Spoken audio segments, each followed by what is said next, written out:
Hi, everybody. Welcome to the show. I watched some. I'm gonna watch one thing and then gonna be watching a special show today. Whoremongering and whorishness, fornicator. See?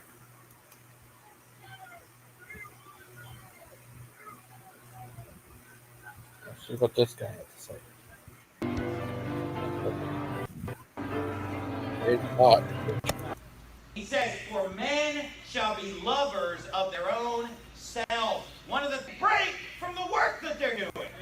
Itching ears tingle. They want the Why do you preach about homosexuality so much? Why do you keep bringing that up? Why are you so fixated on that? Why bring it up?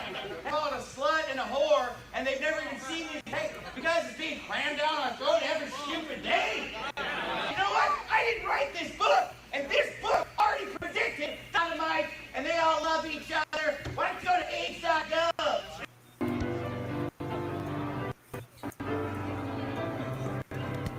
He says, for men shall be lovers of their own self.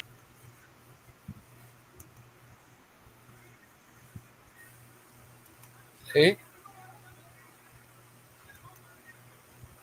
I watched this today.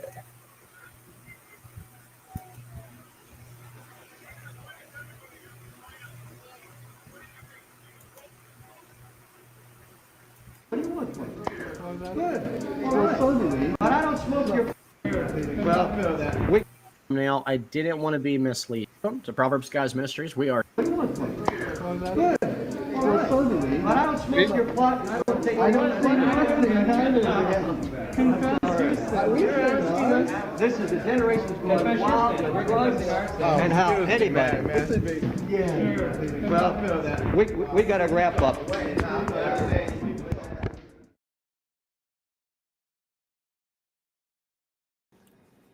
All right.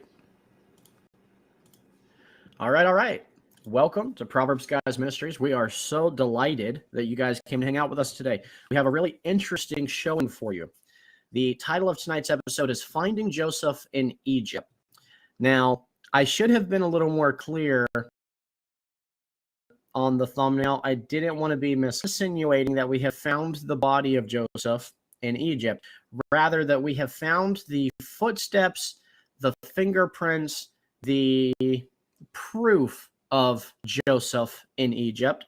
And I'm sure the thumbnail has given it away just a little bit of which pharaoh we think we can prove as Joseph in Egypt. And we're going to go into some evidences. I am waiting on Brother Achilles to get back. He had to step away for a moment. So we've got a couple minutes to kill. And I want to take this moment for viewers who are maybe just brand new to the Bible to explain Joseph, who he is, how it's significant. So you have Abraham, who is the first Hebrew. He's the father of the faith that the Jews carry and that we have been grafted into. What's up, Gigi? So Abraham is promised by God that he will be a father of many nations, and that his descendants would be as many as the stars in the sky and more numerous than the sand on the shore of the beach. Numerous descendants. Abraham has two sons, Ishmael and Isaac. Ishmael's the firstborn, but he is not the promised seed. He is not the promised heir from Abraham and his wife Sarah. So God eventually, he does bless Ishmael, but he brings forth from Sarah's womb Isaac. So you have Abraham, the father of our faith. Then you have his son Isaac, who is the second born, but he's given the firstborn blessing because he's the promised seed.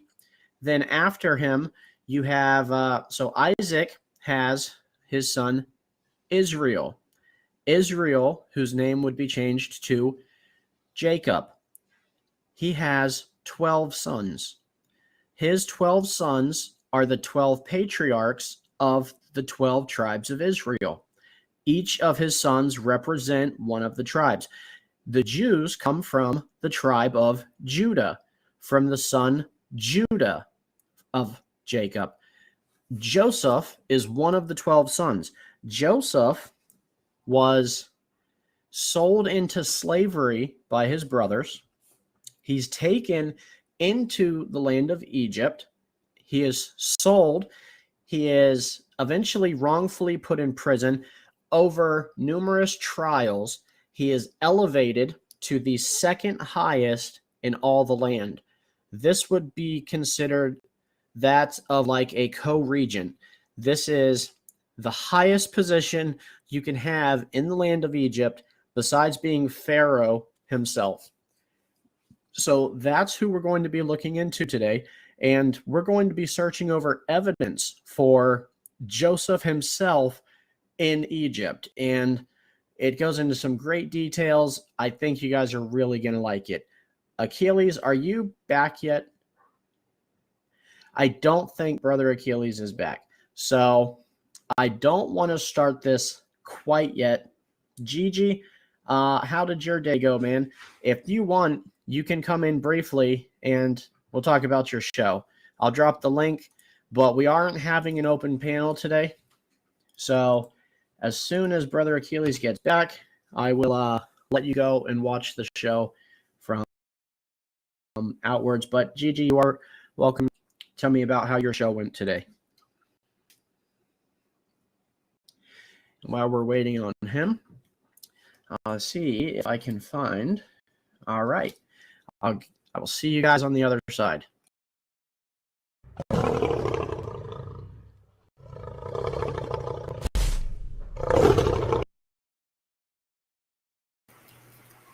What do you think of that?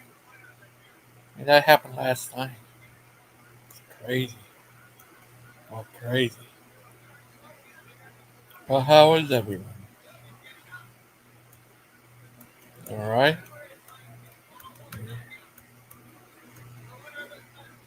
Uh, Jeffrey. Oh.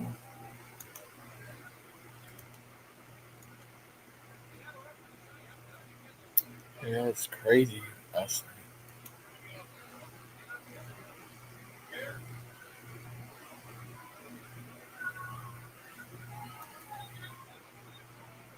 In all of human history, because I am just about out of stalling techniques. I am not a very good staller. And unfortunately for you guys, that's bad news bears. So what I'm going to do, I'm going to go ahead and pull up Bible Hub. And we're going to go to the book of Genesis. We're going to go all the way to the very end together. And we're going to begin reading that to brush up on the history of Joseph while we wait on Brother Achilles. So if you guys want to pull out your Bibles, it doesn't matter what translation. My preferred weapon of battle is the NASB. I think I hear our brother. Yes. Hi. Awesome. Well, I was going to pull up Genesis, and I think I'm still going to do that. We're going to read about Joseph before we get into the videos. Everything come out okay for you? Yep. All good, bro. Okay. Quickest shower I've ever taken. Oh, well, good. I think I in didn't the army, tell anybody they were even quicker than that. Because I in the forgot army, you were in the military. well, it's mandatory where I am. So if some Greek tells you they haven't been in the army, they're pussycats. They're not really Greek. We Could you don't- imagine getting a permission slip to avoid it from Leonidas? Well, That people Spartan baby would be thrown off a cliff.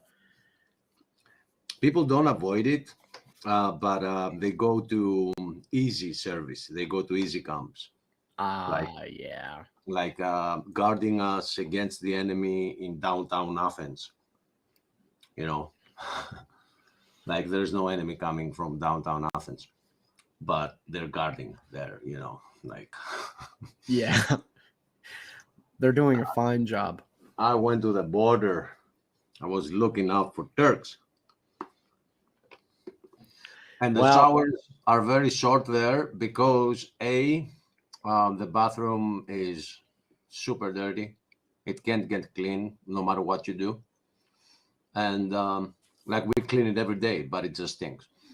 Plus, the water is always cold, so that's a quick shower. that would be the worst shower of my life. Yeah, I'd rather not shower.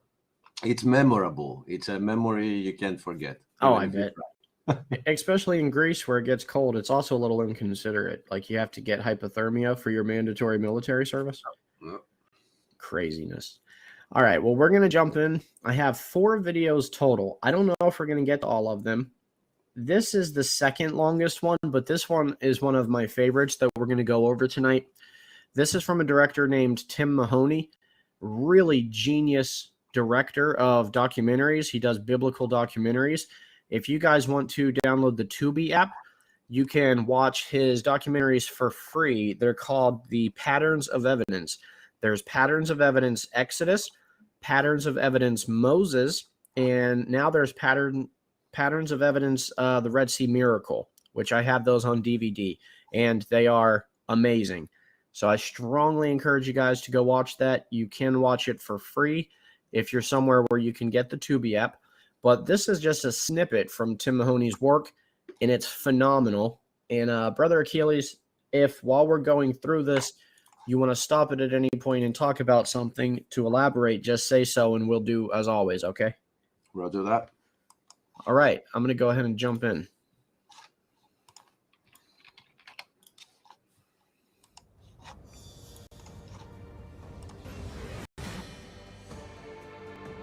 The book of Genesis tells us that the first descendant of Abraham to arrive in Egypt was his great-grandson, Joseph, the son of Jacob. Joseph's brothers had sold him as a slave to a... Hi, Aiden. Hello. Hello.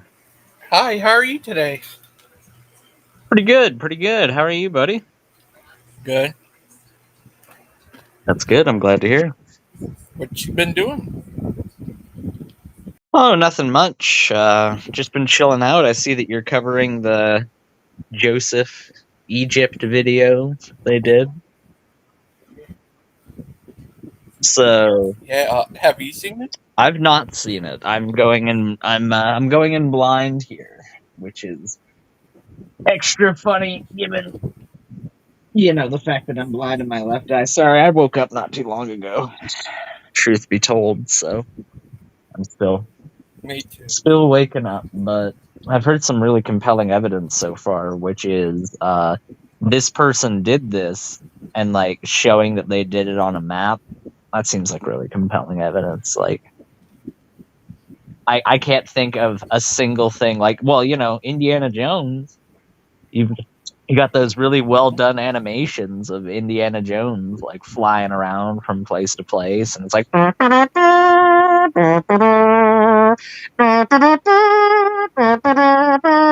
as he's going from like place to place, it like shows like the transit. It's really cool. It's really well done. But like, does that mean that it happened? Oh, Oh, Big Bad Mama. oh my goodness! Have they joined the room?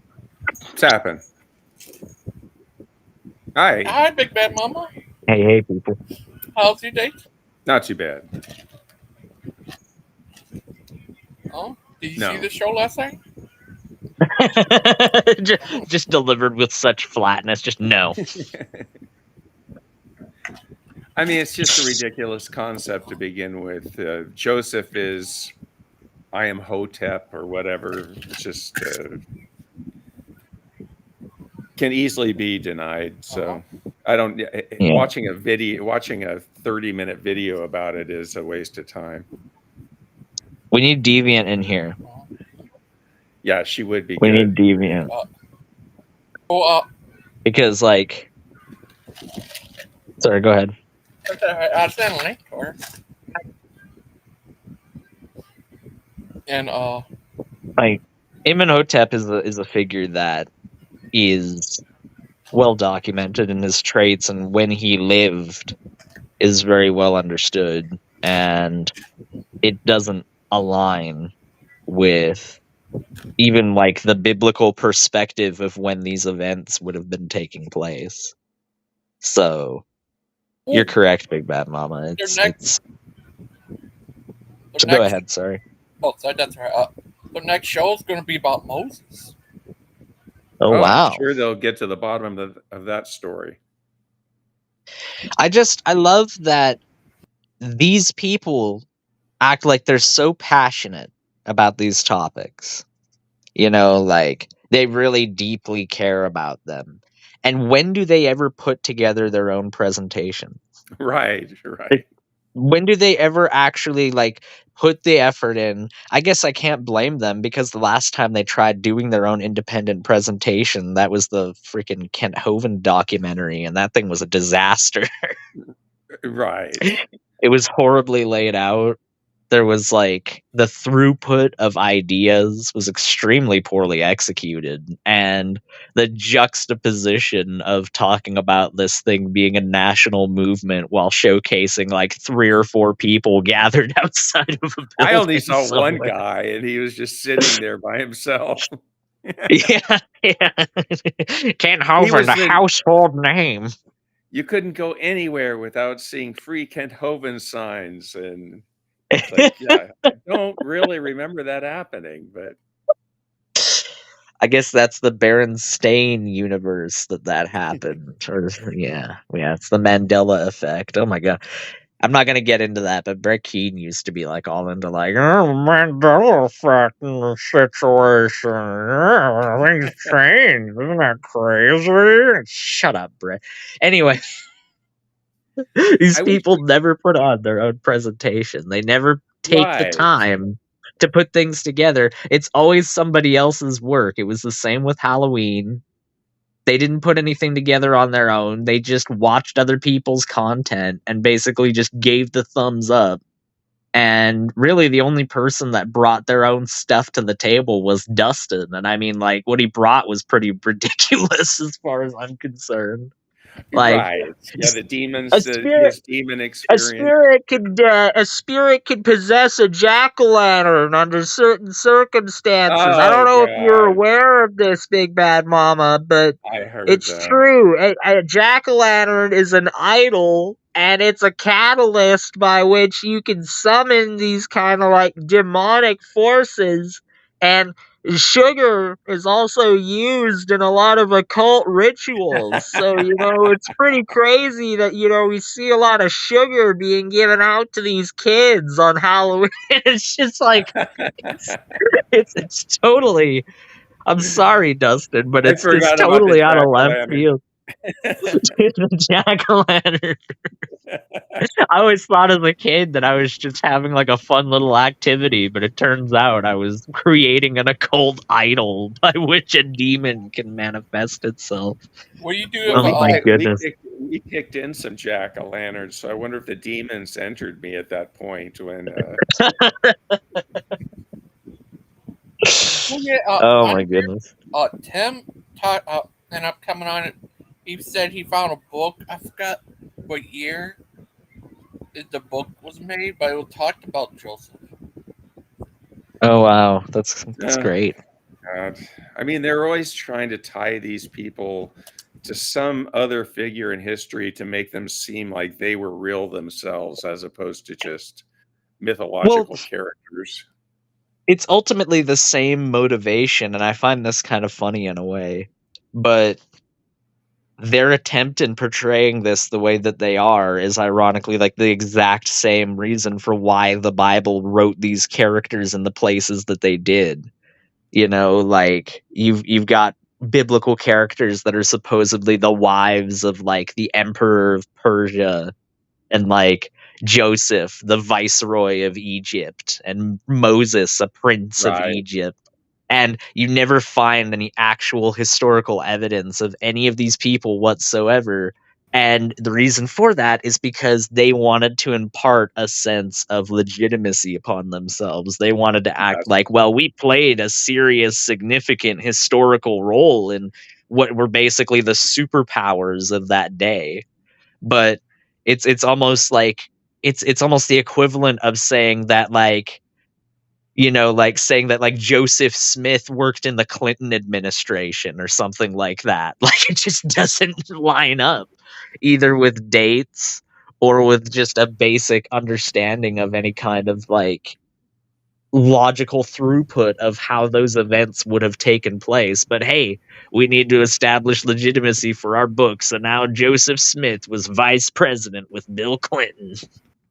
Yeah, I mean, doesn't the Exile in Babylon have color all these stories in a way? I mean, absolutely. They came up with these stories after that to, as you said, give their people an identity, a history, and an importance, to try to keep them together. Probably, I don't know. It's.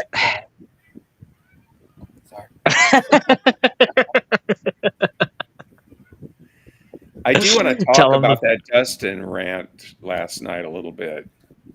Yeah, go ahead. No, this is free form. You can go ahead. You guys were living through it, but I was in the chat. But that's just horrible. I mean, it just makes him look so bad to question a vet service like that and accuse him of war crimes. Basically, is what I heard. And it's just the lowest of the low to go to that, all because somebody said you had a dent in your head. Who cares? I have a dent in my head. I felt my head. There's a dent there. I mean, it's. I mean, like, most people have them if they're being honest with themselves, because they tend to have had like rough and tumble childhoods or something like that, where like you get into an incident and you fall and something happens. I mean, like, some people have them worse than others, and some people have them in more obvious places, but most people don't have perfectly smooth skulls unless they like lived a pampered lifestyle. Right, or the forceps, just they grabbed you with the forceps when you were just an infant, and I don't know. There's all sorts of things that can cause that. But to say that, I went through combat because two guys jumped me in prison, and compared that with armed combat in Iraq against, heavily organized terrorists. Personnel. Yes. I mean, that is just, come on. It sounds ridiculous to anybody. I wish he wouldn't have gone down that route, but he lost his temper and made a fool of himself. I also have to point out where he got those rumors from, though, because I said that it was probably Stephen Boland, and he corrected me and said that it was Missing Maud. And you know what? Maybe Missing Maud got that from Stephen. Maybe Missing Maud just came up with it herself. But either way, like, I have a word or two to say to Missing Maud as well, because that's a bunch of crap. Well, 150%. I don't believe him, for one thing, because I've heard Stephen Boland say it probably on 2 or 3 separate occasions live on a stream. Ultimately, no, and you know what? Like, that's why I said that.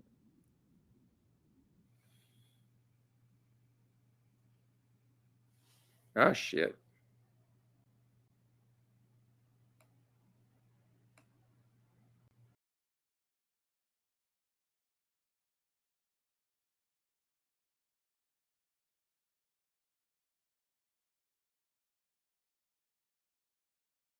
Where's Aiden?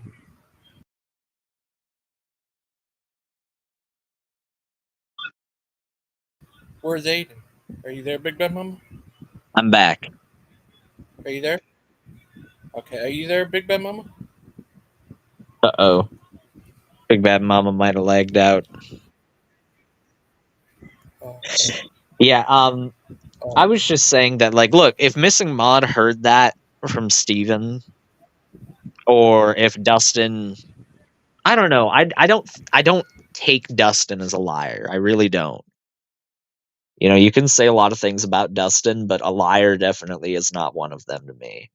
I don't find Dustin to be somebody that, even when he's pressured and has significant motivations to lie, that he engages in that. That's my personal experience with him anyways. And the stakes for telling who lied about that really aren't all that high when you consider the fact that Dustin has had conflicts with Steven before. It wouldn't be uncouth of Dustin to say that it was Steven. I really don't think that there really was any risk, so to speak, for that having happened. So, in my personal opinion, I don't see it as likely that Dustin lied about that. It's a possibility, but I think that if it was from Steven, it's likely a case of Missing Maud having repeated it from Steven. And if I'm wrong about that too, then fair enough. But either way, I want to talk with Missing Maud, and I have some things to say with her about that, because if that's true, then that is a bunch of crap. Well, if that's true, she was wrong to she was wrong to repeat that. But ultimately, I heard with my own ears Bolin say it on his show a couple No, times. that's true. That's And true. But functionally, is she any better than Dustin if she did indeed repeat that? no, but um, you know, I would just want to know when that conversation took place with Missing Maud, since she doesn't talk with Dustin, and yet Dustin is a regular on the PGs. Who is he going to protect if, I don't, Dustin I isn't. I Go haven't ahead. seen Dustin. I haven't seen Dustin as somebody that's been known to protect Steven, really. Like, I've seen Dustin talk bad about Steven publicly and privately. And I mean, like I was saying, I don't know if you caught it, but I don't really see, even if he is a regular on there, much of a risk inherent in like him saying that he heard that from Steven, given the fact, like you said, it's already a well-known fact that Steven has repeated that before. It's not like he would be broaching new information there. So I don't know. It's perfectly possible that that is the case, but I just don't see that as a motivator given what I know about Dustin. Yeah, well, one thing, Dustin said that just to hurt Mark. He doesn't actually believe that himself. Sure. So when he came on and said that, the responsibility lies on him even more than whoever told him, because Of he knew course. he knew it was crap to begin with, and he knew he just said it to try to hurt Mark. And No, so, yeah, what Dustin said was wrong, and I called him out on it being you wrong when did. it You did. happened. Yeah. It wasn't right of him to have made that comparison, and he was, like you said, just saying it to get a rise out of Mark, and I mean, to an extent, he did. I don't blame Mark for getting upset. It was a horrible thing to say. I'm glad that he came on and he confronted Dustin on it, but I mean, like, yeah, you're right. At that point, at the very least, Dustin, I do think that you should have qualified what you said with, well, I heard that from somebody else. But the way that he said it the first time, he was like stating it as though it was just like a factual thing that occurred. At least Yeah. I don't shoot at people that run away. It's like, you're not saying like, well, I heard from somebody that you did this or something, which even in of itself is not a tasteful thing to say. But at the very least, at that point, you're not acting as though it's just a factual thing that happened. If Mark hadn't come on and confronted him about that, then, and if I and other people weren't around to correct him on that, then that would have just stood as though it were a fact, and that's not right. And then he said, "It's up to you to prove me wrong." You know, Yeah. no, that's not the case. You made Yeah. I the mean, like, allegation. It's up to you to provide evidence of what you say. And why are you even mentioning his service to begin with? You should be honoring his service and not besmirching it with your ugly statements and rumors or whatever. It's not even a rumor. Mark says, I didn't think I got upset. I thought I was pretty calm, cool, and collected when denying his terrible accusation. No, I'm not saying that you got upset in terms of like you raised your voice or like you yelled or screamed or anything like that. I just mean like it incensed you to action, essentially. And I mean, like, that's fine. That's fair enough. I think that's a perfectly reasonable response to somebody saying those sorts of things. And I asked him, like, in the moment when it was happening, I was like, Dustin, using Occam's razor, who do you think is a more reliable source here? You know, like somebody who wasn't there, who has no direct account of any of this happening, or a firsthand account from an eyewitness who saw and participated in what actually happened. And his response, to my recollection, was basically, well, I don't know. He said, she said, it's like that's what his, instead of the person that was actually there, he was just saying almost like, well, Mark's saying that he did this. Mark's saying that it happened this way, and I'm saying it happened this way, and these hold equal weight. No, they don't hold equal weight, Dustin. Of course they don't. Of course they don't. Like, that's just talking from not even from a historical perspective, but a legal perspective. We know, sure, that witness testimony is something that is capable of fallibility. People aren't perfect. Their memories aren't perfect, but we still use it as admissible evidence in the legal system because it is a very strong piece um of of a legal framework, because eyewitness testimony is still in an age, even when we have cameras as proliferated as we do, oftentimes the only account that actually stands the test of time. Even if we do have cameras all over the place, it doesn't mean that they're capturing everything at every single moment. And this is one of those occasions where I would almost guarantee you there is no footage.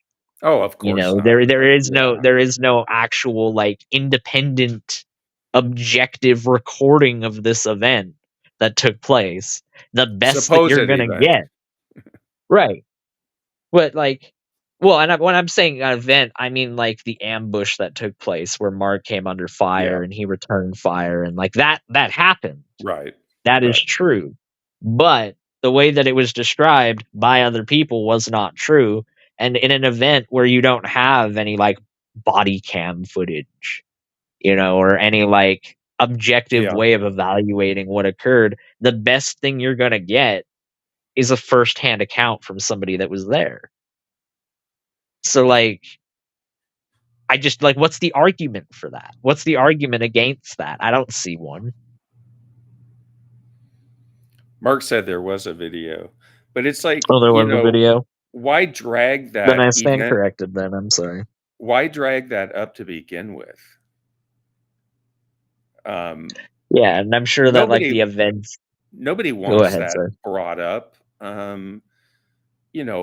People are trying to get over these events, and they don't need some joker on the internet calling them out and accusing them of things and making them go back in their minds to that day when these things happened, or days, or whatever happened. But that's just the worst thing to even bring up an event like that. It's none of your business. That's between the vet and whoever they want to talk to about it.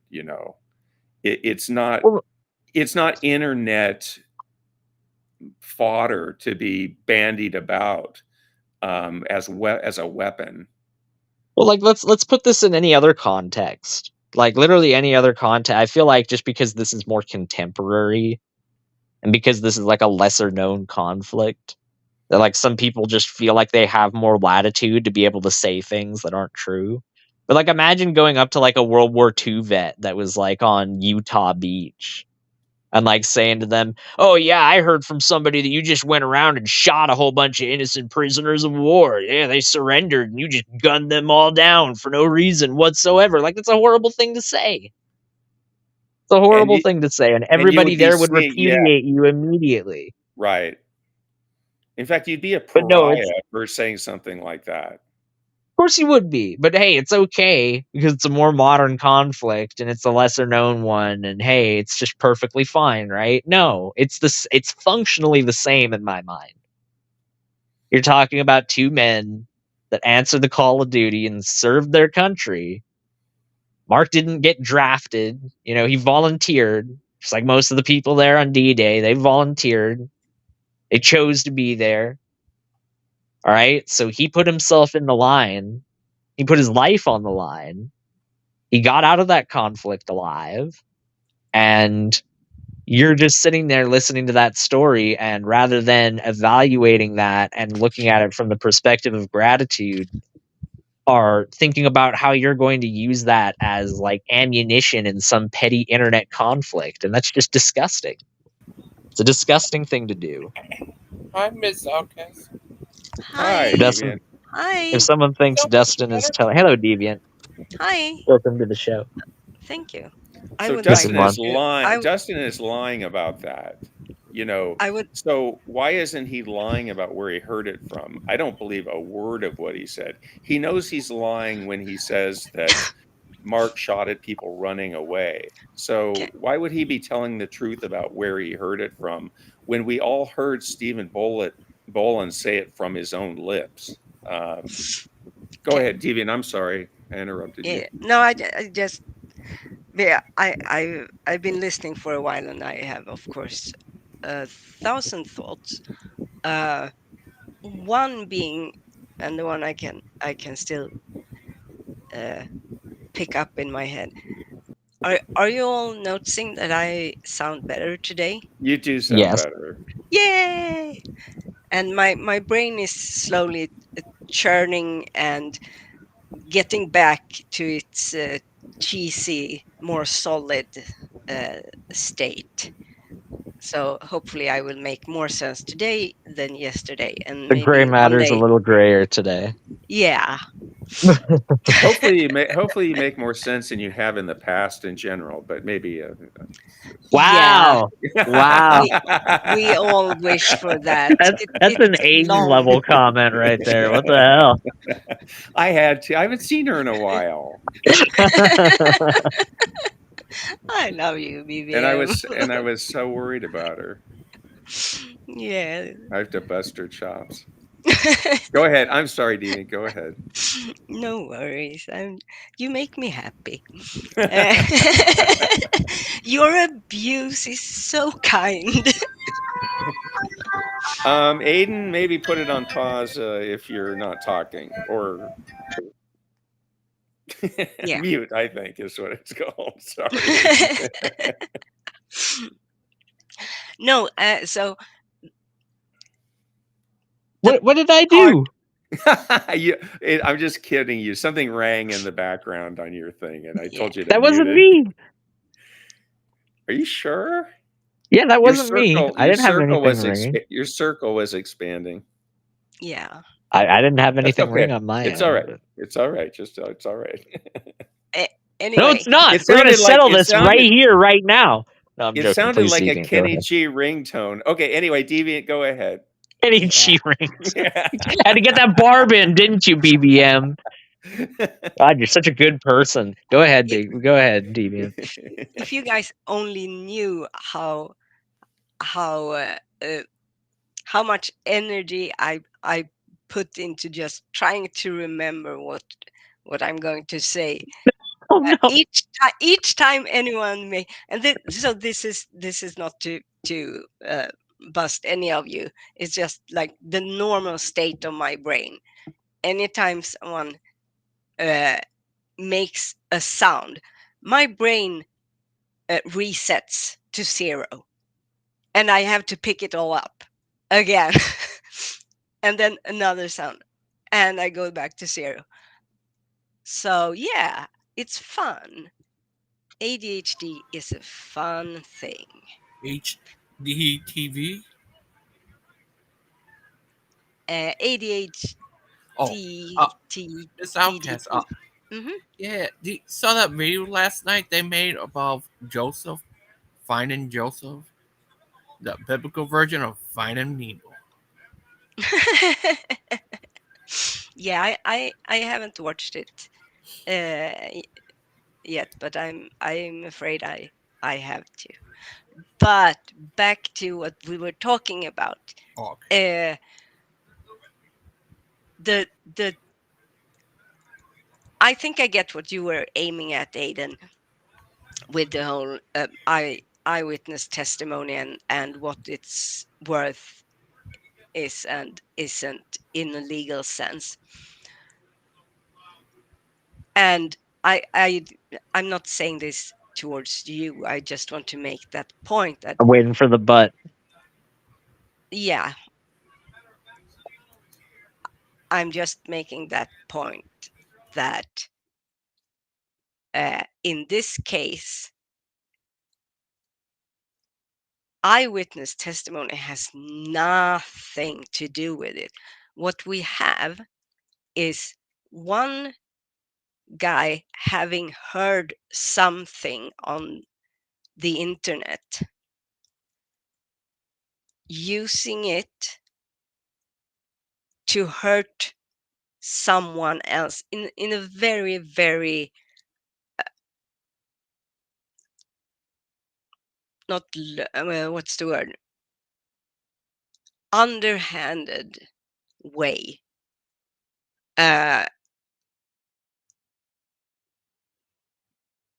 And that person coming on telling them that never happened, that should be the end of it. That should be the end of it. Because Well, the fact is that Dustin didn't have any reasonable um, he doesn't have any reason to doubt what Mark was telling him. right, which is why I said what I did about eyewitness testimony, because Mark Yeah, I is know, inherently going to but be more reliable than I Dustin. I I know, but what I wanted to bring in a less clinical perspective, which is the fact that Mark served for his country. He served to, as the narrative was, we can discuss, it doesn't matter. He went over there to protect his fellow countrymen, his friends, his family, and the nation that he comes from, that he lives in. That includes Dustin. It includes Steven. Missing Mod was mentioned. I don't know her role in all of this, but sorry, maybe I shouldn't bring her up. I have no idea. She was mentioned. For Dustin to use and doubt the sincerity of someone who quite literally risked their life and paid dearly and is still paying for it is just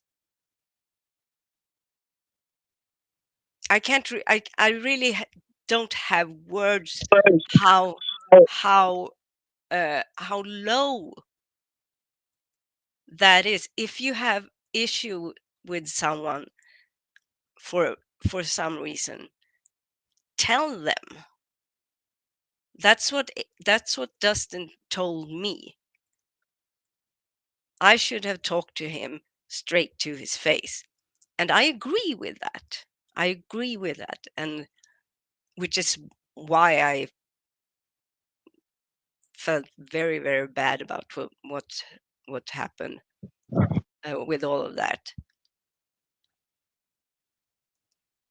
But I don't think the people who are bringing up Mark's service to his country to use it against him they don't have the respect for what it actually entails, the actual fucking horror of war. And he did that for them. If the case were that Mark was some kind of war criminal, I bet you it won't be found out via internet rumors. And Mark shouldn't have to defend himself for defending your lives. Not you guys, but you know what I mean. I'm sorry if I'm rambling or for rambling. No, you're not.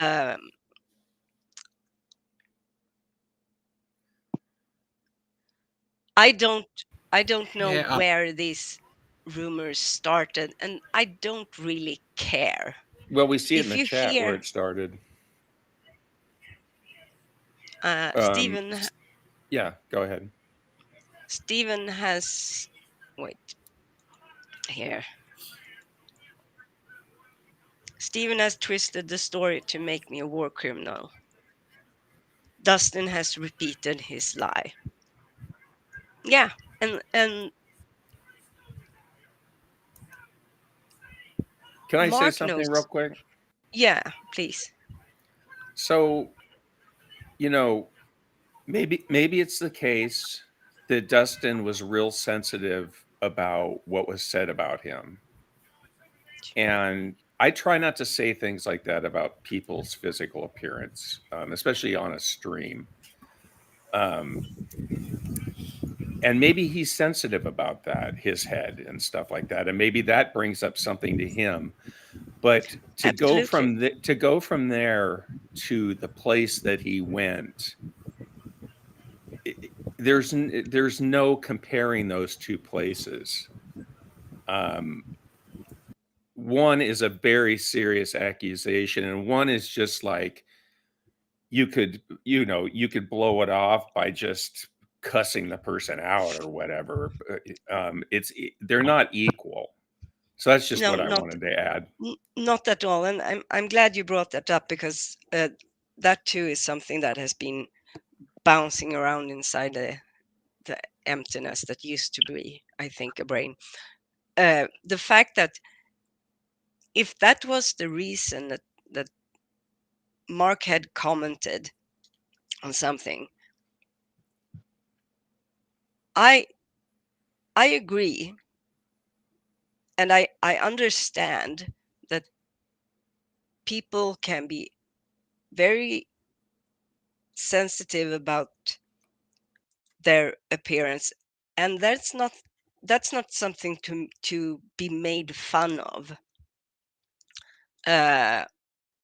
like on the stream. I don't exactly know, or haven't really gotten my head around the order of things and where and when and how things were said, but I can't help but think that if someone points out a characteristic about you, the mature thing to do is say, hey, I don't ask about it, I don't like talking about it, let it be. Or depending on the circumstances and how it was said and all of that, you can say, fuck you, go look in your own mirror and Right. draw a face in crayon, whatever. You don't. This is what I'm constantly returning to. People need to understand PTSD and the toll that it takes. It's like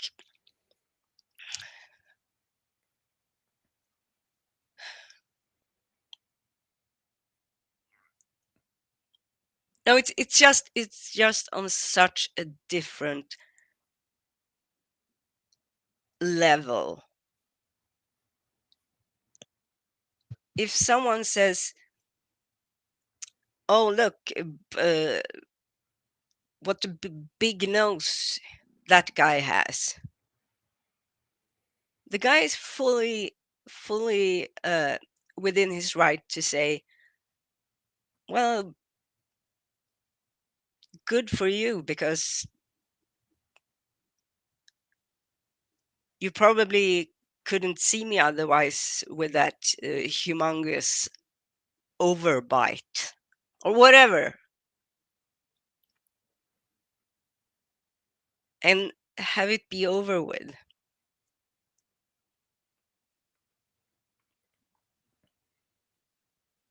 That's a much more proportional and reasonable way of dealing with it.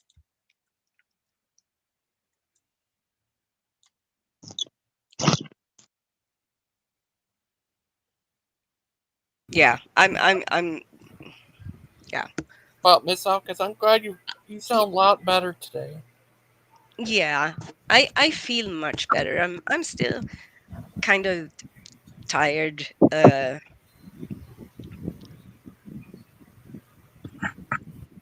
It I get tired easily standing up, uh,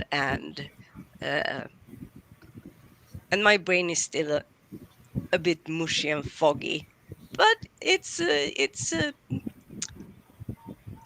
huge improvement. that's, Yeah. uh, yeah. I watched. Uh, okay. Oh, do you think? Uh, yeah, they're also next week going to be doing a show about Moses. Moses, Toses. Yeah, Yeah. can we cover the Egypt video? That might be a bit of a nice tonal shift. Yes. Sure. So I haven't. Wait a second. I had to cough.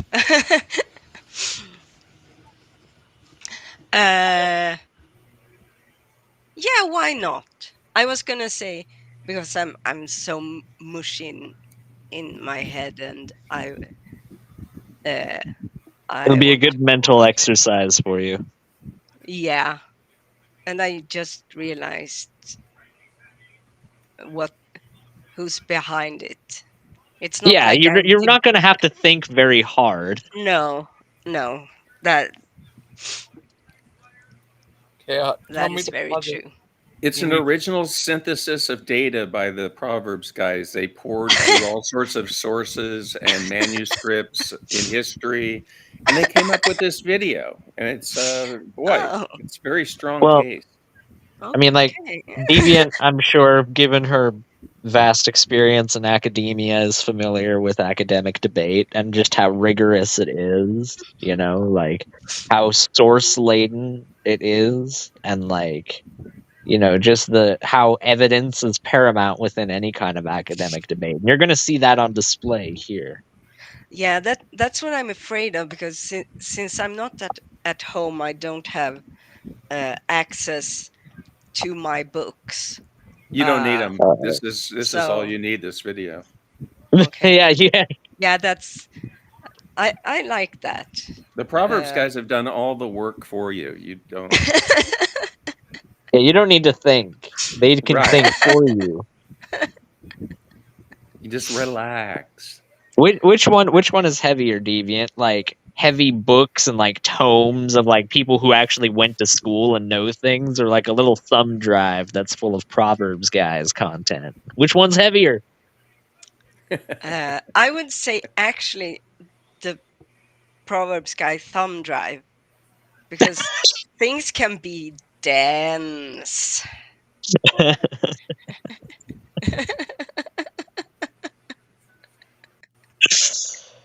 It's made out Go of for it, solid gangster. neutronium. Yes. Before you start, Gangster Ghost, I want to answer. Phantom X wrote in the chat, Devent, I have a video I need you to debunk for me. It's about Egypt. I'm very intrigued, Phantom X. I'd love to. Okay, go ahead. Okay. Tell me to if you need me to pause it. Oh, Just yes. say pause. Yeah. Pause. We got to wrap up. I'm joking. I was joking. Sorry.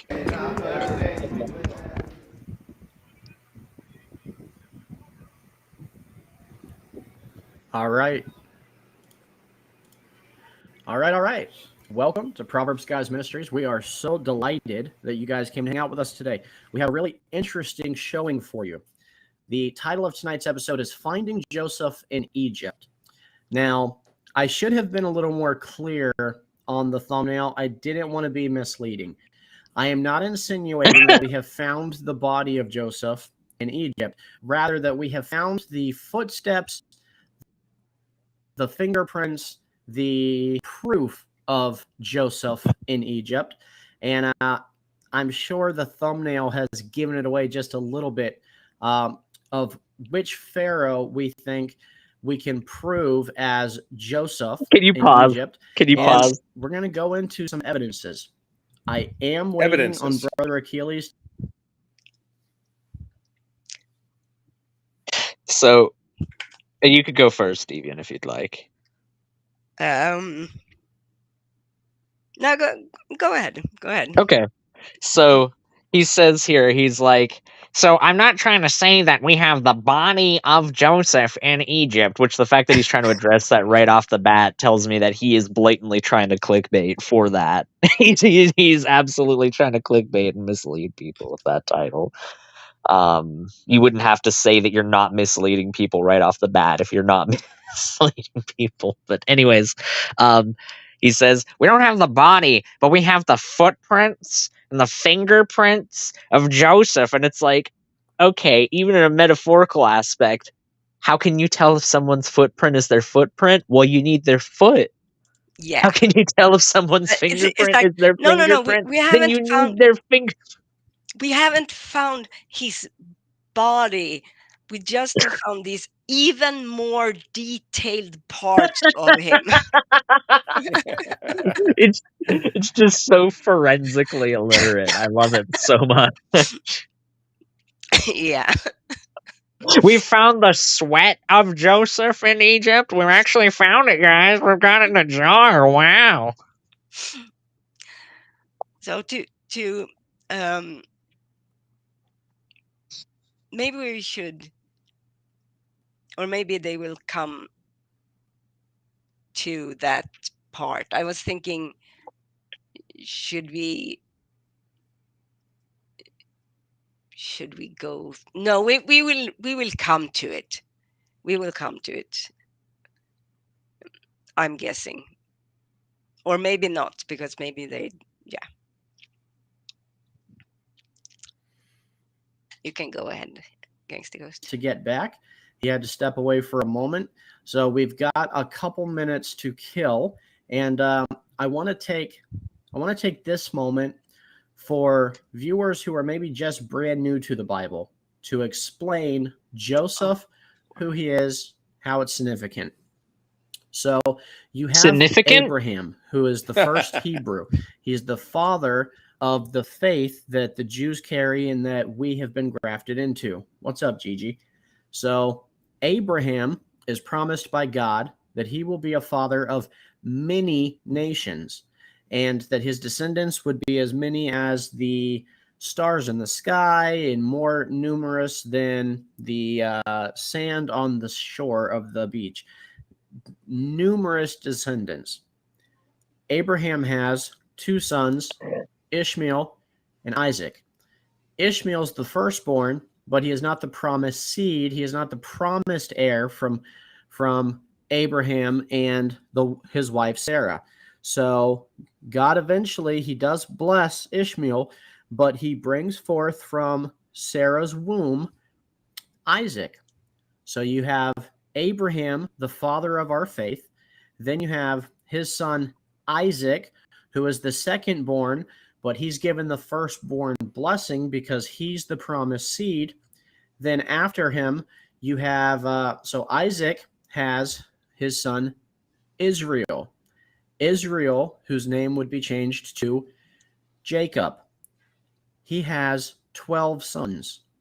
His 12 sons are the 12 patriarchs of the 12 tribes of Israel. Each of his sons represent one of the tribes.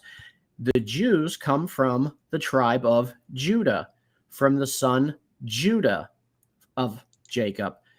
Joseph is one of the 12 sons. Joseph was sold into slavery by his brothers. He's taken into the land of Egypt. He is sold. He is eventually wrongfully put in prison. Over numerous trials, he is elevated to the second highest in all the land.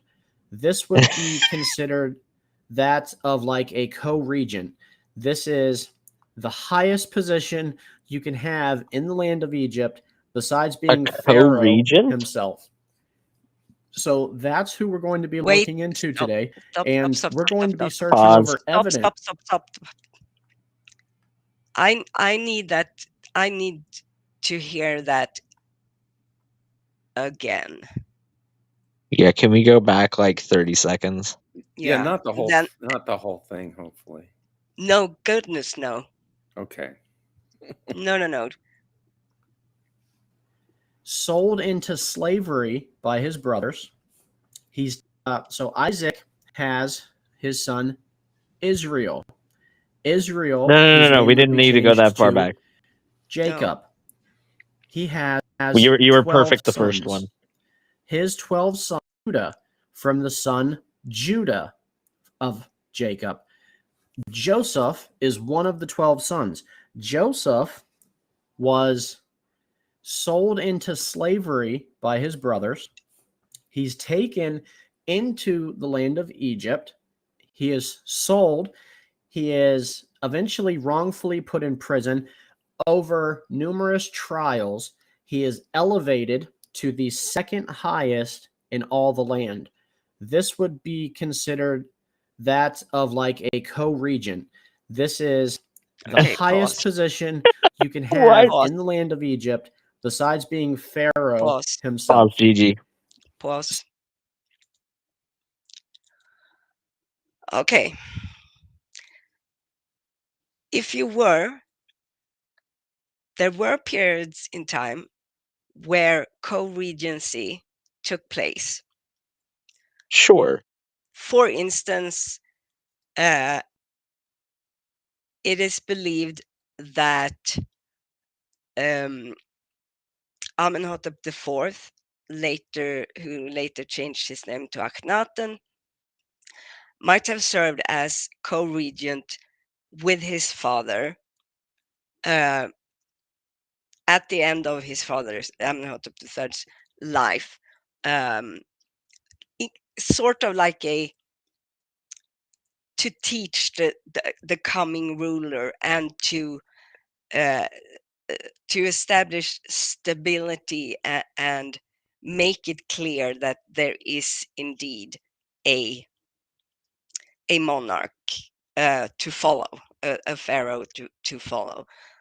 Because every time the pharaoh dies, there is a bit of shakiness to the system, and you want it to be stable.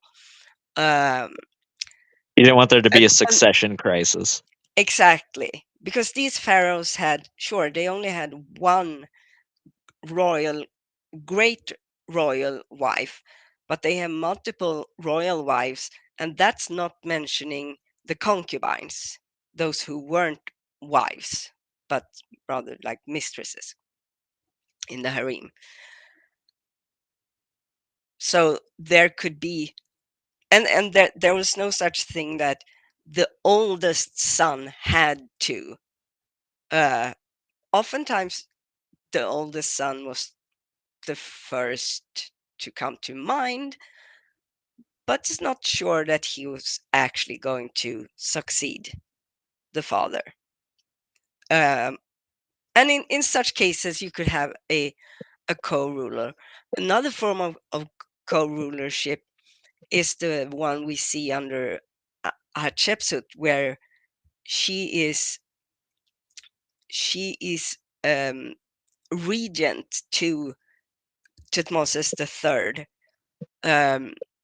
After her husband Tutmosis II dies, his son from another wife inherits the throne, and Hatshepsut, being the great royal wife and also the daughter of the previous pharaoh, rules in his stead because Tutmosis III is too young. He grows up and is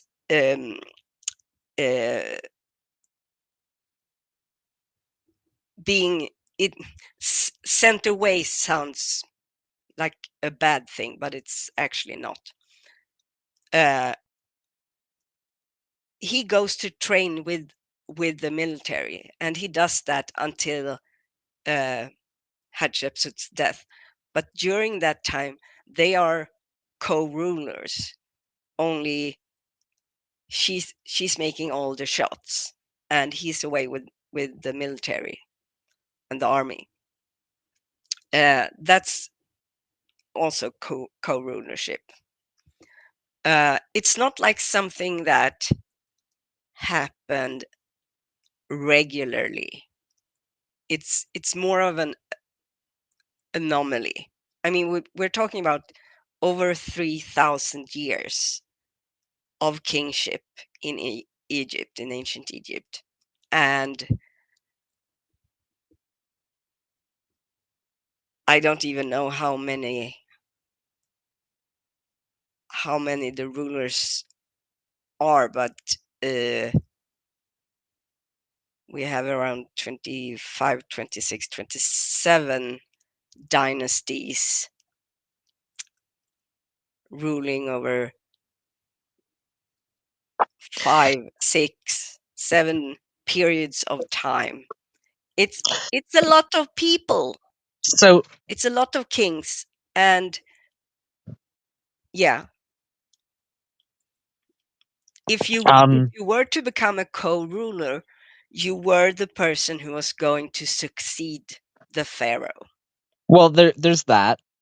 There's that, but then you also have in Egyptian history. Okay, guys, I'm gonna move because Scooby is getting his teeth brushed, No. apparently, and he's not very happy about it. Sorry about that. Um, you have in examples like pharaohs that are too young when they come to the throne. You know, like Ptolemy the 13th. You have examples of people who have advisors and regents, and the fact that they're not like of the royal family, but they're elevated to high positions of power and status because they need to govern the country in that person's stead. But Allow me, that's not, but hold on, let me finish. yeah. That's not what's talked about in the instance of Joseph. Now, that's a closer role. That's a closer role that Joseph's fulfilling in that context in to what Deviant is talking about in terms of like a royal successor.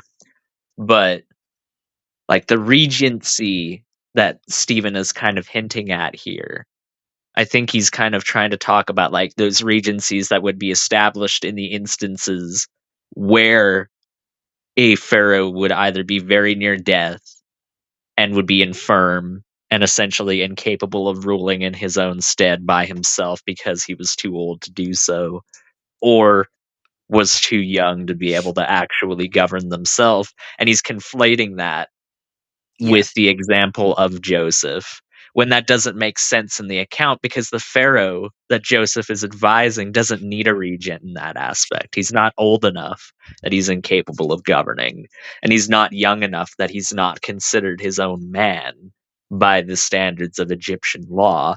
So it just he's conflating two things that essentially don't belong together. And well, that's quite you're quite right, Eden. what I was going to say is an example of the sort of being elevated to a high position. You have a perfect example in Senenmut, who was uh, an Egyptian official. He wasn't. He had some sort of status, of course. He wasn't like a hobo or a farmer or Right. but he wasn't like part of the immediate court when things started out. But he was elevated to such a degree that he, for all intents and purposes,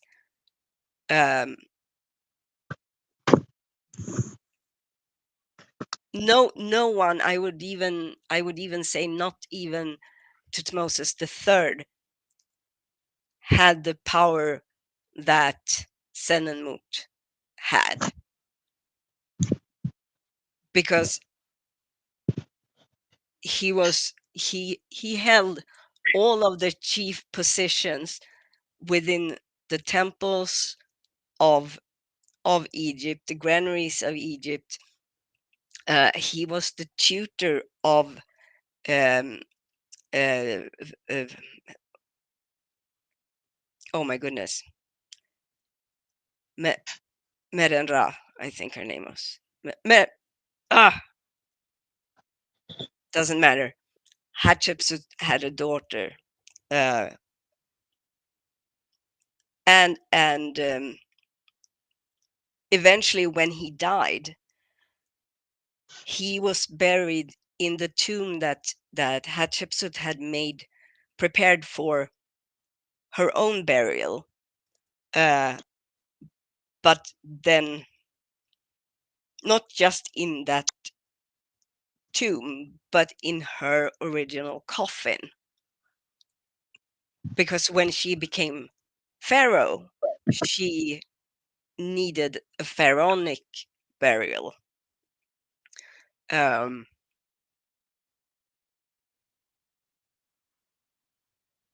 Yeah, I think that's.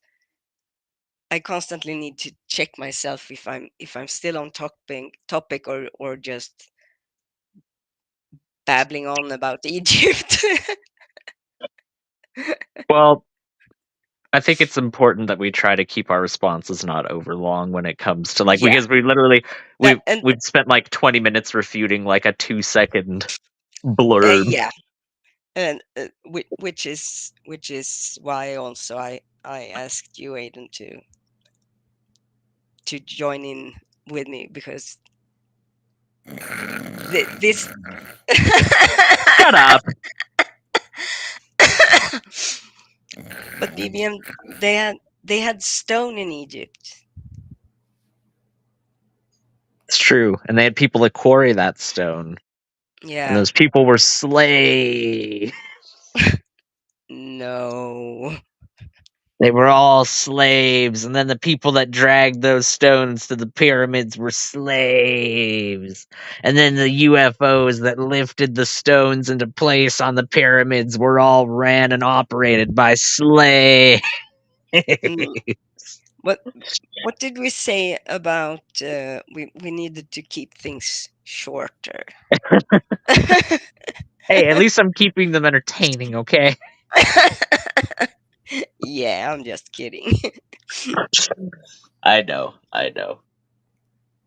All right, let's get back to it. So that's who we're going to be looking into today. And we're going to be searching over evidence for Joseph himself in Egypt. And it goes into some great details. I think you guys are really going to like it. Achilles, are you back yet? I don't think Brother Achilles is back. So I don't want to start this quite yet. Gigi, then why did you your start day go, the man? stream? If you want, you can come in briefly and we'll talk about your show. I'll drop the link, but we aren't having an open panel today. So as soon as Brother Achilles gets back, I will let you go and watch the show from outwards. But Gigi, you are welcome to come in and tell me about how your show went today.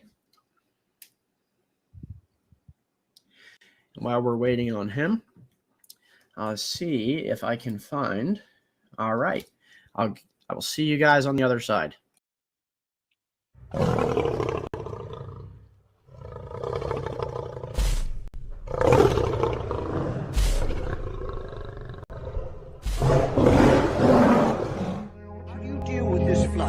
When fears come in and flood your mind, when You you can think skip you're going this. down, when you think you're not going to make it, when you think you're going to fail God, or you've not measured me, I could hardly sleep. Skip. Thank you. All right. Achilles, are you back yet, brother? I didn't think so. And that is going to be the saddest thing in all of human What a train history wreck. because I am just about out of stalling techniques. I am not a very good staller. And why did you start the stream? Unfortunately for you guys, that's bad news bears. So what I'm going to do, I'm going to go ahead and pull up Bible Hub. And we're going to go to the book of Genesis. We're going to go all the way to the gosh. Oh, together. God. Okay. We're going to begin reading Let's skip that to brush forward. up on the history of Joseph while we wait on Brother Achilles. Like, how Look, did you you guys not wanna- ask right before the stream started, hey, Brother Achilles, are you there? And why didn't you wait for him to be like, yeah, I am here, Stephen, I've arrived? Why didn't you wait for that? Do you want me to skip that? Yes, let's skip to where Achilles is here and they actually get into the topic at hand. I love this. This is so respectful for their audience to just like keep them waiting for like Isn't 5 it? minutes ahead of time while What they like audience? vamp and just well, you know what I mean. You know what I mean. That's us. Yeah. That's why they do it. The 2 or 3 people that shuffle in and out of the stream. All right, I'm sorry. Right. Well, good. I think I in the didn't army, tell anybody what we did. they were even quicker than that. Because I in the forgot army, you were in the military. well, it's mandatory where I am. So if some Greek tells Yeah, you they Mark have to be volunteered. in the army, they're pussycats. They're not really Greek. Could We you don't- imagine getting a permission slip to avoid it from Leonidas? Well, Wow, so funny. That Spartan baby would be thrown off a cliff.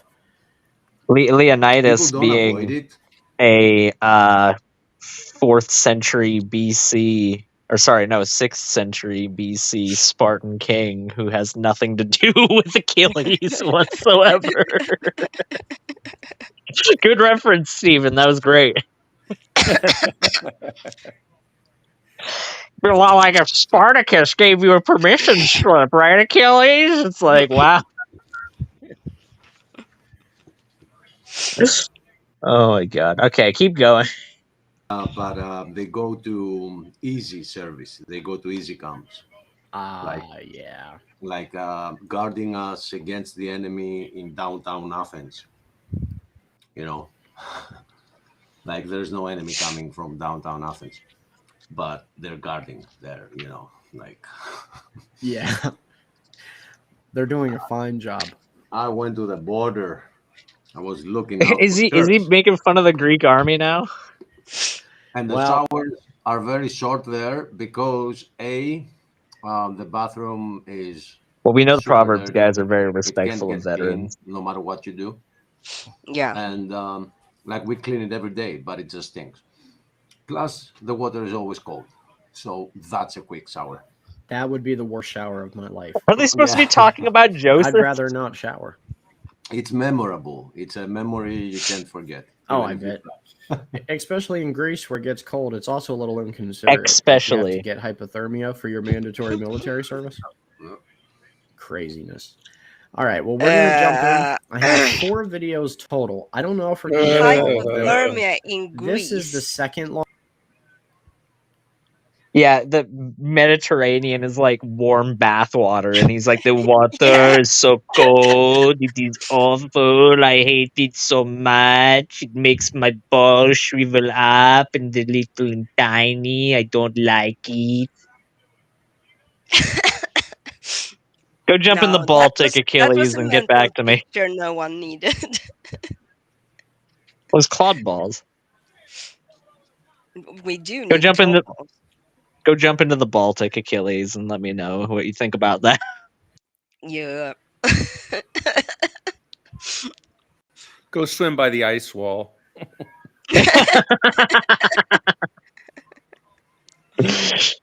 Oh my goodness.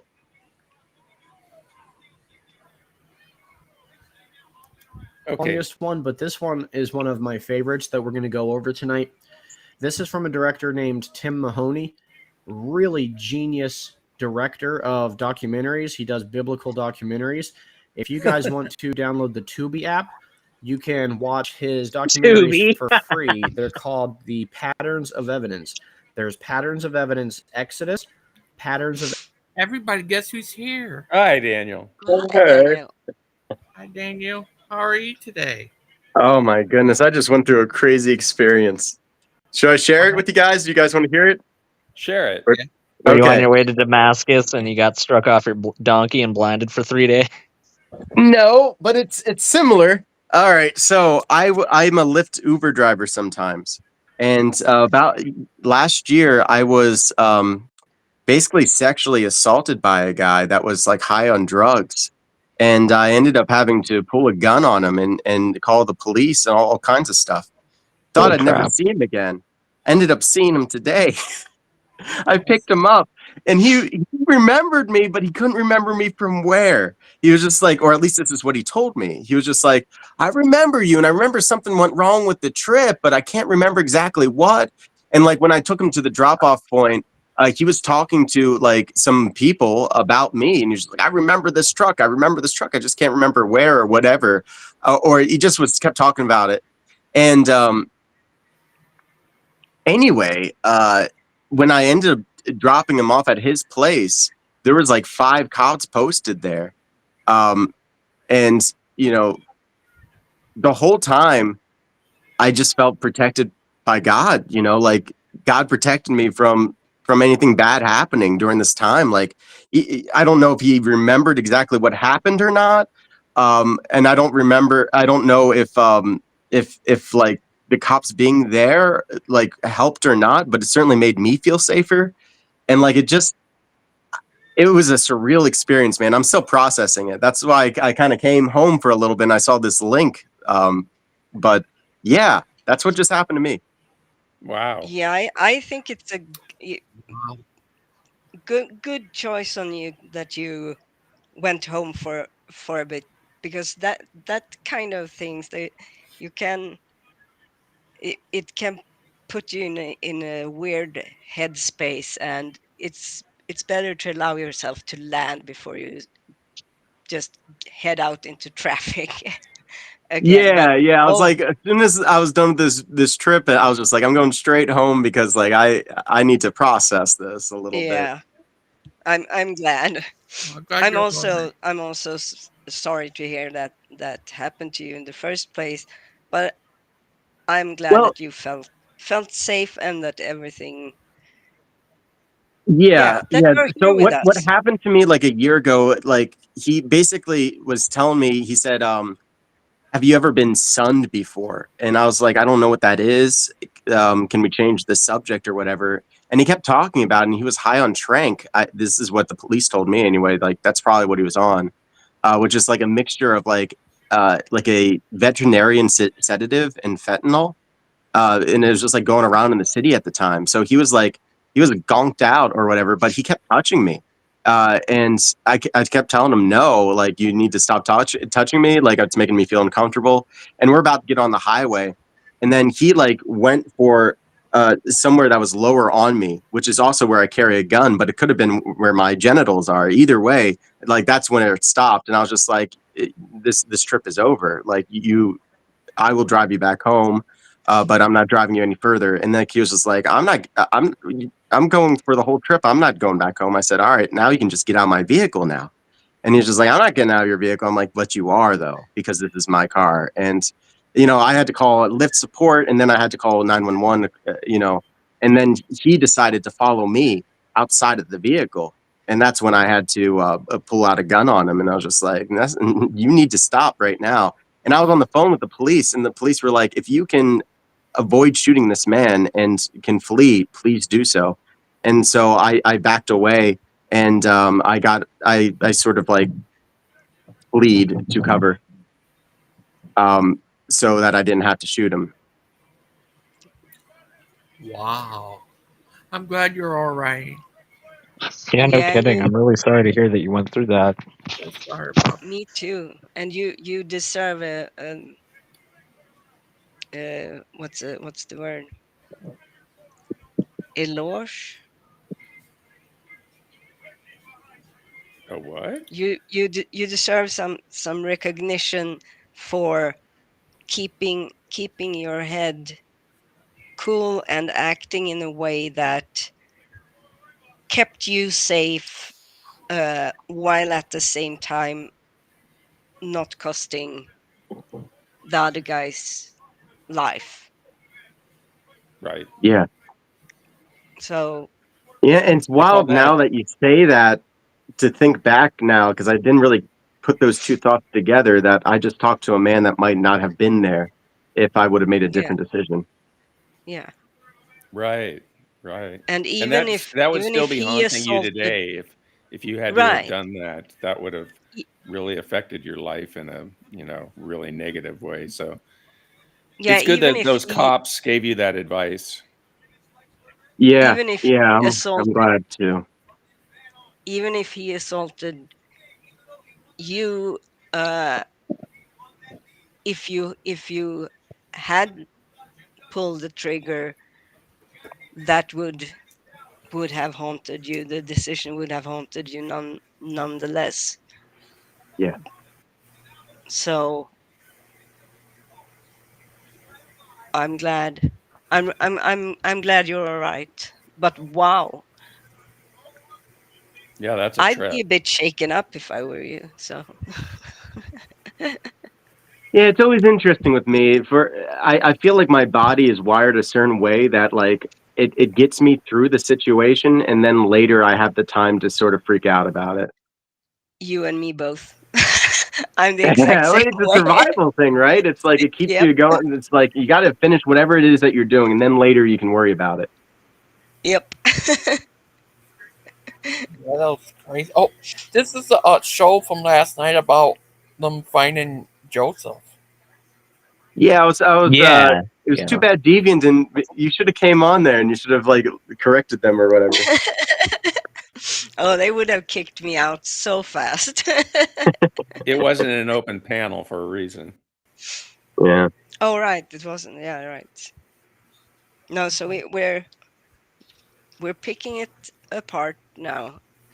Uh, how far have we gotten into the story? Oh, 1 yeah. minute. We've gotten like a total of like maybe 2 or 3 minutes into this as Okay. far as the actual content itself is concerned, because Achilles has been gabbing about how the Mediterranean is apparently freezing, which I find pretty funny.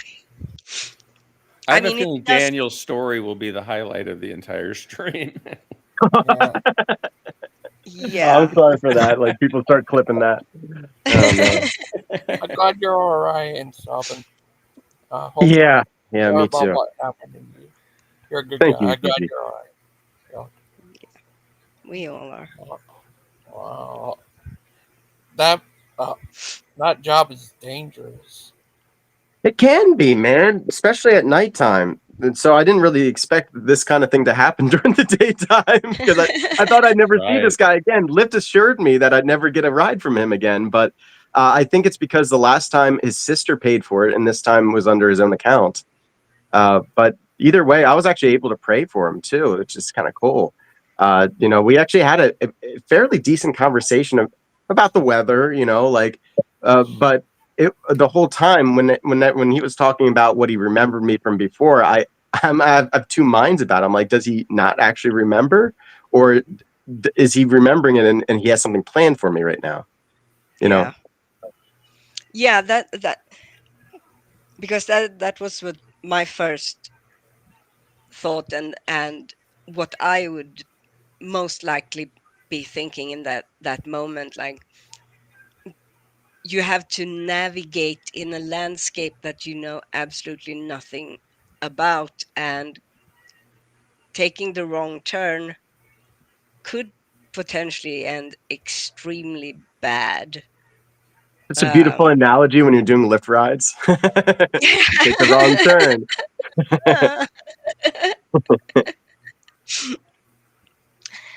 No, but because especially if he were on type of drugs back then what types of drugs is he on now? That kind of people can be very unstable and unpredictable as it is, but when you add those types of things in, it just amplifies the situation so much. Yeah. But you said the cops were waiting for him when he came home, or were they just outside? They weren't waiting for him necessarily. I think it was just because of the place in the city. I just think it was just timing, because it was like 5 cops deep, and they were there for some reason. It's a really bad part of the city. That's why, like, when I saw that it was his name, Doug, and it was like where it was picking up, I was like, oh my gosh, is there? I hope there's another Doug that lives there. Like, I hope it's not the same one. Yeah, and then, my goodness. But yeah, it's just a bad part of the city. It's the projects, like it's the what do you call that? Supported housing or whatever. Like it's Yeah. Section 8 housing. Mm. Oh. That's crazy. That's why I will never drive Swift or Lyft or Uber or Bolt or DoorDash.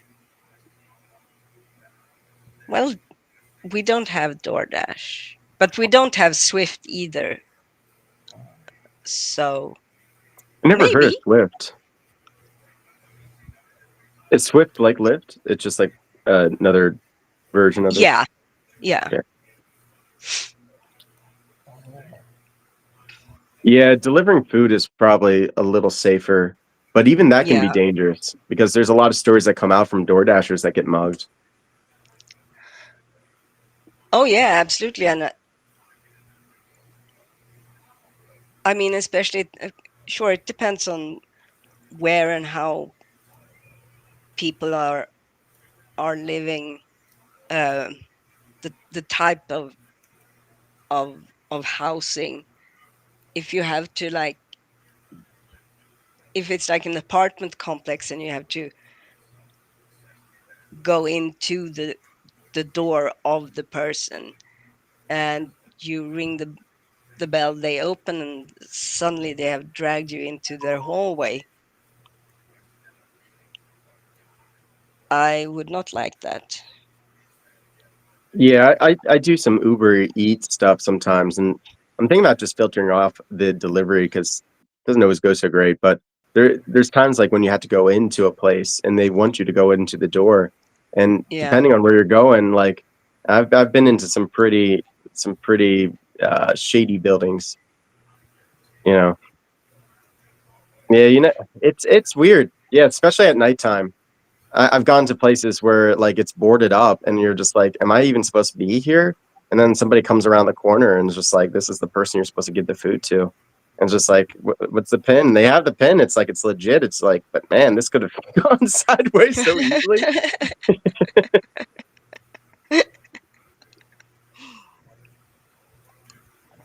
Yeah, Wow, you need to take care of yourself. You're a I'm good glad you're guy. all right. So glad you're all right. So Thank you, Okay. thank you. Well, God's got my back. That's what I learned through this. I immediately wanted to tell some of my closest friends, my sister, and my priest. As soon as it happened, it's just like what I feel from this is that God's got my back. Like that would have been a terrifying situation if I didn't feel like God was with me. Yeah, I get that.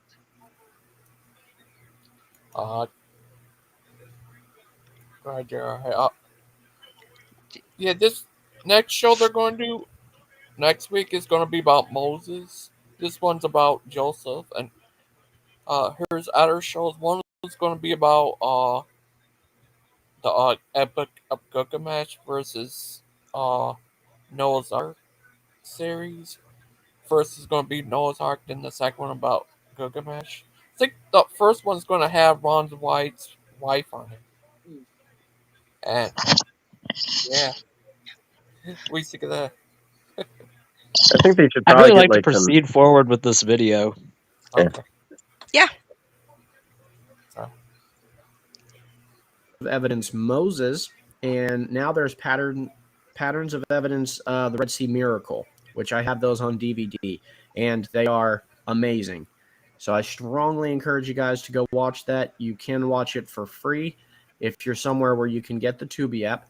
But this is just a snippet from Tim Mahoney's work, and it's phenomenal. And Brother Achilles, if while we're going through this, you want to stop it at any point and talk about something to elaborate, just say so, and we'll do as always, okay? We'll do that. All right, I'm going to go ahead and jump in.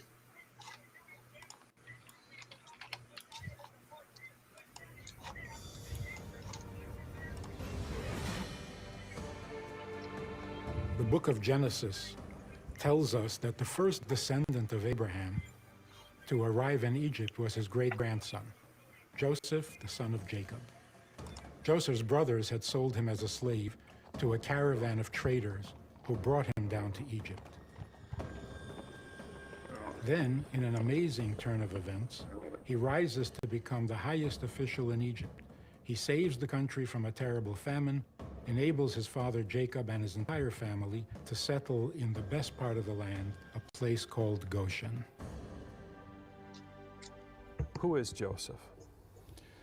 Well, Joseph is a Western Asiatic character, a Semitic-speaking person who has entered Egypt, as the story tells us, and he becomes a slave. He's brought into Egypt and sold into slavery. And for some amazing reason, he becomes the highest official in the land.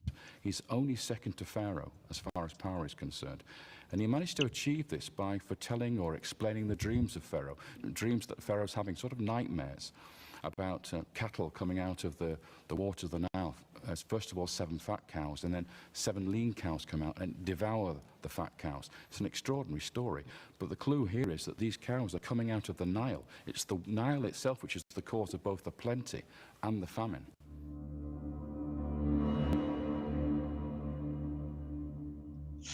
I'm curious, you used the word Semite. Yeah. Is it Semitic? A Semite? Yeah. Explain that. Can you pause real quick? Somebody who speaks a Semitic language. So he talks about this dream and how like Joseph interprets the cattle coming out of the Nile, and he like concludes it with this thing as though like, and then he realizes that it's the Nile that's causing the plenty and the famine. And it's like, does he really think that the Egyptians didn't already know that for thousands of years before that point? Like, that's as ridiculous as saying, like, and then John Adams went to the mouth of the Chesapeake Bay and said, man, this looks like a bay, doesn't it? It's like, yeah, I'm pretty sure everybody already knew about that. Yeah, and it should also be noted that the Egyptians thought that it's said in the Bible stories something to the effect that he has this dream, Joseph. No, Joseph interprets the dream. The dream of Pharaoh. Yeah. So in ancient Egypt, it was believed that everyone every single person having a dream, that dream had the potential of being prophetic, which is why in the temples there were like um, written down, let's call them books, but scrolls of papyri written down, kind of like if you go to your local bookshop and buy like the cheapest um, dream interpretation book, where it's like it says uh, flowers, uh, you feel pretty, uh, teeth, you Oh, will you be hungry. yeah, So you see candles in your dream. There's going to be a lot of light coming into your life very yeah, soon. Things like that, you know. and maybe the connections were a bit more intricate than that, but it was very like uh, systemized.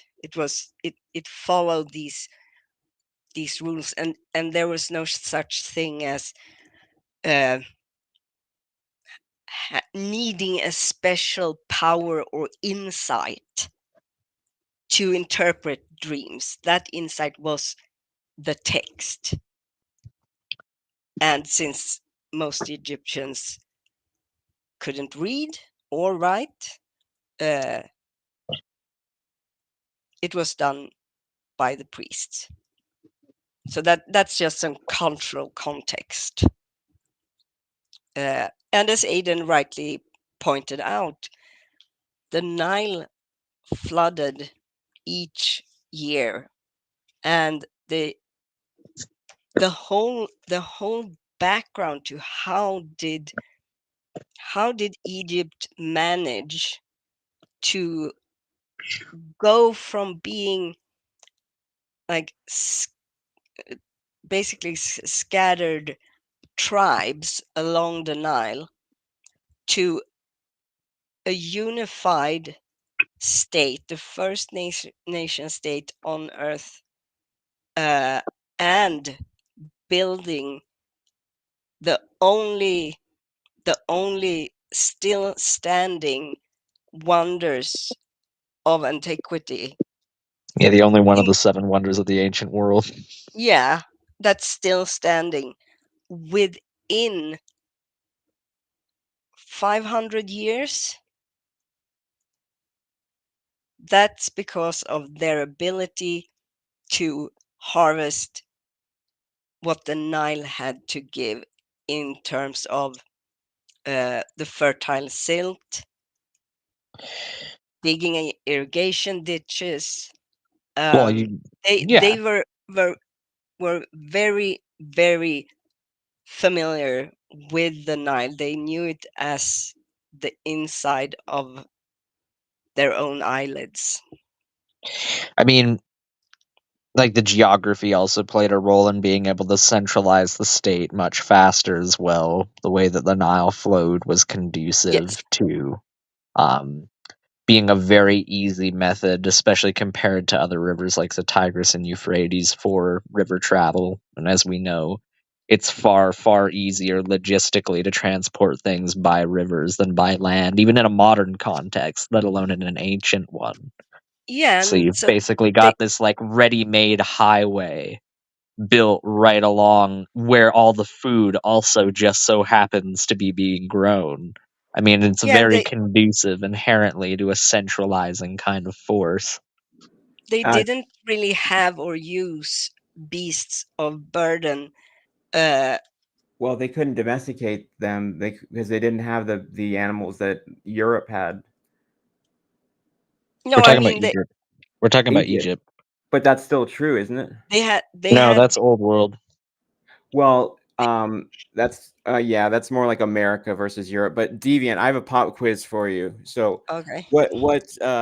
what symbol did the king of Lower Egypt use?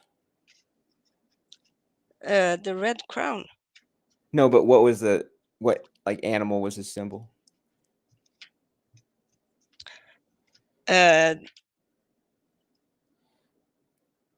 not really sure what. It was a B.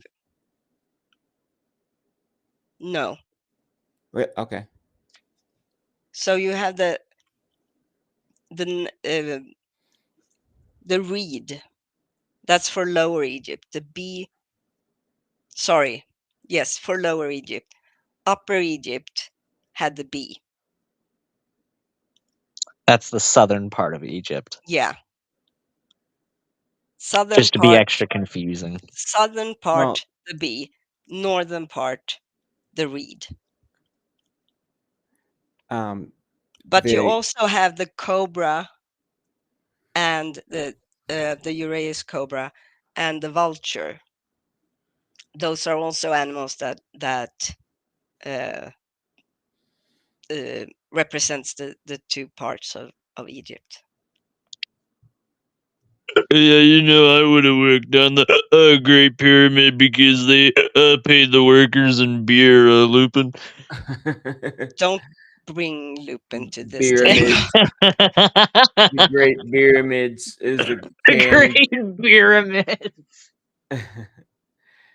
Don't bring that I love negative Jin spirit in here of Lupin. of Nice. Nilep. They talk about nihilism. Well, we know that came from Egypt because of the Nile River, Lupin. Oh, dude.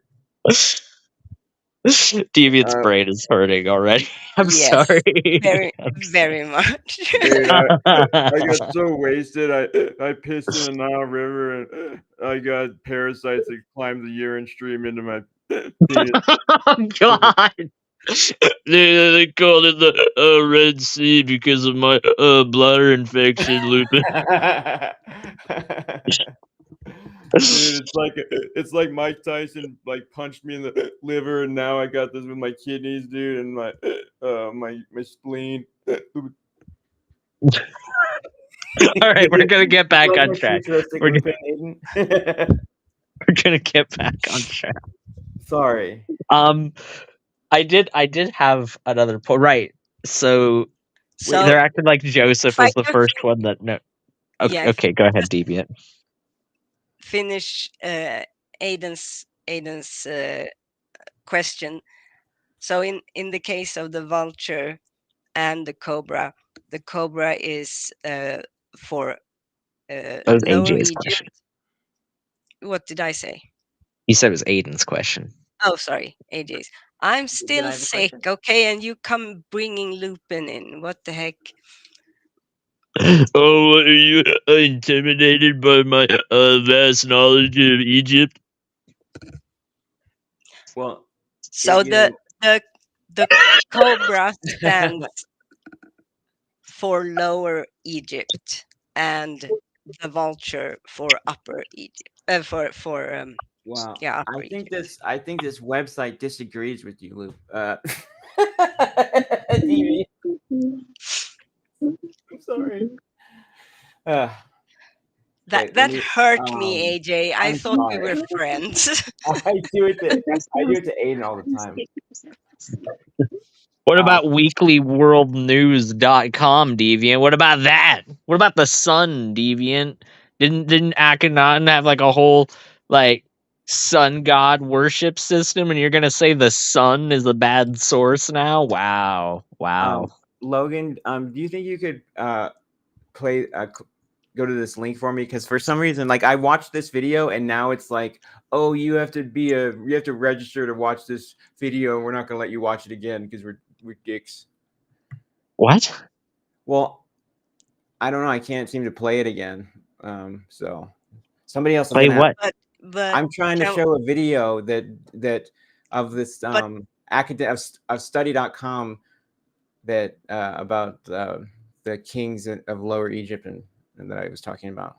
But we're Can in the middle. Yeah. Can we continue just the disregard me. review of? Yes, let's continue. Yes. In the modern world, that means the Israelis and the Arabs, for instance. In the ancient world, it meant the Israelites, because the Israelites spoke a Semitic language. I didn't know so we they were call them already Semites. watching something. But are there other groups that are Semites as well in the ancient world? Of course, the Assyrians were, the Babylonians were, the Egyptians weren't. They didn't speak a Semitic Scooby language. is a But grumpy those dude people who right spoke now. Semitic languages are called Oh, Semites. And Joseph was a Semite. Deviant should be made aware of the artwork of Question of when the Okay, I think we need to bring the video back a little bit because we're talking over it, and I can't even really hear it. It's very quiet. Yeah, I couldn't hear it in the Joseph first is an place. Israelite. Okay, but the Israelites only begin then. What is the context of this video? Are there other groups? We're watching a Proverbs Guys review of Joseph in Egypt. I thought that. No, it's not Posy guy. Hi guys, hello all together. Hello, Mr. Hello. Logo 73. Gangster Ghost, can you increase the volume of the video? No, it is low, AJ. They're covering another video in this video. Okay. Yeah, but if we can The title threw me off. That's why. increase the volume. No, I know. Yeah, I was asking for the volume to be increased as well. Groups that are Crank Semite. it to 11 and break off the knob. That's high as it goes. Full. He's just a whispery guy. He's just like, Yeah, we will have to be quiet. pay attention and be quiet. Yes, be quiet. As well in the ancient world. Of course, the Assyrians were, the Babylonians were, the Egyptians weren't. They did speak a Semitic language. But those people who spoke Semitic languages are called Semites. And Joseph was a Semite. Joseph was a Semite. But at the time, he was not an Israelite. He was a Semite. Well, the question of when the Israelites appear in history is quite well explained in the Bible.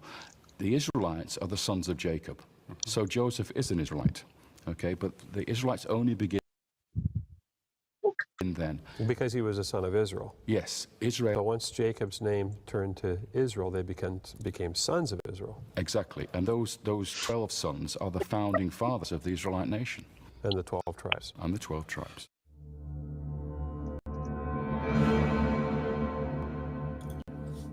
Now, also, just briefly, that's an important point because the argument used by a lot of Egyptologists is that there's no record of an Israelite people in Egypt, but they have records of Semite people in Egypt, and not just the Hyksos.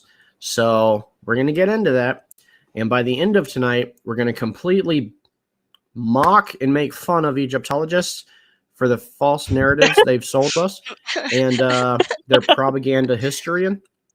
And we're going to just have a good time. Their with it. propaganda So, historian? What was that? Their That's not the propaganda claim. historian? That's not the claim what they make, right? They say the whole population was in Egypt. That is the claim, not that somewhere. They said the whole Israelite population was there, right? I have said many, many times that there were Israelites in Egypt.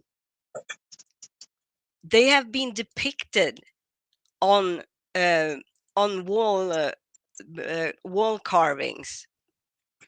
They're mentioned later on in the time of Merneptah in the 19th dynasty, New Kingdom era. Israel is mentioned for the first time in written history. Israel as the being a foreign people group, not a nation or a country, but a tribe. No one would dispute that. Of course, they were geographically close to each other. They were going to trade with each other. They were going to interact with each other. That much is obvious. But there was no more.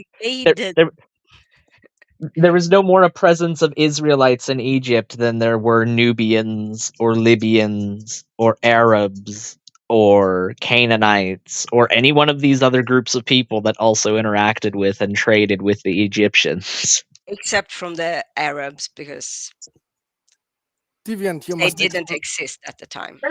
Well, no, I'm talking about like the proto. I'm talking about like the proto Arabs before the time of Muhammad. There were like Arabs that did have like a proto Arabic language at that point. Yeah. Deviant, you must explain that in a different term for Stephen, right? You must say like Sesame Street, like all. This is all of it, like the whole of it, right? and these are some of it, a part of it, right? Yes, there was never an instance where Egypt went and grabbed all of the Libyans or all of the Nubians or all of the Canaanites or all of the Amorites or all of the Medes or all of the Israelites for that matter. Because that's just logistically impossible. Biblical scholars largely consider the enslavement in Egypt to actually be more metaphorical and basically an artifact of their enslavement at the time by the Babylonians. But they couldn't talk about their enslavement by the Babylonians in such terms of being released and freed from service, because that would have been getting them into trouble with the Babylonians. So they basically were writing about it in like a metaphorical sense, where we're totally not talking about the Babylonians. These are the Egyptians. It's different.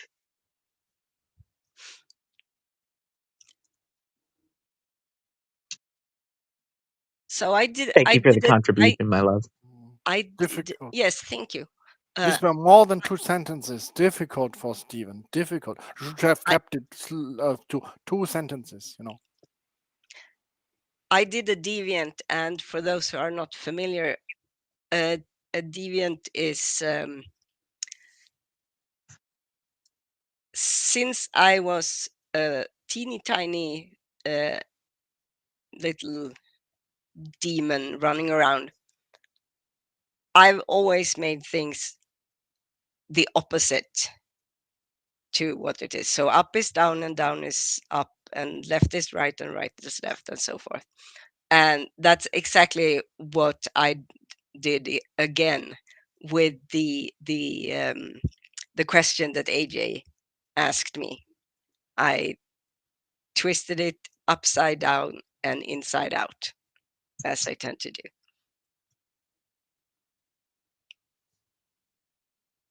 I thought it was worth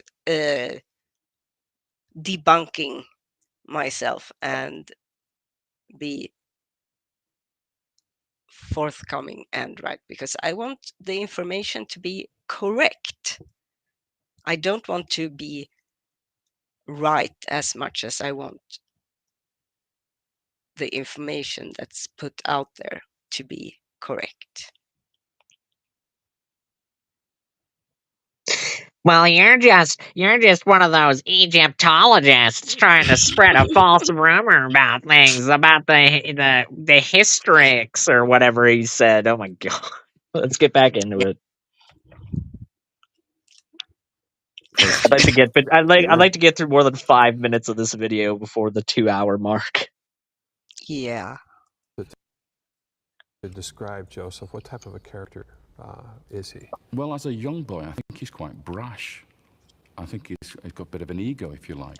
He's the favourite of his father. He's given this multicoloured coat, which none of the other sons have got. So they become jealous of him. So I think he's quite an arrogant young man. But when he's, of course, sent into slavery into Egypt, his character changes. What happened to him?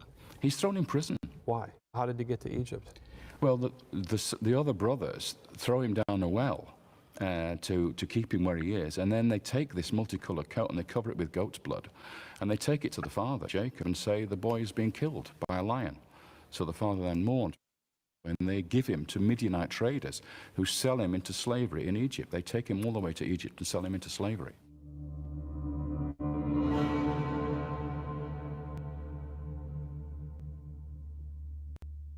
Egypt plays a very important role in the By the way, trade from the ancient Near East. just real quick, Egypt was the Nile was a conduit. Media, as we understand it, as like a Proto-Persian empire is another one of those examples of people leaning on biblical scholarship to try and paint a picture and almost fill in gaps historically that we might not have had much of as an understanding of before. Because sure, there was a group known as the Medes, and they lived in the area around modern Iran or Persia, and Cyrus, as one of the satraps of that group of people, rose up in rebellion against them and overthrew them and established the Achaemenid Persian Empire. But this idea of media, you look up media and you look at these images of like this giant superpower of an empire. We have very little archaeological evidence of that really being the case, of this Proto-Persian Empire that almost spans as much land as the Achaemenid Empire itself eventually came to occupy. We just don't really have much of any evidence of that outside of texts. And I say evidence in the loosest term here, outside of texts like the Bible that are essentially just trying to fill in gaps. I just thought that was worth mentioning. We can move forward. So, and yeah, I'm not really. I think it would be a good thing to keep a bit of track of the timelines here. So you mentioned Cyrus and the Achaemenid Empire. Achaemenid. I can't really say it in English. Achaemenid Empire. That's about a little over 2,000 years after the time of Imhotep. Correct.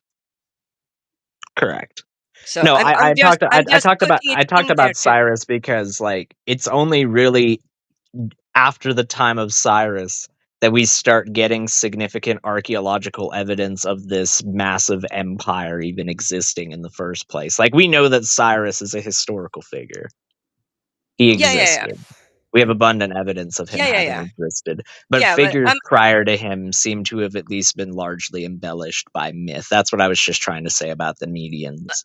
Okay, yeah. I was just thinking, because we are reviewing this video that the Pronouns Boys put out yesterday, I think it's good for the viewers to have some kind of timeline context. Because while Egypt was Egypt this entire time, what happened in the Levant and the Euphrates River area, They might as well be two different planets. Yes, and groups of people rose up and came to power. City-states grew larger. Empires came and fell away. So just to make it palatable, I think. Egypt, the China of the Western world. Oh yes, Egypt, on that note, universe. On that note of Achaemenid period, I visited Tahta Jamshid, which is like not far from Shiraz in Iran, nice. which was the center of Achaemenid period. That's correct. There was it was known as Persepolis. Yes. Which we don't hear me right now. Yes, AJ, we can hear you. Okay. Just give me one sec. Give me one sec.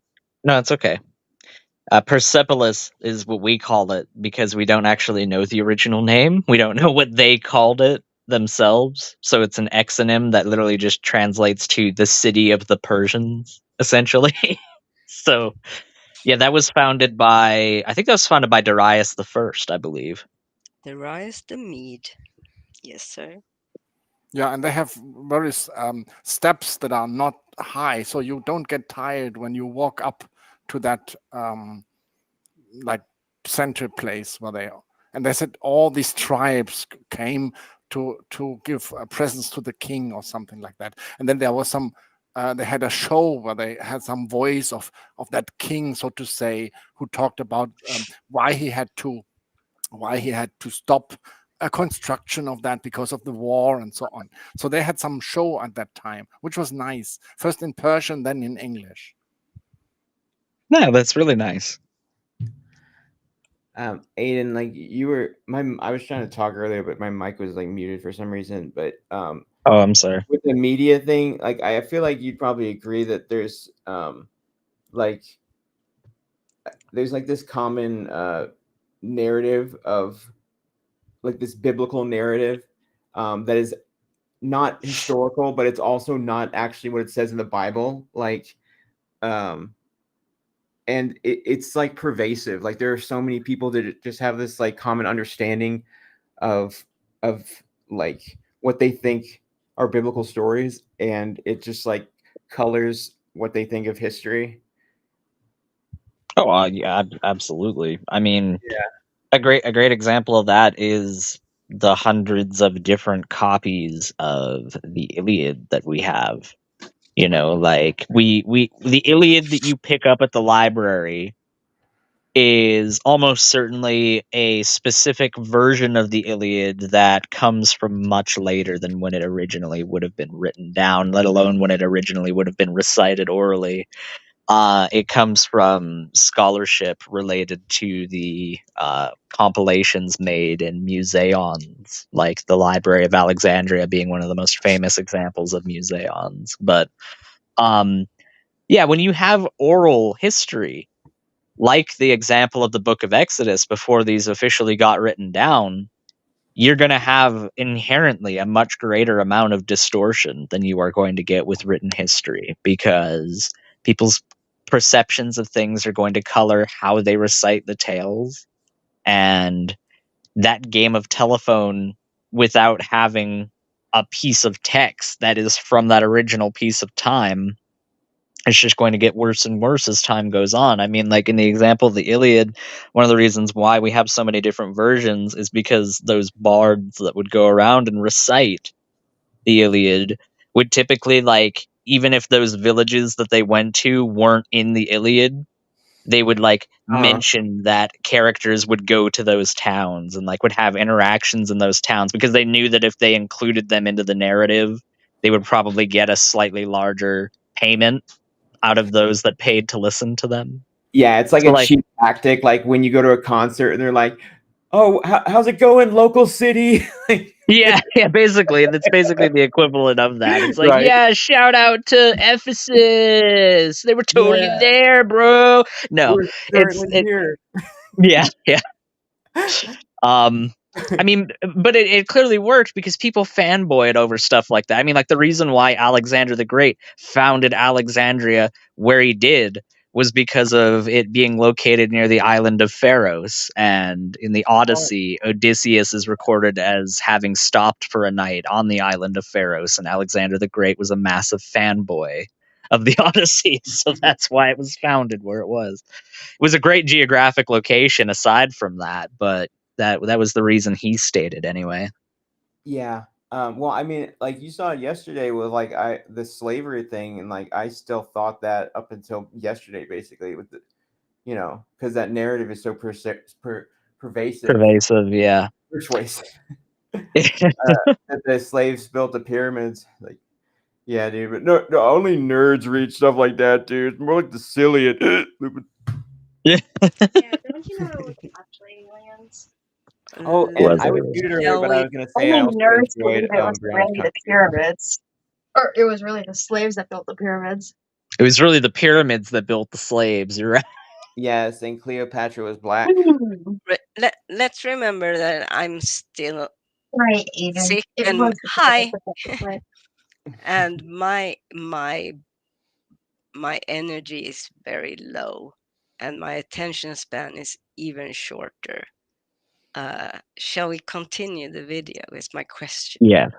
Yes. Yes. You just hear a shotgun Because I popping. will eventually become just mush and no use to anyone or Let's speed anything. run this while Deviant is still coherent. Yeah. She'll become like the person at the end of I Have No Mouth and I Must Scream. Mark's Yes, here. that's right. The jelly thing. Mark's here. What's Mark doing here? Who's Mark? What the heck? Yeah. Just let anybody in here now. Dude, I haven't talked to Mark Stoney in a fortnight. Since yesterday. That's true. So like 1/28 of a fortnight, then, if you really think about it. I Yeah, haven't let's keep played going. Fortnite in a fortnight. Yes, play the Let's go with the video. Of African luxury African? goods Is that racist? coming north, This guy racist? such as ivory and ebony, high-quality woods, myrrh, incense. These things came from AJ, I'm Dude, you don't know shipping that you to everyone on the average fucking. podcast I'm laugh, fucking dude. shipping you to Madagascar. Shut up. moving back and Sorry. We can't play the forth video between and then ancient Canaan and Egypt immediately has start been going talking. on since the end of the Yeah, 4th millennium AJ, BC. shut up. So the idea that Joseph would have been brought I to love you, Egypt AJ. by slave traders. They were probably not slave traders. They were bringing other things with them. In Can fact, the Bible even we tells us they back had up balm a couple of and seconds, other because I want products to hear. He of the said a land of date, Canaan.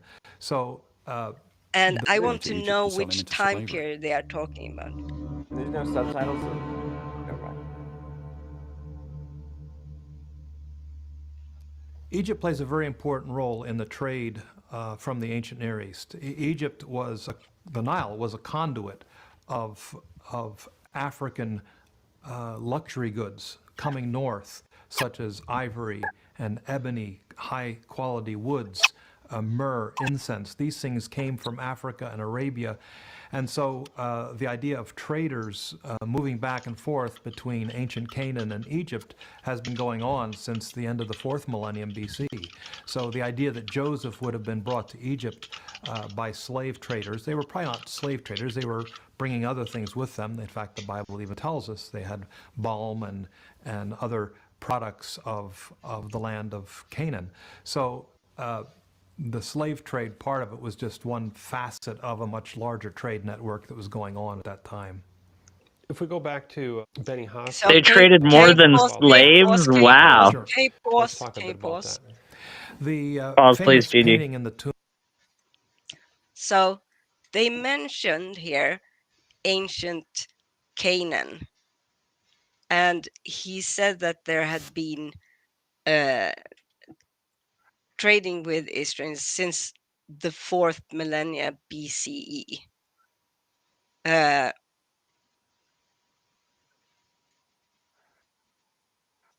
Canaan as a Semite-speaking group, or not group. Of course, the people is the group. Canaan is the land area. Arises in the 2nd millennium BCE.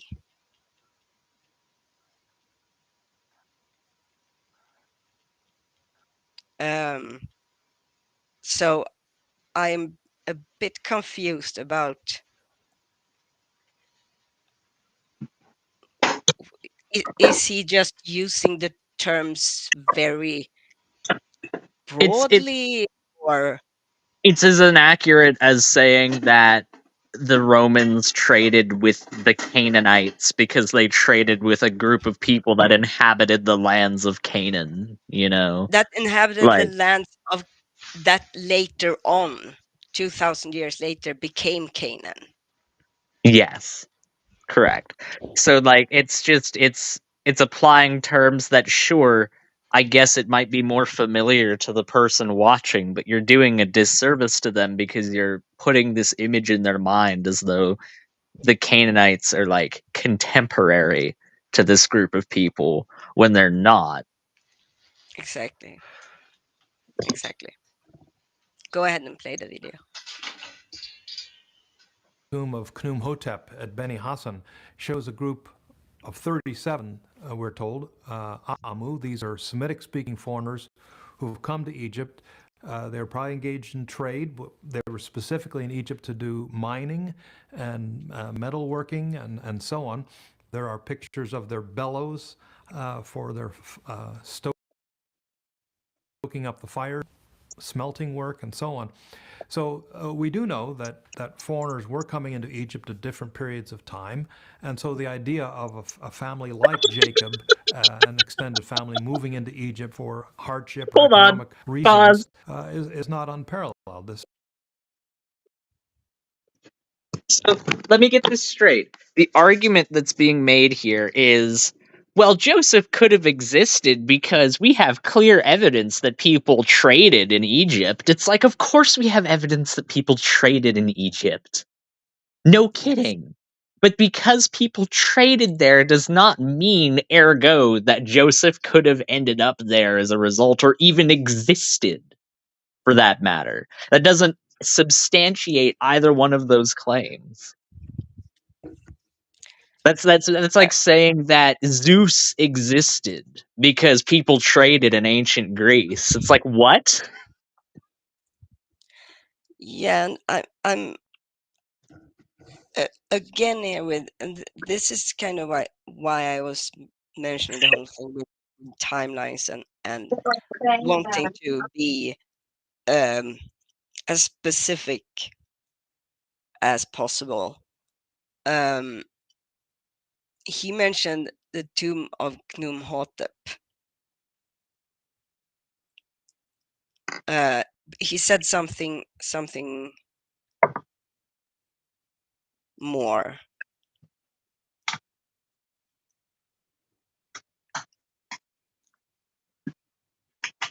Did he not? Oh, I thought you were finished with your statement. No, I'm leading. He said in Beni Hassan, right? Yeah. Yeah. So now we are talking about a vizier, or a not really a vizier, one of the minor kings. He was great chief of one of the nomes, which is like counties or maybe even states within Egypt. He was a local administrator. Sorry? I was saying he's a local administrator. Yeah, but in the 12th dynasty. This one will be shorter and easier. Okay. Thank you, babe. In the 12th dynasty, which is the Middle Kingdom era, so we are then in around the year 2000. The second millennia, BCE. At the beginning of the second millennia, so 1900 to 2000, that time period, BCE. Yeah, we're just talking about like the And time difference again, between Jesus and Obama. yeah, and again, Imhotep served under Pharaoh Djoser, who ruled in 2600, in the middle of the 2600s BCE.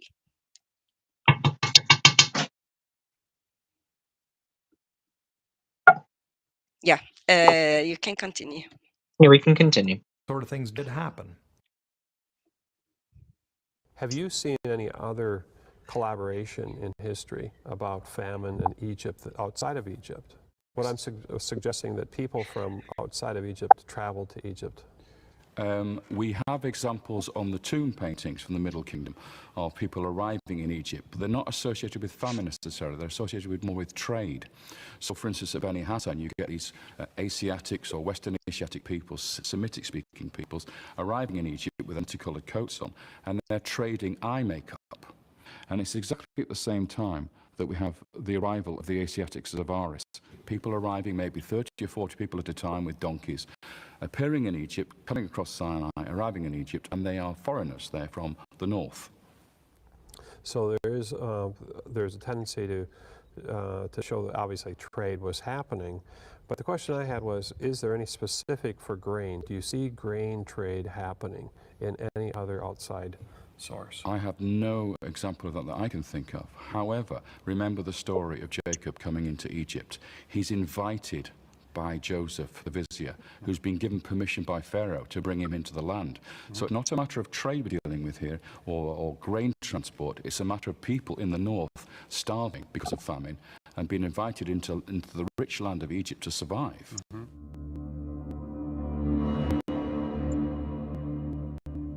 So I would like to point out that when they show the map of people, coming into Egypt, this might seem petty to some people, but it is important. They had drawn a caravan of camels, or what's the word with when they in English when they just have one hump? Dromedar. The one-humped camel. Oh, that's not the Bactrian one. Which one is that? That's a dromedary, isn't it? Oh, so it is. Okay, dromedary. Yeah. There were no such camels weren't a thing in Egypt at that time. It wasn't until much later. And so why do I point this out? Well, it points to the fact that they are not actually, if I were to make a video about this, I would never include camels because it's not historically accurate, and we are trying to we're trying to convey historical information. Yeah, the goal here is to You educate can't just people. mix and match and be like, yeah, they weren't around, but whatever, let's put it in there. Camels are more Why not familiar to our audience, so we're just going to use camels. It's like, Oh, no. submarines are known to our, so why not place a submarine in the Nile as well? I mean, it just speaks to the poor quality, or to the poor knowledge, or to the poor care. I don't know which, but either or.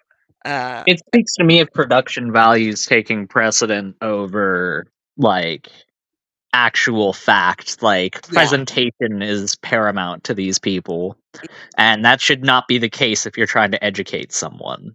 Exactly. I also want to point out that he was asking about grain trade, and Egypt trading outside for grain is an asinine concept. They wouldn't need to trade for any grain outside of any. Egypt was the breadbasket that traded grain with everyone else. Yes. It was their largest export by far. Gold. Well, yeah, but that's more from Nubia, isn't it? Well, isn't it Egypt though? I mean, like, what day of the week is Nubia. it? What day of the week is it? Is really the question on whether they're picking on the Nubians or not. Are they bit of new? Egyptological humor? Yes, yes. Well, Mark, what do you think?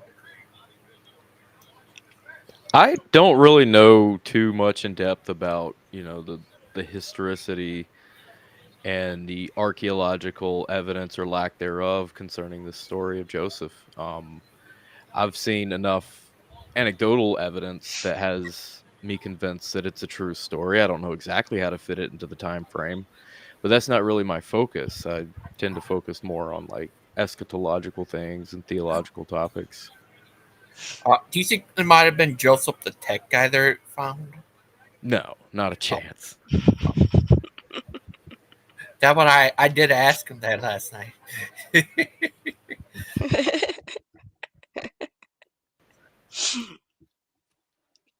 You're a funny in little Egyptian guy. culture. We love you, Gigi. The We biblical do. story of Thank you. Joseph is one of the most intriguing ones in the Bible. There is no direct archaeological evidence that would help us say, yes, this is Joseph in history and space and time as we know it. But what the Egyptological evidence can do is flesh out the picture, provide the context, Hold on. provide background information. Let's just pause. I love how offhandedly they try to say that. Like, we have no direct archaeological evidence that, like, he existed or anything like that. But it's like, no. Hold on, back up a second. So you mean to tell me that you don't have step one on making a historical argument, which is verifying that that person even existed historically? But then you mean to tell me that, oh, but we can move on to step two, though. It's like, no, you can't. You can't. I'm sorry. Unless you've built the foundation of a house, you can't just start laying floorboards down on something that doesn't exist.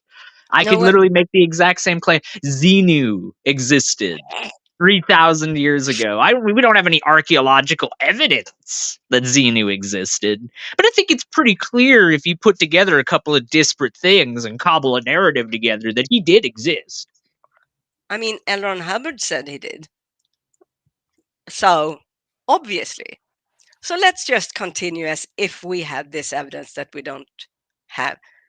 It's a very weird way to do history, to do archaeology, to do science, to do most things, I would say.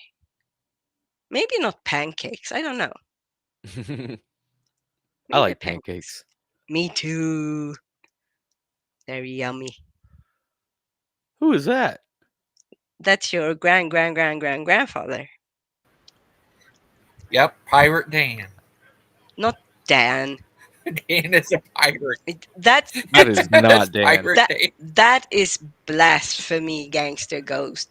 Shame on you. Dan. Sorry, I used the app and transform him into a pirate. He's not a pirate. Pirates are cool. Pirate Dan. He's a pirate Dan. Pirates are cool, and the coolest among us, except from you, Gangster Ghost, is obviously Mark, and he is also a true pirate descendant. Yar. Yar har, fiddle-dee-dee. Being a pirate is alright to me. Yar har, fiddle-dee-dee. I am a pirate. I am Henry VIII. I am. Okay, let's play the video. I am Henry VIII. I am. She's been married to the girl next door. She's been married 7 times before. Everyone runs on and Okay, Aiden is now blocked forever. No. You started this. Aiden? You created this. 1 month. Aiden, 1 month. Keep talking, Aiden. 1 month. I'll make it 2 months. Second verse, same as the first. 7 months. I'm Henry VIII. 9 months. Permanent ban. Permanent ban. Can someone call Steven, please? Somebody call Steven. Oh my. Aiden, your singing woke up my cat, and she is looking at me with the strangest look on her face. Like, what was that? I think she had a nightmare. Yeah, poor It's fat cat. listen to the original recording and you'll realize it was a faithful rendition. Oh, I know it was.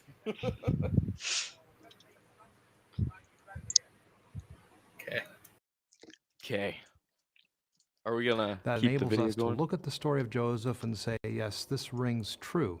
Let me give you a few examples. Number one, there is the fact that Joseph is sold into Egypt as a slave for 20 shekels of silver. Studies have been done and shown that this was the price of slaves in the early part of the second millennium BC. As time went on, by the time you get to the second half of the second millennium BC, the price of slaves is going up to 30 shekels, and on as we go in time, inflation sets in, the price of slaves gets higher.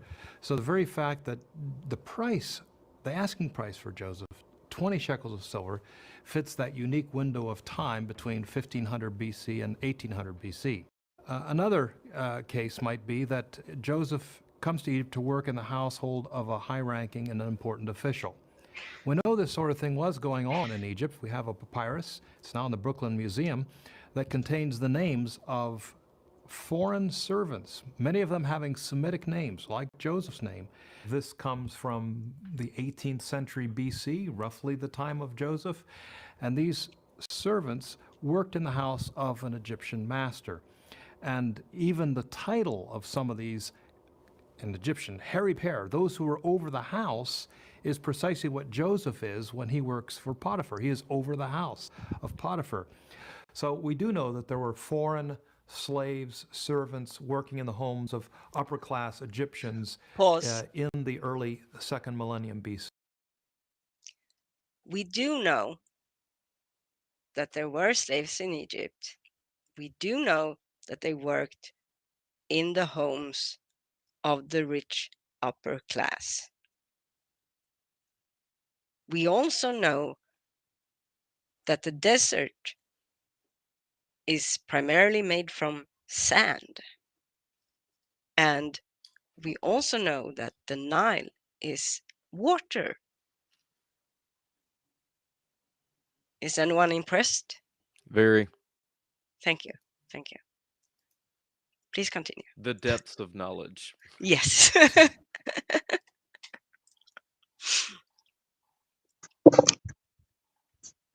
Welcome to Adapted Mind.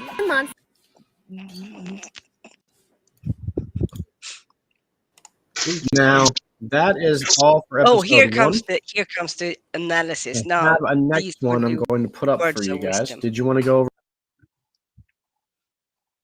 over anything about that one, Achilles? No, I'm learning. I have nothing to add or change, and correct or anything like that. First off, You're I'm learning glad I about how found the a new Egyptians series of documentaries traded I with can the look into. Canaanites and how they used camels in a time that they didn't. That's good. I'm glad that you're learning, Achilles. It's crazy how he doesn't have any criticism or doesn't use that supposed logical mind of his when it comes to narratives that he buys into and supports. It's crazy how that skepticism gets turned off. It's Go convenient. ahead, we can keep going. It is. But I don't have that service. Tubi is a free app. So App though, like it requires a smartphone. Or a smart TV. No. Gotcha. I'm a smart guy. I don't use smart equipment. Hello, Gigi. Can you write his name in the chat? Hello, Yeah, Gigi. absolutely. So I can see what's available on YouTube. Excellent. Okay. And there's a lot of stuff on his. We're about to watch something else of his. This one to me is like the smoking gun. So this one is all about the statue, which you see represent. It's a whole statue in dedication to Joseph. And you'll see by the end of this 7-minute video, I think it'll be almost impossible in your mind to not think this, at least the statue, is of Joseph. But by the end of the presentation, I think we have done a thorough job at convincing you that Joseph was in fact in Egypt, and it's documented. So what's up, Gigi? It's documented in the Bible. Yeah. Yeah. But have they done or said anything that would lead us Okay. to say Gigi for doesn't want to certain, talk to yes, us, Joseph it existed seems. and he was in I Egypt? don't know. Shut up, Achilles. Gigi, are you there? I just wanted to scream at Achilles. Yeah. All right. Well, we press forward. I mean, He had spent his whole life a man familiar with the who mentioned the Midianites? Did anyone? No, that was me. I didn't mention it. But while Stephen and the kids were talking there for a bit, I went to the Bible text because while I know the story as at a glance, I'm not very familiar with its details. And in the text, it specifically says that it is the Midianite merchants that pulls Joseph up from the cistern and sold him to the Ishmaelites that took him to Egypt. The Midianites were a people that were around at the end, in the late Bronze Age period, which is about the 1200 BCE, which again makes it 1400 years after the time of Imhotep. Well, this is what I was talking about Timelines earlier when I are was important. referencing. Yes, no, this is why I was referencing names just being tossed around for filler in the Bible. Yeah. Because just put yourself in the position of a Hebrew scholar in the 6th century, 5th century, 4th century BC. You know, you're writing these texts down and you don't have any direct reference for the direct people that actually inhabited that period of time. I mean, even in a modern context, we don't have too good of a record of who inhabited that period, that area before the Medes did. Yeah. So I need to tell you guys. they're using the Medes because that's the group of people that they know, and they're just basically filling in gaps where it doesn't belong. Look, I'm an Egyptian. Yeah, you walked and pirate the Mark. Midianites were part of the sea peoples that were roaming around and basically, as Sut put it the other day, ancient Vikings. And unlike the Vikings, they actually had horns on their helmets too. Yes, in some cases. This is pirate Mark. Yar. And he's also Egyptian. He walks. Although I'm pretty sure the horned sea peoples came more from Liguria and the Corsica and Sardinia and regions like that. Will they start to claim that Ron Wyatt found Joseph and all the evil Egyptologists tried to cover it up? Is that the story that they are spinning? Yes, they are unironically going to claim here that Egyptology, a profession that was founded to confirm the Bible, is actually there to cover the Bible up. Yeah. Because of course there are no Christian Egyptologists. No. It's not. Or no Jewish Egyptologists either, or Muslim Egyptologists. None of those.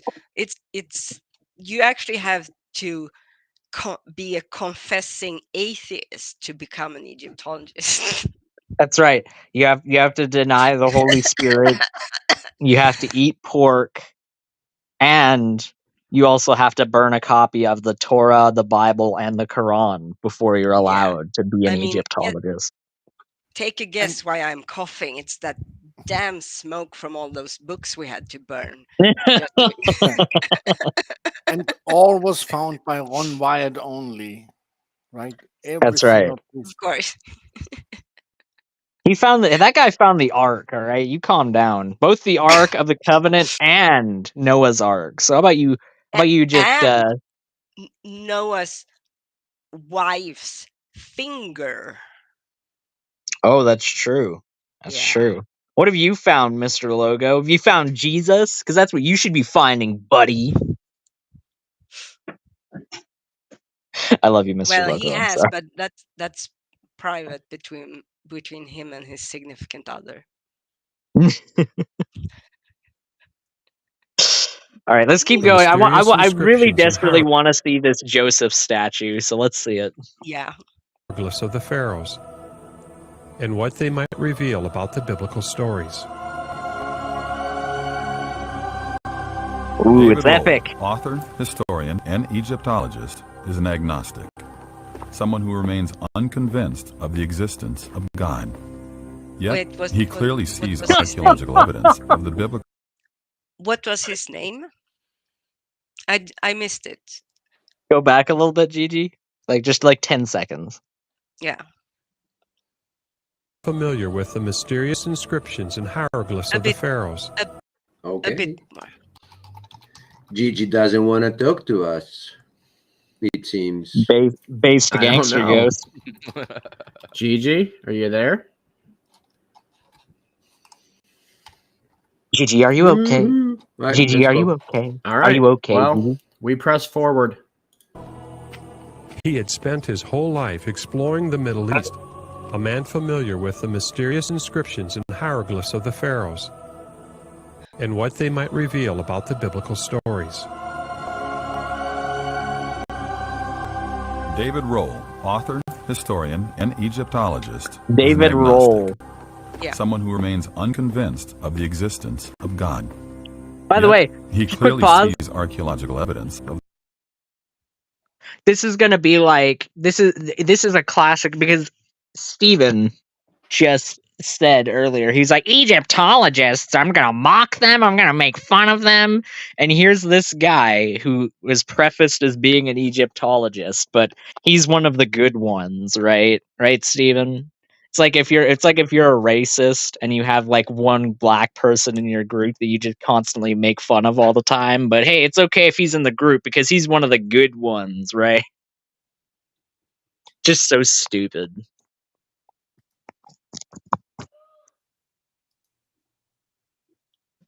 Go ahead, you can play the video. Yeah. And I biblical can confirm Joseph. that David Roll is a real Egyptologist. yes, from Great Britain. Oh, I see. Sounds like he was from Great Britain when it was occupied by the Plantagenets, by how French that was, but hey. Yeah. So he's Jacob, famous and the early for presenting a different timeline, meaning it's a very weird one. He has I'm not that super familiar with it, because it's not been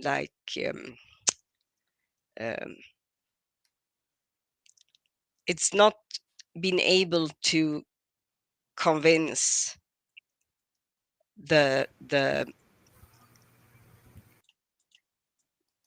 world's Egyptologists and ancient historians. Earlier, when they kind of get a hold of me, I was JFK. Oh. Well, I'm glad you got better. Yeah, me too. Hebrews in the Nile Let's go. Delta On we region plow. of Egypt. Roll believes that many Egyptologists have missed evidence for the Exodus because they have been looking for it in the wrong time period. While most scholars think that the events of the Exodus happened in the New Kingdom, David Roll's view would put the Exodus in an entirely different period, the earlier Middle Kingdom, where he claims evidence for the Exodus can be seen. I wanted him to explain why such a different conclusion than Manfred Betek about Joseph and the early Israelites. Tell me, who is Manfred Betek? Manfred Betek is probably one of the greatest archaeologists alive today. And he's dug at one of the most important sites in the Eastern Delta, a city called Avaris, which is in the land of Goshen, which the Bible calls it. And I believe this is the place where Joseph and his brethren lived. Well, I went to see Manfred Betek. Right. And that's not what he said. He said there's no evidence of this at the time of Ramesses. Exactly right. Most scholars will say if you look at the city of Ramesses, there are no Asiatics there. There are no Western Asiatics living at that particular city. But dig down a little bit deeper, and you do find a city full of Asiatics. Yeah, but the Bible says it happened at the time of Ramesses. Mm-hmm. What are you saying? I'm saying that this particular mention of the city of Ramses, the building of Ramses, is what we call an anachronism. It's something that's been added into the text later by an editor. Mm-hmm. So what the editor is basically saying is, this is the place where the Israelites Hold built on. the store city. Hold and on. we know it today Pause. as Ramesses. Well, in the ancient times, So the Bible's lying then, is what he's basically claiming. No, The inerrant word of God. Well, he's saying that somebody inserted it after the fact, which, I'm sorry, in all intents and purposes means that the inerrant word of God is lying to people then.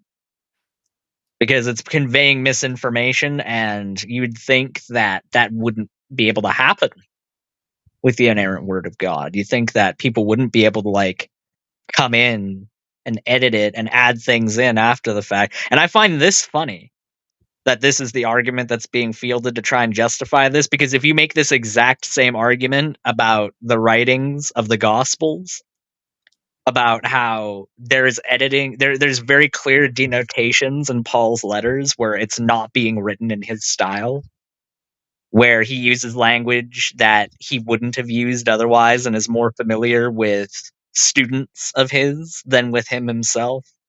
When people use those arguments, the Proverbs guys will say, oh, you're just trying to deny Jesus. You're just trying to deny the Bible. But when it comes to this, it's A-okay. It's perfectly fine. Mm-hmm. Cherry pickers. Yep. So yeah, the prefer Bible's my lying to you. cherries picked directly from the tree.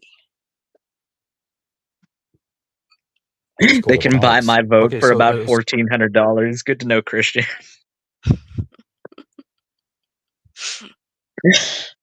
So the people know the area, the region. the people of the Bible would have known where Ramesses was and where, therefore, their ancestors actually built the city. I also found that the Bible, in the book of Genesis, uses the word Ramesses maybe I should hundreds of clarify years that a bit. before Pharaoh Pause, please. So, in the during the second intermediate period, which is the period between Middle Kingdom and the New Kingdom era in Egypt, Egypt was invaded, and partially so it was split back in two as it had been prior to Narmer, where Lower Egypt, being the Delta region, was being controlled by a people known as the Hyksos, Hekahesut in ancient Egyptian. It just means foreigner. The Hyksos are known for bringing the technology of the chariot to Egypt. So, 1 second. Oh, yeah, I had to cough. They established a city up in the Delta toward, if you're looking at a map, it's up where the Nile broadens into the Delta to the right. And it was called Avaris.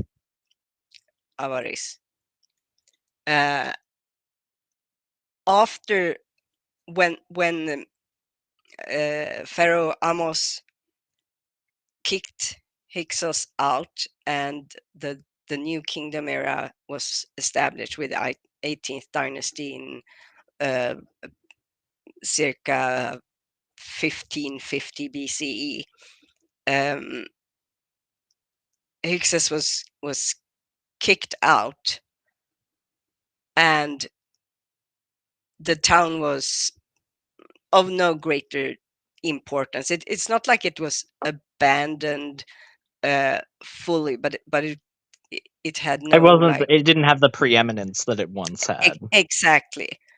But fast forward about 250 years or so to the time of Ramesses II, who was in conflict with the Hittites.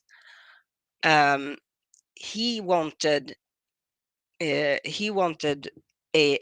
administrative center closer to where the enemies were, and he kind of not appropriated Avari, so they weren't exactly built on the very same spot, but very very close to them, and he built this town known as Ramesses, which was a military garrison with stables for horses and chariots and practice areas for the soldiers and so forth. So it was both a means for the pharaoh to show potential invaders or attackers that don't mess with us, look what we have, and it also made it more expedient when they had to go out and do battle with the Hittites, because they didn't have to travel through all of Egypt first just to get to the battle.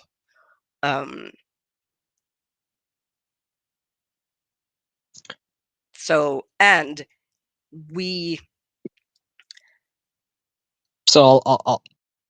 all of that is to be said in relation to what they are saying in this. How? Yes. Sorry, I'm not trying to say that insultingly. I'm just trying to how does that tie together with what they're saying? It ties together again with this establishing a timeline. They are kind of making it as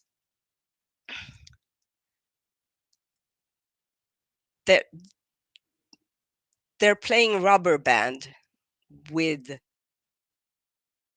the timeline of events and these cities, Avaris and Ramesses. Yeah, they're talking about a city known as Avaris, and the claim is that this is talking about the Middle Kingdom, and this is referenced from this period rather than from the New Kingdom, and then they're referencing a city that From really only from the New Kingdom. Yeah, So without making any distinction, and that's what I'm trying to do. Yeah, I'm trying to Yeah, distill that. I'm trying to yeah. distill the essence of your points down so that the audience Awesome. can easier understand. Thank you, Aidan. That's why I wanted you here. That's good. Cool. Well, we can move forward then, unless you're not done. We can move No. forward. We can. They built this city on rock and roll. Oh, sorry. Mostly We on rock. built this pyramid. We built this pyramid. Ramesses or his city existed to describe the land where Joseph's family settled. So if the name Ramesses in Genesis does not refer to the time of Pharaoh Ramesses II, then why should the mention of Ramesses in the book of Exodus be any different? Now this What? Avaris is the city which Hold on, can we lies go back a under little the bit? biblical Ramesses. Ramesses of the New Kingdom, Avaris of the Middle Kingdom. I also found that the Bible, in the book of Genesis, uses the word Ramesses hundreds of years before Pharaoh Ramesses or his city existed to describe the land where Joseph's family settled. So What? if the name Ramesses in Genesis Pause. does not refer to the time of Pharaoh Ramesses II, Hold on. Uses the term Ramses hundreds of years before. No, do you see what you've done there? You've put the cart before the horse yet again. You've made the claim that, oh, well, this couldn't be talking about the new kingdom because that's Ramses. He's in the new kingdom. It must be talking about the old kingdom.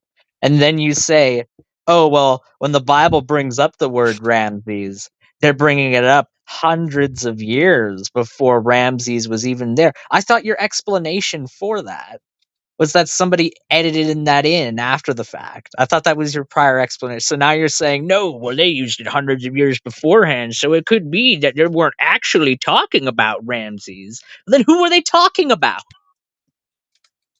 Ramses doesn't actually mean Ramses if you really think about it. What? Yeah, I'm very curious where this is going to lead. Well, Then it's why just should like the they're mention sneaking these premises by people as though they should just be accepted.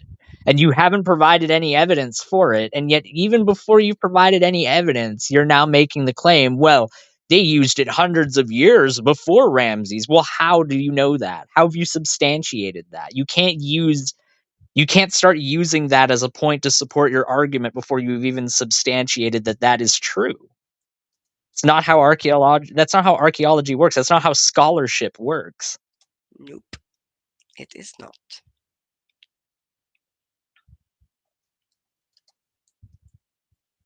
Such a dishonest video. Mm-hmm. We can keep going. of Ramesses in the book of Exodus be any different? Now this Avaris is the city which lies under the biblical Ramesses. Ramesses of the New Kingdom, Avaris of the Middle Kingdom, the 13th dynasty. It lies underneath the city that's mentioned in the Bible. So when BTAC digs up a huge population of Semitic-speaking peoples with Semitic culture living in the city of Avaris for several hundred years, and then, at the end of the period, these Semites all leave, depart with their belongings and abandon the city, whatever Manfred says, that to me sounds awfully like the Israelites. Well, what he told me was that there was no connection. Well, look at the evidence that you've got here. Right at the beginning, at the heart of this community. So Avaris was built by the Hyksos, the Hekahesut. Hyksos was an ancient, a foreign group of people coming from Asia. Correct. They were not Semites. They were foreigners. They weren't described as Israelites. They were literally just described as a foreign people, and it was a notable event because a group of people that foreign to Egypt, had never conquered Egypt and assumed the throne of it before. So that's a historically significant moment in Egyptian history. But I find it very interesting that these people mention the city of Avaris, mention that it was inhabited by these supposedly Semitic-speaking people, which let's just grant the argument really briefly that let's just say the Hyksos were Semitic, because it makes this argument more interesting in my opinion. But for the sake of that argument, well, it is no, and I'm prefacing it with that it is false. Yeah. But even if the Hyksos were a Semitic group of people, I find it interesting that they're not mentioning that, because that would fly against the narrative that these people departed because they were enslaved. It was just the opposite. The Hyksos were in charge. They were ruling over the land, and they abandoned the city because they were ousted from that rulership. That's not fleeing from enslavement into freedom. That's much the opposite. Yes. So, Yes. of course, they're not going to mention that this city was built by the Hyksos and was an administrative center for them while they ruled Egypt, because that would fly against the narrative. And it just pisses me off Yes. that they selectively edit that in order to propagate their narrative, because if they just included that into it, then they would know that that would just inherently contradict itself. So they don't. And it frustrates me because people like Steven and people like Achilles, who haven't read as much into this, wouldn't know that. Exactly. Lying by omission is still a lie. Yes. And when you lie in your role as a scholar, that makes you something even worse than a liar, because you're using your role as the authority that people are going to see in you because of your supposed knowledge. You're using that to fool people into buying your narrative. Yeah, it's despicable. It's the kind of shit that people within academia,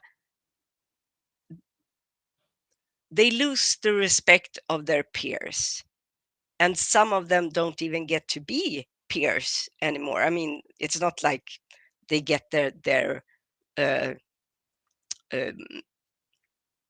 what's the word? If they have a PhD, it's not like it's taken back. Right. It's not like an excommunication. It's not like a papal No. bull is handed down and now they have to be burnt at the stake. But like, No, imagine but if they you're a doctor and you fail at being a doctor. You know, like you use Hippocratic medicine in the modern age and you're called a quack, and people realize that you're no longer practicing medicine competently. Like, that is going to be cause for people to lose faith in your ability as a doctor, and you're probably not going to get as many patients as you would have otherwise gotten beforehand. The same is true for this, because if you're going to be in a profession, then you need to practice the rigors of doing that profession properly. Yeah. And this has been shown time and time again that when you selectively edit things, when you exclude things from the narrative, that is almost without fail because some form of propaganda is trying to be pushed forward. Some narrative, rather than just objectively telling the story as we understand it. You are trying to color it a certain way to get people to think a certain way. And Missing Mods here in the chat saying, it was built on rock and roll, Aiden, relax. Look, like, I know I'm usually a jovial guy, but when it comes to history, I'm very passionate about it. All right? And I'm very passionate about it being accurately portrayed to people, because the moment that you lose that, you're misinforming people. Yes, And and that's wrong. we shouldn't pretend that it's just history. It's so long ago. It doesn't matter, because nothing can be further from the truth than that. It does matter. It's the reason why we're History here has today. been used. False narratives of history has been used throughout time to make people believe and do things towards themselves and others that are absolutely despicable. Come on, Aiden. History is just aged gossip. Up, we're up.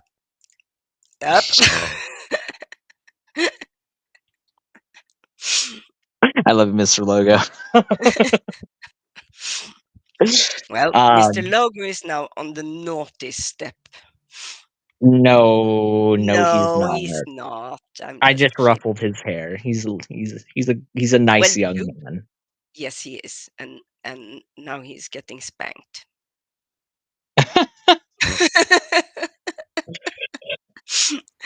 I mean, No. like, I get upset about it in the same way that, like, Missing Mod, if you were doing a paint pour and somebody just came into the room and threw a bunch of garbage on top of your paint pour and ruined the image, you'd probably be upset, I mean, right?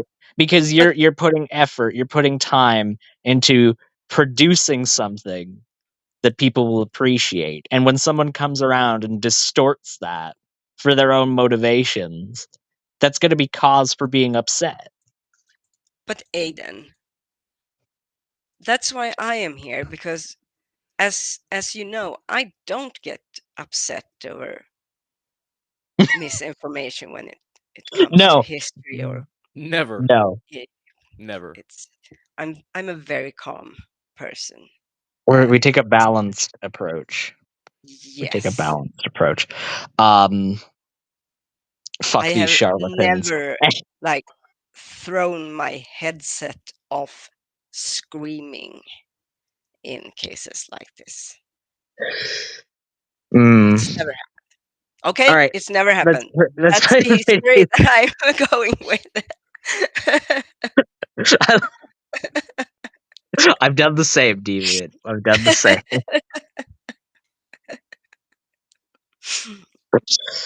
I Yes. appreciate it. Me too. Me too. I'm glad that we're two nutballs, and then we have 3 other nutballs being here, As and backup. yeah. That's right. All right, GG, do you want to play the video? Unity at the end of the 12th dynasty, we see a Syrian house appear. The Austrians call them Mitteltal houses. This type of house is found in North Syria, the area where Abraham came from. It's exactly the same style of house you'd expect Jacob to build for himself in Egypt. And we Oh my know that the gosh. Israelites sought their brides from Haran in that region. They all went back to get their brides from there. So the culture that turns up in Egypt at the end of the 12th dynasty seems to have come from North Syria originally. So what is the connection with Joseph out of Ars? Well, after this house of Jacob, if Hold we can on. call it that, is Pause. built, Pause. eventually it's Pause. flattened. Pause. and on Pause. What they are saying now is that at the end of the 12th dynasty, people come into Egypt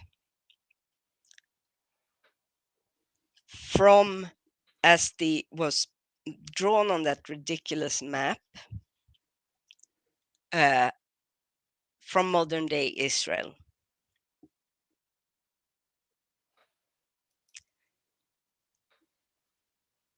I don't know what they are smoking, but I would say better lay off the pipe and start over.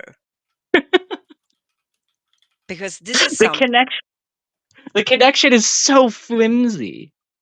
It's so flimsy. It's literally saying, look at this house. Doesn't this house kind of look like this house? Therefore, that house had to have been lived in by this specific person. It's like, what? Yeah, we know that. So the type of house that they are showing here,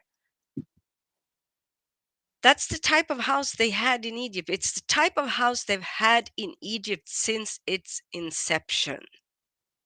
No, but you need to understand, they found one of those houses in Syria. So wouldn't that mean that wouldn't that mean that Joseph took that style of house and built it there in Syria? I'm sure no person that was from Syria ever went down to Egypt, saw the way that the architecture was built, and was like, hey, that looks really nice. I'd like one of those for myself. No, it was Where Joseph. It was the first person who got that idea. I thought they were trying to establish Joseph as the biblical character in Egypt, not Joseph the Egyptian going to Syria and becoming a builder of houses. But that's where they got their wives from, though, Davey. They got their wives from this one region over here in Syria. That's what the book says.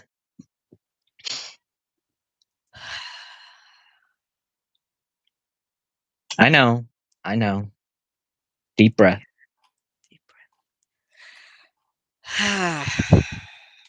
So they're trying to say it was the 12th dynasty, right? Yeah. That Joseph is associated. It's so much more plausible to associate Joseph with the Hyksos. It just is. They really got to grasp at straws to put him in the 12th dynasty. Yeah. Well, they're jumping around left, right, and center because you would think that they were implying that he was part of the Hyksos when they brought up that city earlier, because that city was built by the Hyksos. But now they're also saying, no, he wasn't part of that. He was part of the 12th dynasty. You're right, Deviant. It's not just a little bit of rubber banding. It's literally like 12 rubber bands strapped together in a way that the moment that you twang one of them, it rebounds on another one and causes like a resonance among all the other rubber bands. It's just crazy how much they are running all over the place around hundreds, if not thousands of years of history. And we're still in a time period that, so the distance between the time period that they are talking about in the video now and Imhotep that we know the PGs are trying to say is Joseph, that is a time period that stretches from here, from modern day, to the Council of Nicaea. Yeah, but it happened a long time ago, Deviant, so who cares? Yeah, time moved Who in a different cares? way back then. That's right. Well, according to Kent Hovind, when you look at light, light just like, maybe the speed of light speeds up. You ever think about that? Speeds up, and sometimes it slows down. You ever seen the dust? Look at the space dust. That proves that the light is like, it's like Speed and versus Speed 2, Cruise Control, It's just the worst movie ever. Yes, Kent Hovind is the worst movie ever. No, the Kent Hovind documentary is the worst movie ever. Oh, I truly didn't know there was a difference. Both seem to be great, or rather awful, works of fiction. Yeah, that's true. Yeah. So let me get this straight. They're trying to say Joseph is Imhotep? Yes. Oh, that's dear correct. That's correct. I mean, no, he Joseph has a statue, was a Mark. Don't you foreigner. understand? But Joseph was a foreigner. Yes. Yeah, and Imhotep wait Not a a sec. foreigner. Wait a sec. No, hold on. I mean, doing the calculate. Hold on. He wasn't a I mean, foreigner. what really is a foreigner when you really think about it, Mark? Like you're born in a different town from someone else. I mean, that makes you a foreigner in a sense, right? Yeah, true. Makes you a foreigner, like, yeah, I'm foreign. I'm from this other town. I feel very So now you're going to say foreign. that's not a foreigner? I feel very foreign to this line of logic. This video that we're watching is very foreign from the fucking truth. Is what this is That foreign too. from.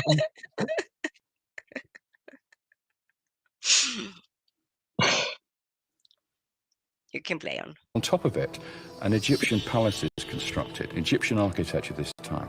However, the occupant was not Egyptian. The palace had courtyards, colonnades, audience chambers. There was even a robing room. It obviously belonged to some high official of state. Where was very, did very they important find? Yeah, to hold the on. Hold on. Let's go back a little bit. Where did they find this house?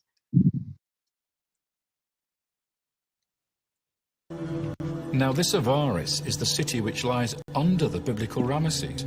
Ramesses of the New Kingdom, Avaris of the Middle Kingdom, the 13th dynasty. It lies underneath the city that's mentioned in the Bible.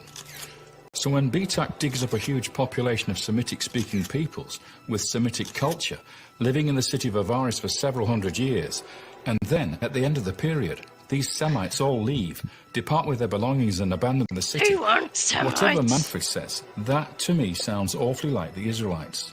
They were Asiatic. Well, what he told me was that there was. You know, Turkey, Israel, basically the same place. You really think about it. Yeah, and also these people didn't come from that area. They were Asiatic. Asiatic. Yeah, Turkey's Asia Minor. What do you want? Yeah. Yeah. I might need one of those trepanations after this.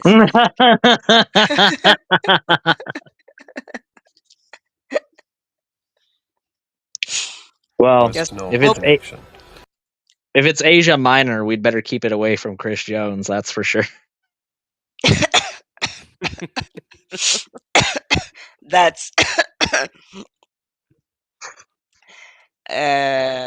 yeah. You laughed. Of course I did. Let it be known. I have a bad taste. I told you I need a trepanation, okay?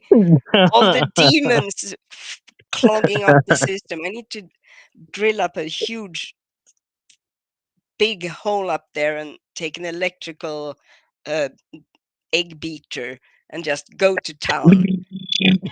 Yeah. Not yet, but after this I wouldn't do it now because Yeah, one last service. Can we just put the final few nails in the coffin of this video before you do that? I would appreciate it. Yeah, okay. Yeah, sure. Anyway, let's listen about this house and how Joseph totally lived there because it had a room where people put robes on. Also, does it say in the Bible where in Egypt Potiphar were to have lived? No, it does. He even admits that it's speculation. At the very beginning, he admits that it's I think that he lived over here in this region because this region was the nice region. It was the Brentwood of ancient Egypt. It's okay. But it wasn't. Right, but don't worry about And that. The Hyksos were driven out. Oh, you might say they were driven out in an exodus. You might even say, huh? But how could they then live there for hundreds of years and be there? Well, you see, there's a very Semites. There's a very simple reason for that, and that reason is shut up. Oh, okay. Yeah, that's fair. That's fair. That's how it works within academia. When you're defending your thesis, if anyone says something, just shut up, and everyone knows that. Okay. They just nod their head. Fine. It's fine. We're going ahead with it. That's how it works. That's right. That's right. Let's go. Well, look at the evidence that you've got here. Right at the beginning, at the heart of this community, at the end of the 12th dynasty, we see a Syrian house appear. The Austrians call them Mittelsaal houses. This type of house is found in North Syria, the area where Abraham came from. It's exactly the same style of house you'd expect Jacob to build for himself in Egypt. And we know that the Israelites sought their brides from Haran in that region. They all went back to get their brides from there. So the culture that turns up in Egypt at the end of the 12th dynasty seems to have come from North Syria originally. No, there is no logic to this reasoning. It's like having your brain fucked by stupidity. Oh my goodness. Achilles is learning right now, Deviant. He's learning No, so much. But they had a CGI graphic that showed his anatomy. You guys saw it. It was there. It's true. No, can you deny that graphic existed, Deviant? I heard a slight edge of weeping to that, just a And look, little, and look, a little tinge. this guy has a jar in his background. Like that has got to give him some kind of credibility, right? I don't have a Yeah, jar that like jar that. is probably like a dead guy probably owned that jar at some point in the past. So like that lends him Yeah, a lot we of gotta trust him. importance and significance. Joseph himself owned that jar. Did you know that, Mark? I thought Ron Wyatt owned Joseph. Well, he owns the copyright to Joseph. Ah, yes, of course.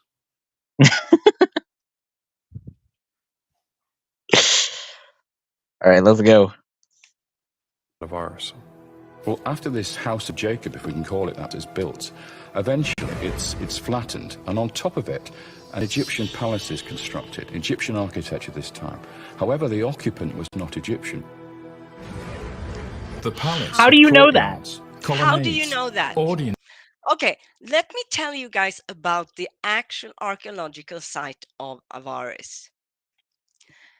Being up in the Delta region means that things up there has not been preserved to the degree it has further south in Egypt, where the climate is far drier. It's also the fact that it has been for the period of Egyptological studies and archaeological excavations in Egypt. It's been proven very difficult to dig there because of the Nile saturating the ground. And the arms of the Nile that forms the delta has been moving throughout time by natural means. It's just how rivers works, you know. So while there are excavations at Avaris, they are very difficult. I mean, in terms of when you're doing an archaeological dig, it's a very difficult site to excavate, and the findings are scarce. It's also an issue that the land they are digging is people's where people grow their food. And since Nasser decided to build the freaking dam, the Nile no longer floods, making farmland more scarce than it was. This fertile Nile Valley is not that anymore.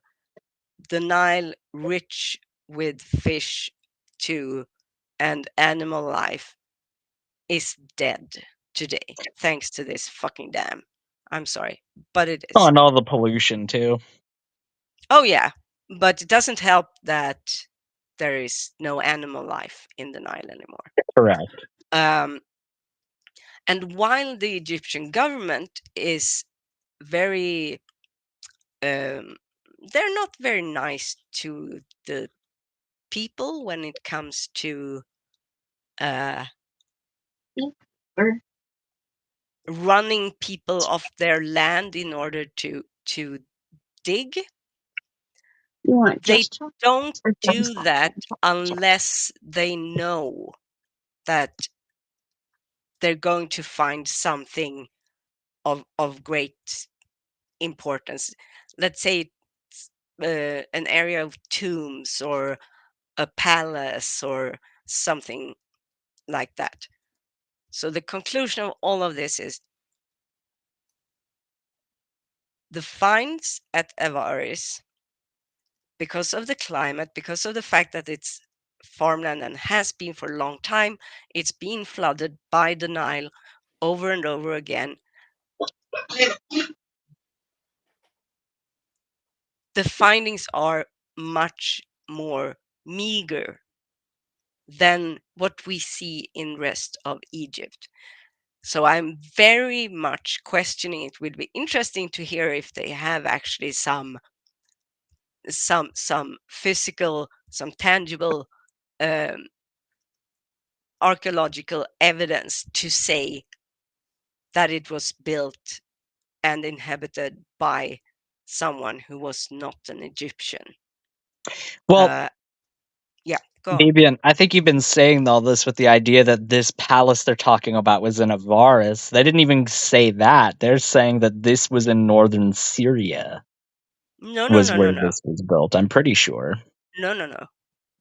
If you That's go where back. they said their brines came from, which I'm not sure what they mean by brines. Yeah, but they said that look at this house. It's in northern Syria, right where Abraham came from. Well, let me address the elephant in the room that they seem to not even want to deal with. Genesis 47:11 describes how Pharaoh allowed Joseph's family to settle in the land of Goshen. That's not Avaris.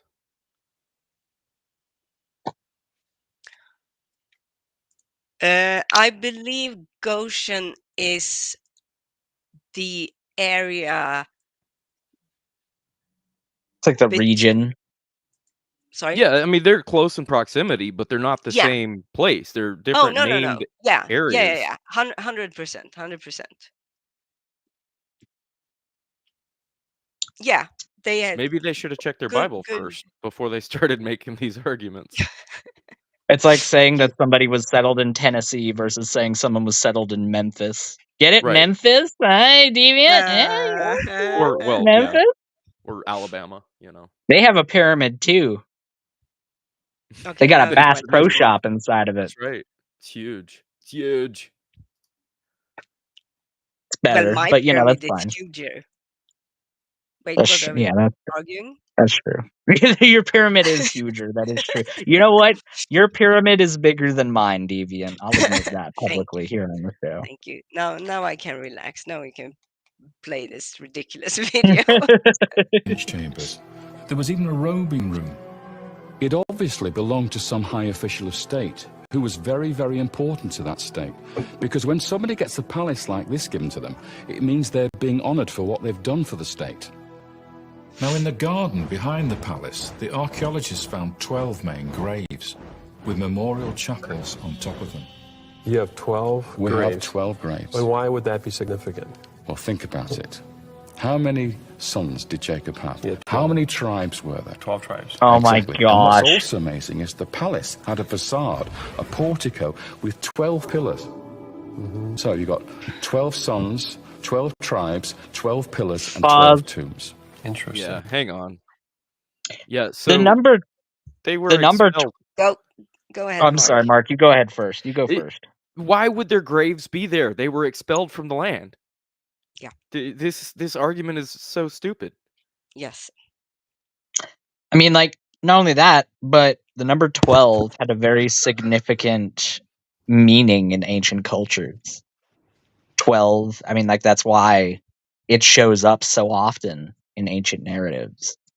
It has, like, this connotation of luck and wisdom and fortitude behind it. Whereas 13 has famously been associated with unluckiness and misfortune and all of those things. The number 12 was almost like the inverse of that.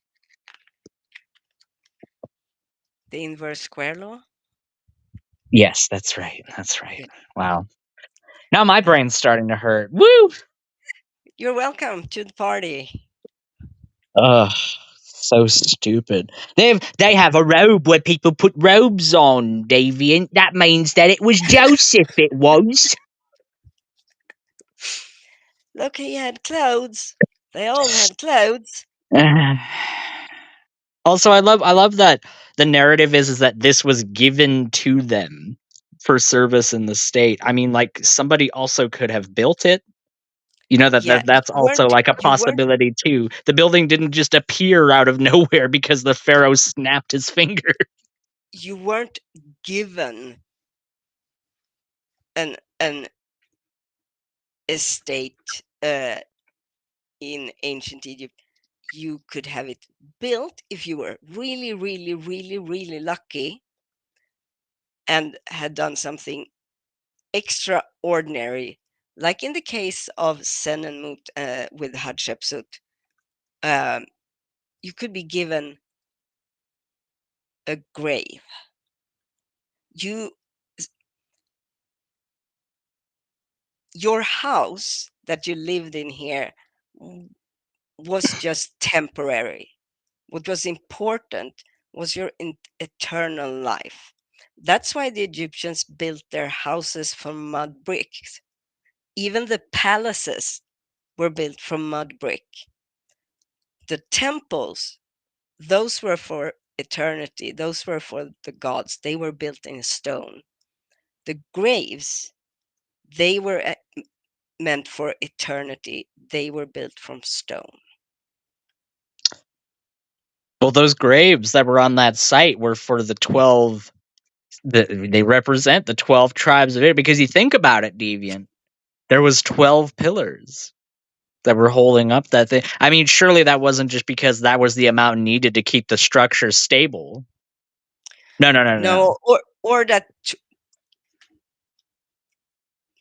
kind of 12 has somewhat of a significance in ancient Egyptian culture, ancient Egypt being the culture that divided the day into 12 hours of day and 12 hours of night.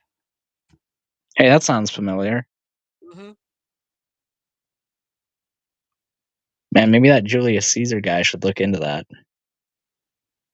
He should. I wonder why he hasn't. I know, right? Well, I mean, he's been too busy burning down the Library of Alexandria. Give him credit. Oh yeah, of course. That was him. That was him. He No, was it was speed him. reading. He was speed reading, and yeah, it caught fire. He Well, was turning those pages too quickly. so fast. That's right. Which is crazy to me because books as we like codices as we understand them like really didn't exist. It was primarily No. scrolls. But I Yeah. mean, hey, we're already getting like 1200-year gaps exhibited in this video. So why not? Julius Caesar was reading a codex about Michael Jordan, and he was reading it so quickly that it caught fire. Yep. All of that happened. It's true. It's true. And then the books clapped. Yes. It sounded like this.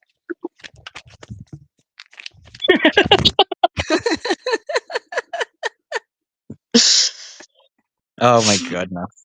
This video, man. This video is something else.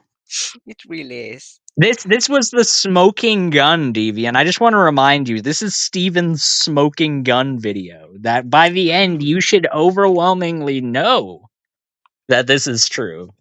Oh, I'm glad he's telling us that because I have a feeling if he didn't, no one would know. I know, right?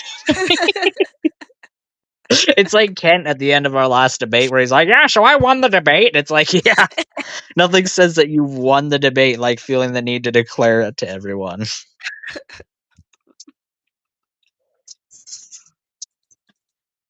Mark, Exodus was 400 years later. They only said that this might not be Joseph, but here is commonality.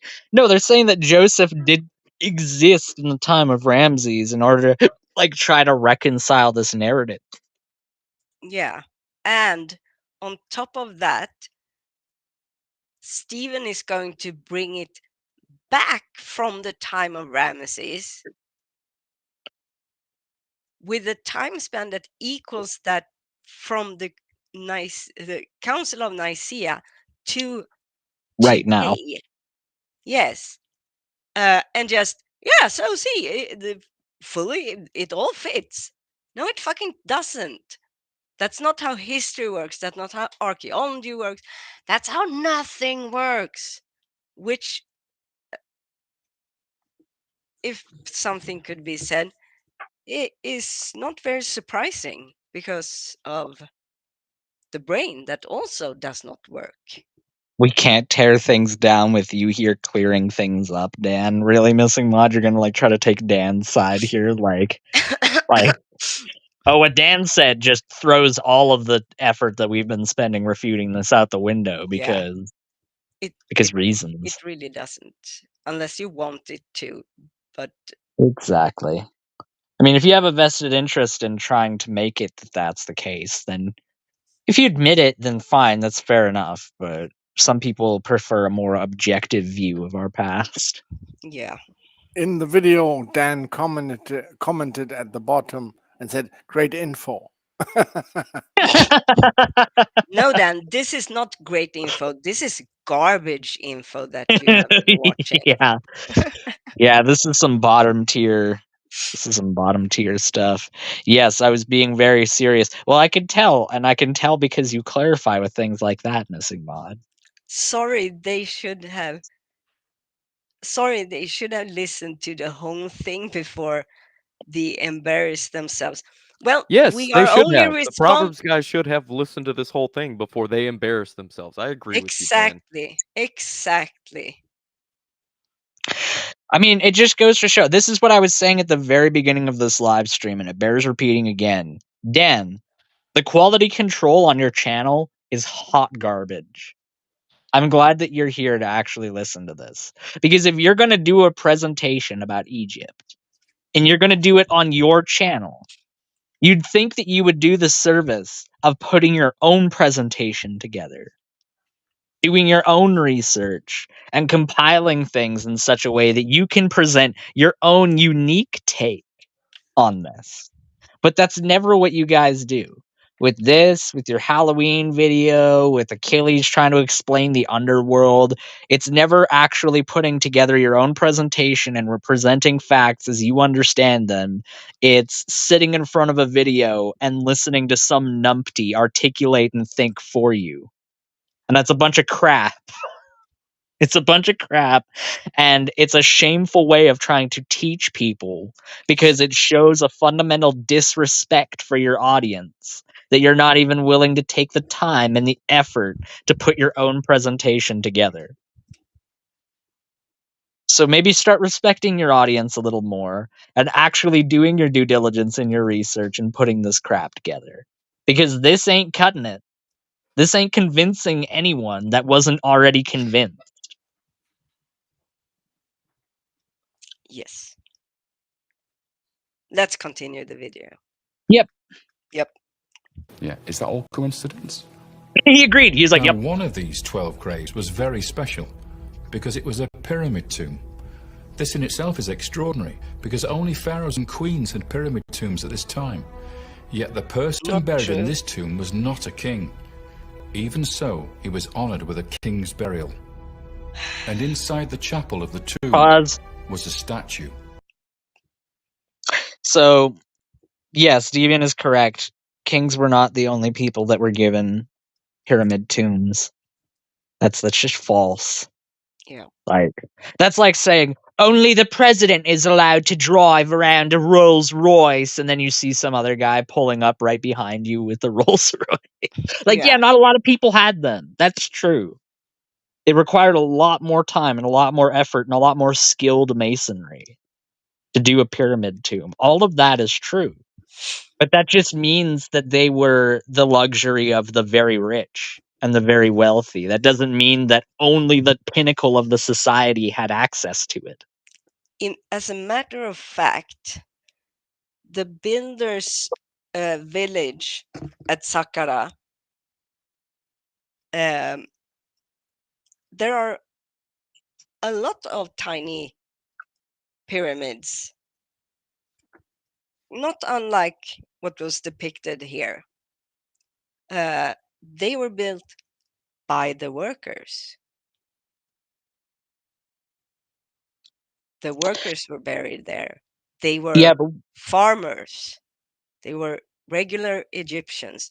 And let's not forget that if you go down to Nubia, there are a lot of pyramids. They look a lot of very pointy pyramids. very pointy pyramids, and they're a bit different. They actually resemble this one even more. Guess who's here? And ideas goes around. Who's here? So, an You know what it Egyptian is? would never want to be buried outside of Egypt, which is why the Egyptians were very reticent to actually settle in the areas where they that they conquered,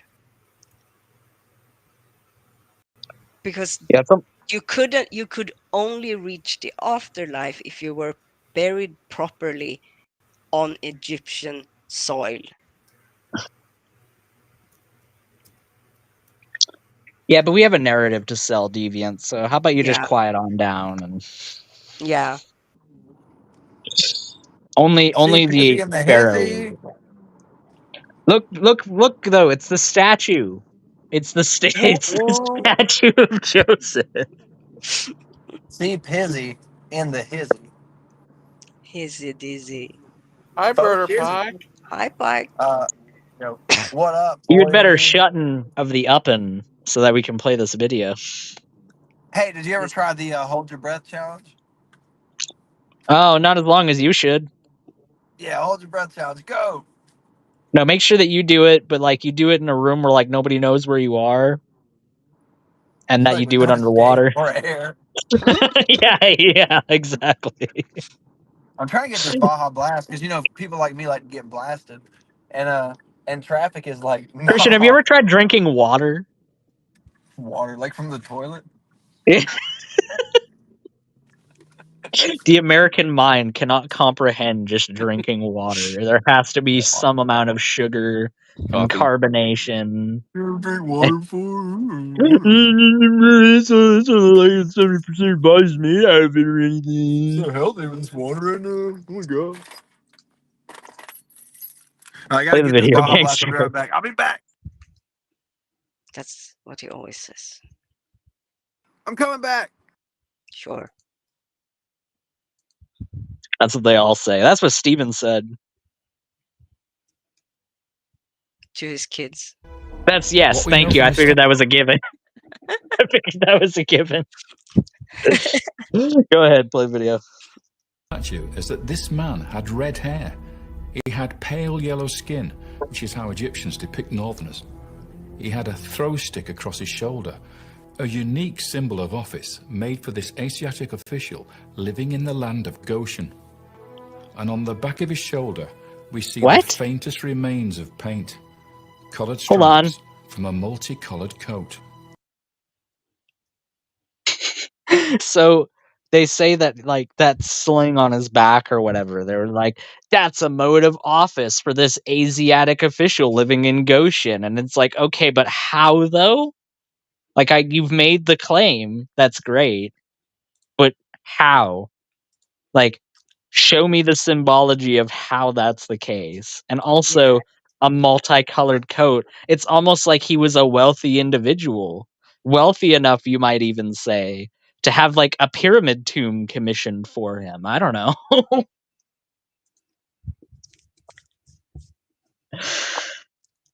Joseph wore a coat that was more than one color, which is a symbol of wealth. This guy is wearing a coat that displays his wealth. Therefore, he's Joseph.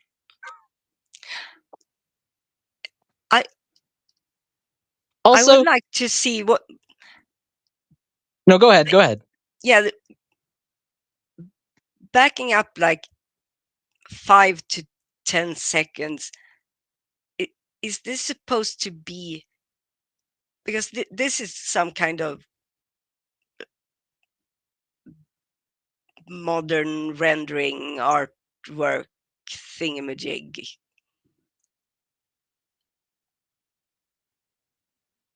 And it's not very well done either.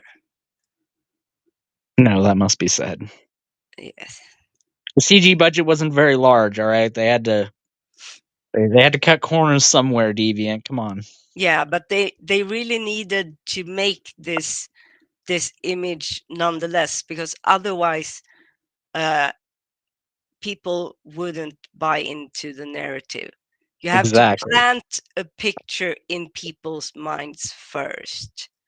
You can't show them the actual statue first, because then people might like begin developing their own thoughts about the statue and like their own opinions instead. No. You need to front load your narrative first. Because that's how scholarship works, right? Like you just like inculcate people into a narrative and then you present them the evidence. So ridiculous. I mean, like, by the way, wasn't Joseph's multicolored coat as the guy in the video at the very beginning expressed? Like, wasn't that a symbol of Joseph's like pride and his greed and his avarice and like him being viewed as better than his brothers? Wasn't that the whole reason why Joseph's coat didn't go with him to Egypt? Why his brothers had his coat and like threw a whole bunch of goat's blood on it and claimed that he got eaten by a lion and showed that as evidence? Wasn't like him losing that coat like a narrative device to show that like he's shedding that pride and like leaving it behind? Why would he depict himself wearing the thing that caused him to go into slavery? Like what? Yeah. It's I'm not convinced. Let's put it that way. Right. I'm not convinced. Well, we know that Joseph owned the only coat in the ancient world that had more than one color on it. Oh yeah, So, definitely. and you know the symbol that he is depicted, like that sling on his back, that's a symbol of Asiatic people that are entrusted in the land of Goshen because reasons. Yeah, for many reasons. Those reasons being anyway. Hey, speaking of reason, this is my reason. Because I like to get blasted. Christian, you are the reason for the season. And the reason is Baja Blast. I mean, that's the reason. I thought it was the tilt. I need to get your kids to start singing more songs about you not wearing shorts. Yes. I'm just gonna sing every emo song I know about reasons in regard to this Baja Blast. Or you could not do that. You could also like not do that. But I could do it though. You know what I mean? Like, No. Yeah, no, that's true. But you could also like not do that. Yeah, that I think like that Hawthorne would Heights, make Ohio people for lovers? even more upset if you didn't do that. Yeah. And yeah, I think she's it would right. upset them in a very special and deep way, sort of. That's kind true. of thing. It's true. I think she's right You about know, that. I was about to give a positive review of Christian's it. book Out of Egypt. No, do that. But No, do it. Do that. no, but Yeah, do that. now that Christian has like acted the way that he has, I mean, I'm just I gonna take it put my back. interview. I'm just gonna put it as I such. changed. I therefore changed. Out of Egypt, more like out of my bookshelf and into the trash. Am I right? That's the best you got. You had like 3 minutes to prepare that. That's right. That's right. Out of Egypt, more like out of like Syria or something else. more like out of Canaan. You know what I'm saying? Yeah, more like out of like Arabia, like before it was Saudi. I mean, like regular Arabia. Regular Arabia. It's the most American statement that's going to be made on this entire stream. I'm just putting that out My there. next broadcast is called Regular Arabia. This is regular Arabia in the morning, everybody. How's it going here on your Sunday drive over to church? We love Arabs and all you people from over yonder's there, and we want to know you and you to know us so we can know each other. Praise the Lord. That was beautiful. Can we Appreciate continue the video? No. Video. Man had red hair. He had pale yellow skin, which is how Egyptians depict northerners.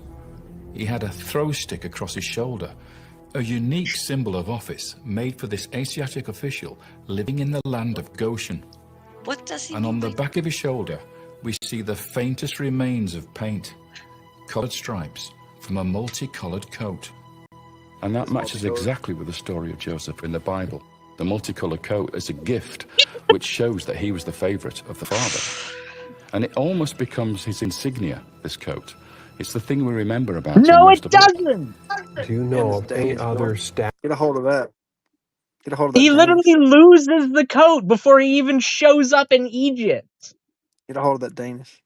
He loses the coat, and now they're saying, it basically becomes his coat. It becomes his symbol of office. It really does. That thing that he loses before he even goes into the land that he has that office in, it becomes his symbol. If you really think about it, it's like No. And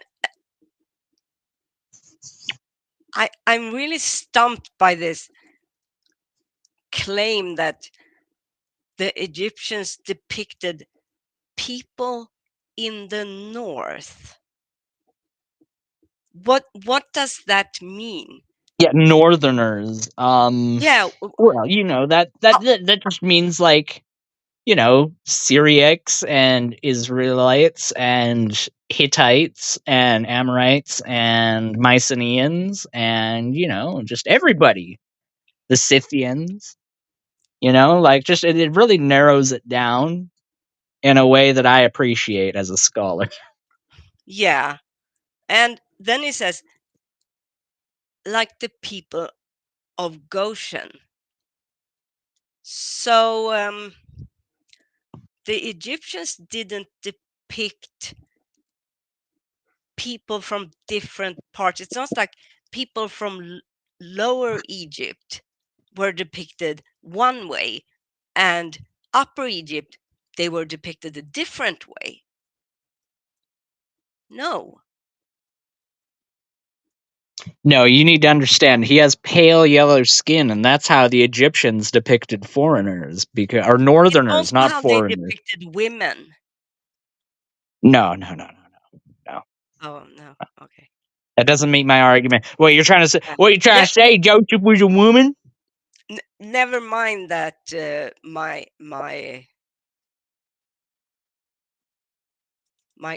subject area of guess who's back? Some sort of speciality. I'm only here for a little bit. I just had to do a quick fact check about the Joseph's coat thing, his jacket. He got 3 jackets in the Bible.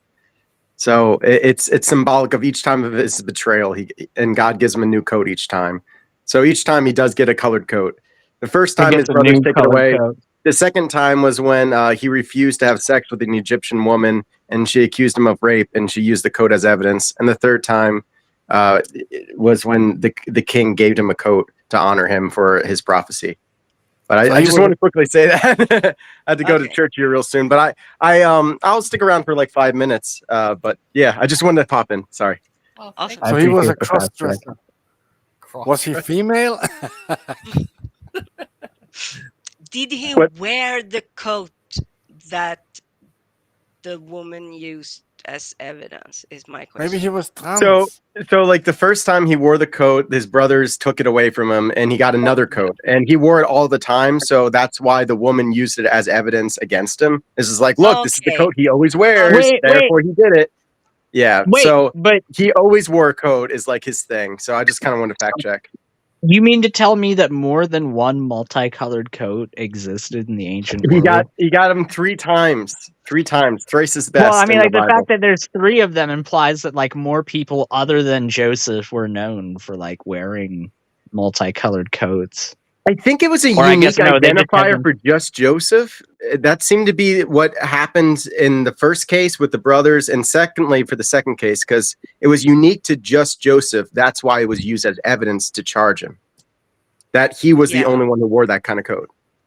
He was maybe the But most woke person in but Egypt. we happen to know that we happen to know that Obviously, they his father's like a actually had colored clothing in ancient Egypt. Oh yeah, it's possible to Uh, make them, but it was like his thing. yeah. Like you know how people have different styles. Like I have yellow glasses Yeah. on.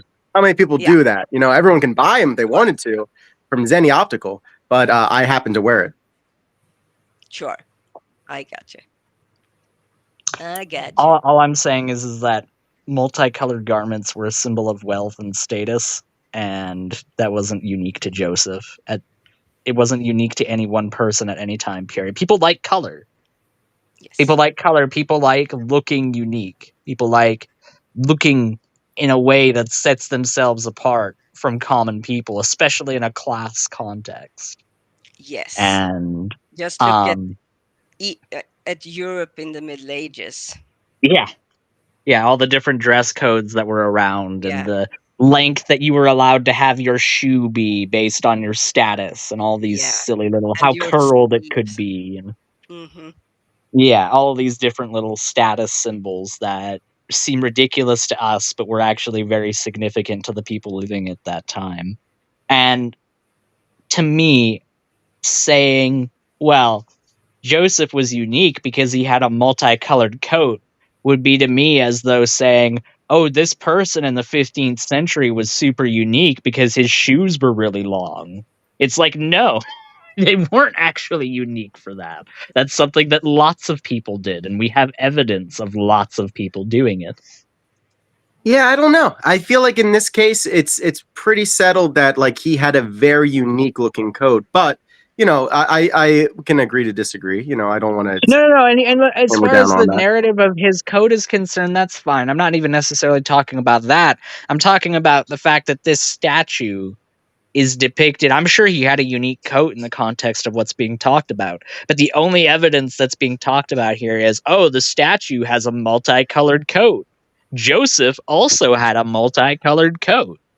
And to me, that's just not sufficient. All that tells me is whoever that statue was depicting was somebody of wealth and status. That's all it tells me.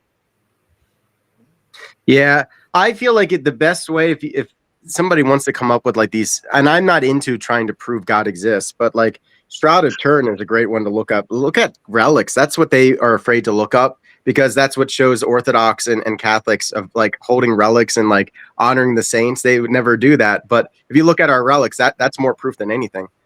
But Shroud of Turin is a great one.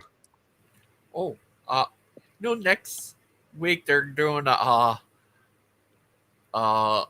what's it about the Virgin Mary? No, but thank you for Yeah, I coming in know. and dropping that. I appreciate that, Danny. Yeah, no problem. I was watching. I'm getting ready to go to church here soon, and I was watching it, and I was like, oh, I should come in and just say real quick because most of what you guys are saying is true, of course. You know, I just wanted to. No, but it's a great point, and I was vaguely aware of the when I let me rephrase that. When you mentioned about the Potiphar's wife using the coat as evidence, I do vaguely remember that, but as I said earlier in this stream, the Bible is not and especially not the Old Testament. I don't know it like by heart. I've forgotten more than I remember. So for me, I focus on the Egyptological aspects, which is why it is great to have people like you, like Mark, and like Aiden that can add in the biblical context in a way that I cannot. So it's much Rock on. appreciated. Oh yeah. Aye. Oh, and Gangster Ghost, thank you for reaching out and saying I'm glad you're safe and all that. I appreciate you, man. You know, we know that George Washington was separate and distinguished from the founding fathers because he had a powdered wig. And no one else was known at that time for having a powdered wig. So, Actually, his hair was dyed. He actually was naturally redhead. I looked up. that is Dyed. true. No, in his younger years, George Washington did have a red head of hair. He also had a very fiery temper as well. Yeah. Kind of like you. Uh, Oh, sorry. Oh no! You want me to continue? Yes. Okay. Unfortunately, yes. Statues of a Semite of this kind in Egypt. There is nothing else like this in the whole of Egyptian history. Really? Nothing at all. David Roll is not the only one to see a connection. There's nothing Now, I like want to just this stop this in for a all moment of Egyptian because history. I want to go over the scripture that makes the part about the coat Can you significant. pause? Let me. Gangster Ghost? Thank you, buddy. I did. Go ahead, Aiden. Okay, so there was nothing like this ever in the history of Egypt. Let's go down the list. So, pyramid tomb for being built for somebody other than a king or a queen. That's not unique. We've demonstrated that. Statue depicting the person being in the tomb. Is that unique, Deviant? No. All Very right. much no. Person's garments having more than one color on them. Was that unique? No. Very much no. Person Especially not on a funerary depiction of yourself where you wanted to be presented in the best way, because that's how you are supposed to spend your eternity in the afterlife. you want to look your best. Yes. So none of those things are unique. Being depicted in the form of your office in that statue, is that unique? No. Definitely Okay. no. Yellow skin being used to depict the person in the statue, is that unique? No. Definitely no. The person being depicted having red hair, is that unique? No. Definitely no. So, we've gone through all of the different components that they've laid out here for why this thing is unique. And none of them pass the litmus test of being utterly unique in Egyptian history. So please, tell me, Proverbs guys, what about this makes this unique and unprecedented in Egyptian history? This combination of circumstances that we see everywhere else all over the place makes this utterly unique. It's like, what? It's quite ridiculous. It's extremely ridiculous. And the reason why I went down that long form route of listing all of those things is I just want to highlight overwhelmingly that they've made a very big claim here. Yes. Like a claim in archaeology that you have found something that has no other precedent anywhere in a civilization, let alone a civilization as old and as storied as the Egyptians, is a paradigm shifting claim in academia. Yes. And this is one of the most significant things that you can claim is that you found something without precedent. And they have done that on the auspices of a tomb that has nothing unique about it whatsoever. If anyone were to make an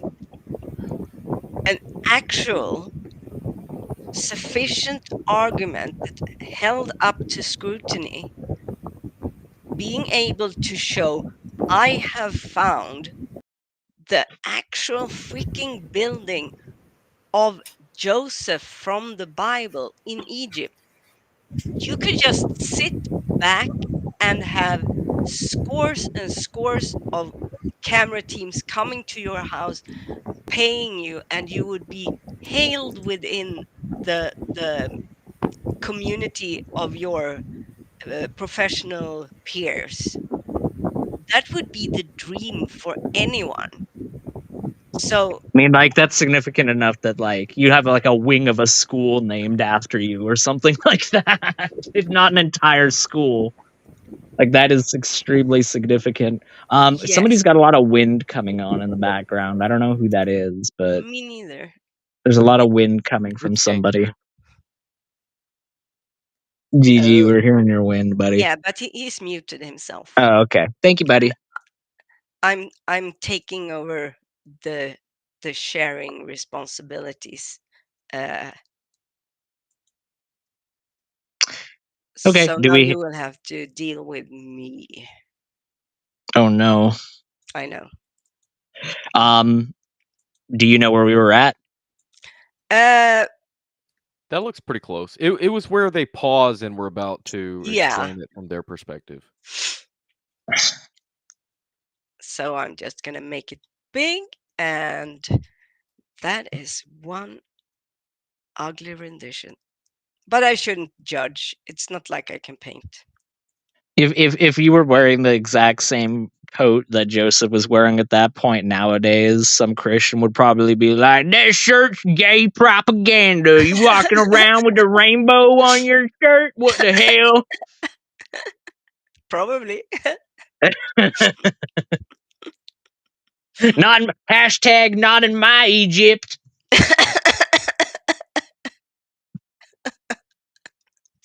You think?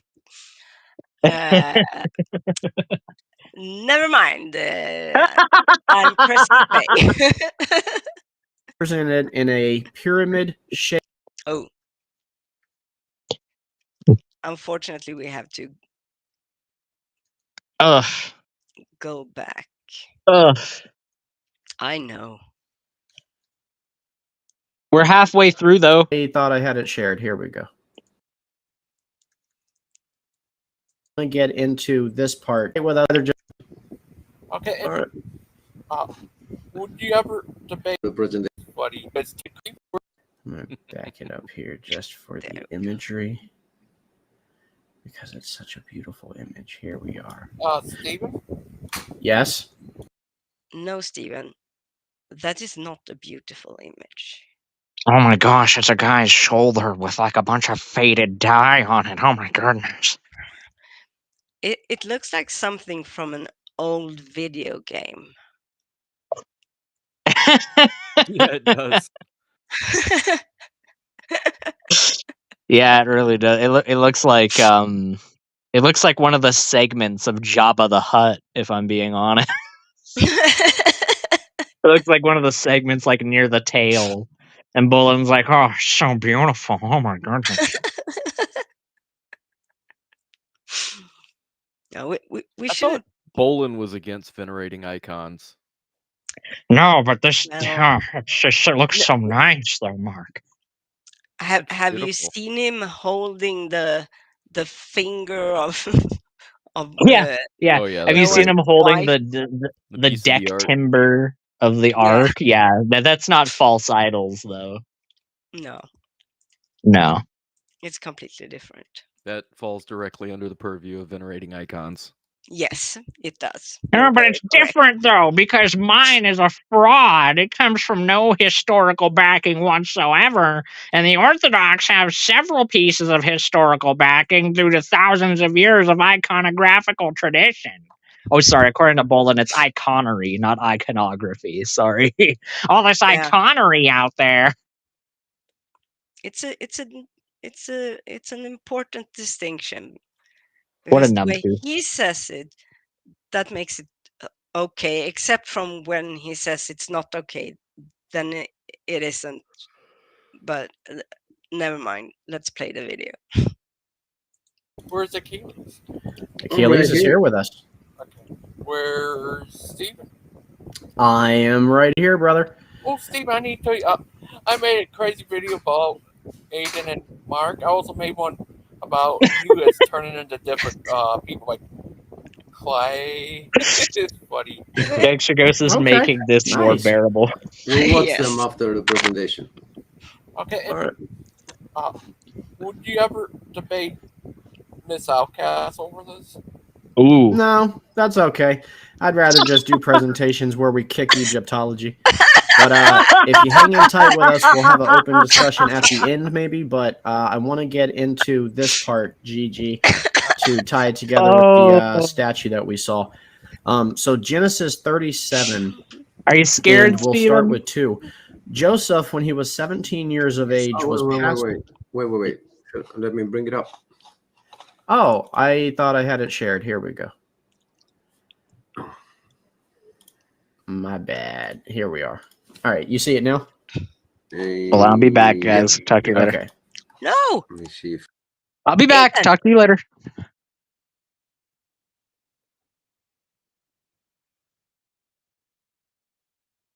What the fudge? He can't leave me. He disappeared. He disappeared. Well, we can go on with the video. He said he'll be back.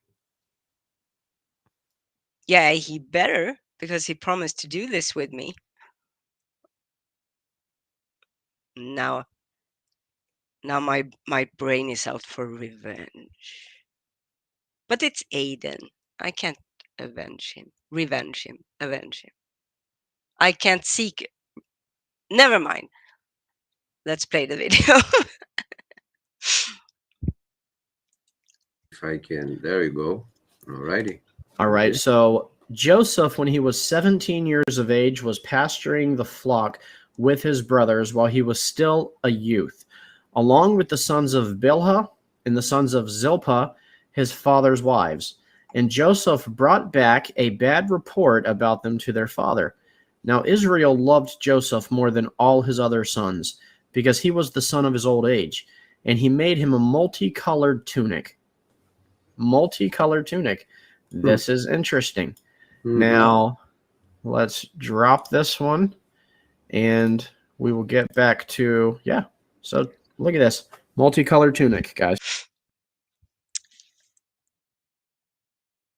Well, I'm convinced. Yeah, you sold me. Yeah. Well done. Look, he's got eyes. It's the same guy. That's true. He's got a nose and a mouth, too. I bet he even has fingers. Yeah. It's got to But be the you same don't guy. have any nostrils. Oh, no. And No, okay. You just blew it out of the water. yeah, and he doesn't have. So he has ears, but no ear canal. Bet he was hard of hearing. Yeah, I think it might be demonic. Ooh.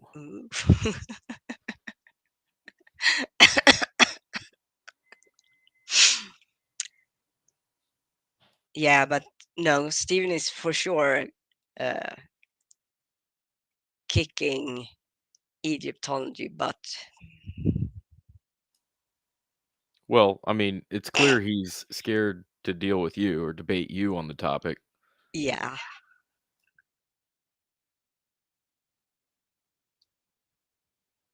As he should be.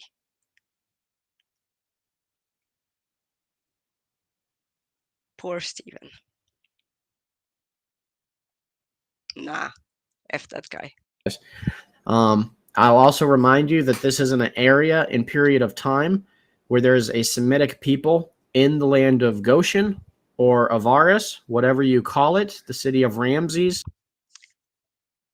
No. It's a period of time where in Avaris, Hyksos, the Hyksos, who were of Asiatic origin, from Asia. Asia is not Canaan. It's not Israel. It's not Turkey. It's not Greece, or it's nowhere but Asia. Okay, Steven?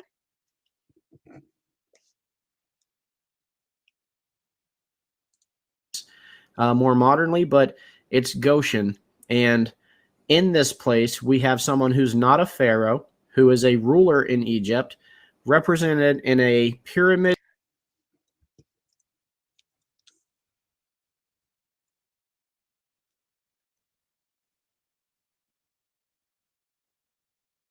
Stephen, you need to learn source criticism for real.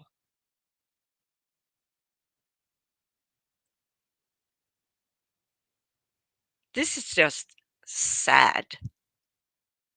History is such a fascinating topic, and there is so much to learn, to understand humanity, to understand the world as it is and as it was, and as it can turn out. Well, they're scared to study history because they think it's going to disprove everything they know. And I don't think you should be afraid of that. I've found in my studies of historical facts that it's actually affirmed my faith far more than I ever could have hoped for. It's just a dishonest approach to real conversations to just put out this kind of information without even giving it a first look. Yeah. No criticism whatsoever. Which criticism for these guys is a dirty word. I don't think they understand the importance of being critical and critical thinking. They think it's a negative. It's not. It's not. It helps. It's actually how we progress. Is to think Exactly. of things critically. Exactly. I was thinking about that earlier when we were watching this video, that I may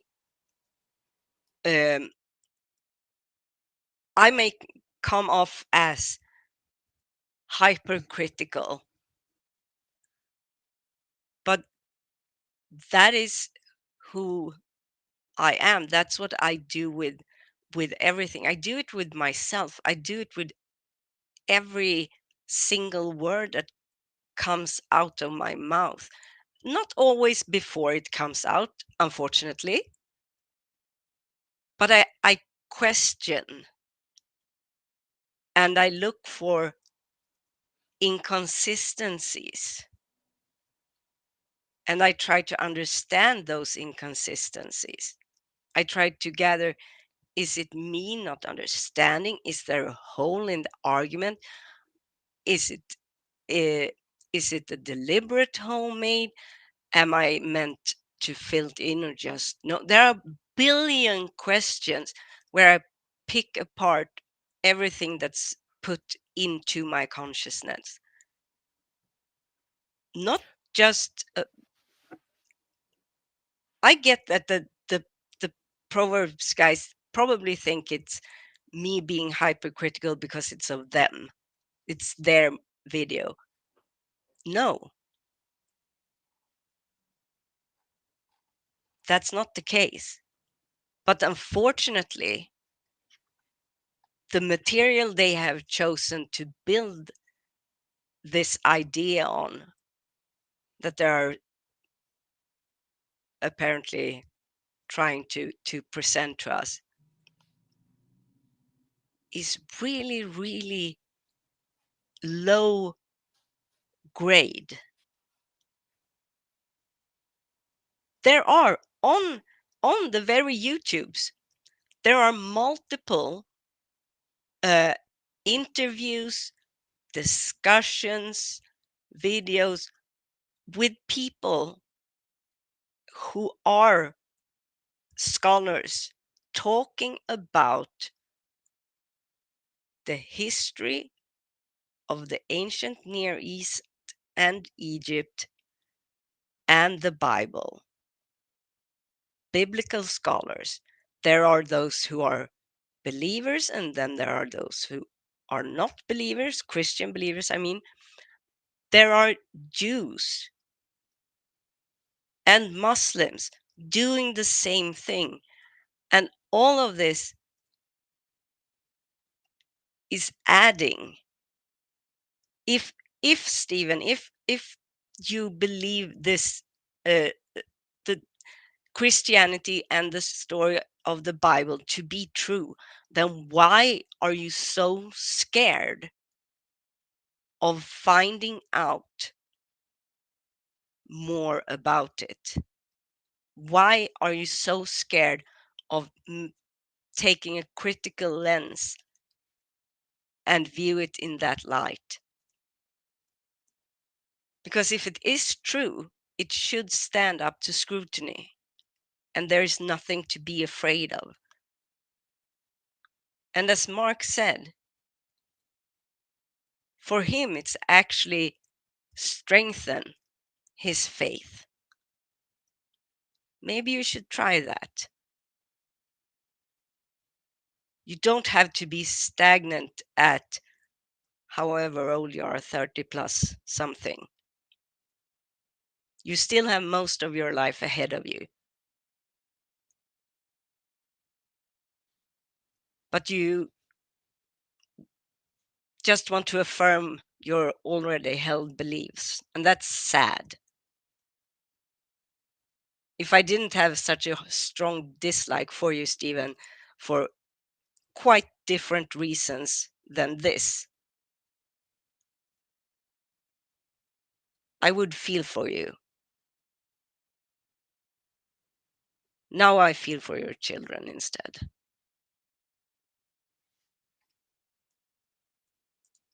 Shaped sepulcher, which is reserved for royalty, and he is in a Semitic designed home that is not characteristic of an Egyptian whatsoever. So just wrong. You're wrong. Steven, you're so freaking wrong. What I miss? Hello. Hello. You didn't miss What I miss? much. No. I chewed out Steven a bit, and in a very friendly manner, I would add. Very deviant manner, yeah. Yes, Yeah. very gentle. And I didn't call him a spineless coward, even once, even though he is. Well, you know what the Bible says: spare the rod, spoil the Stephen. Yes.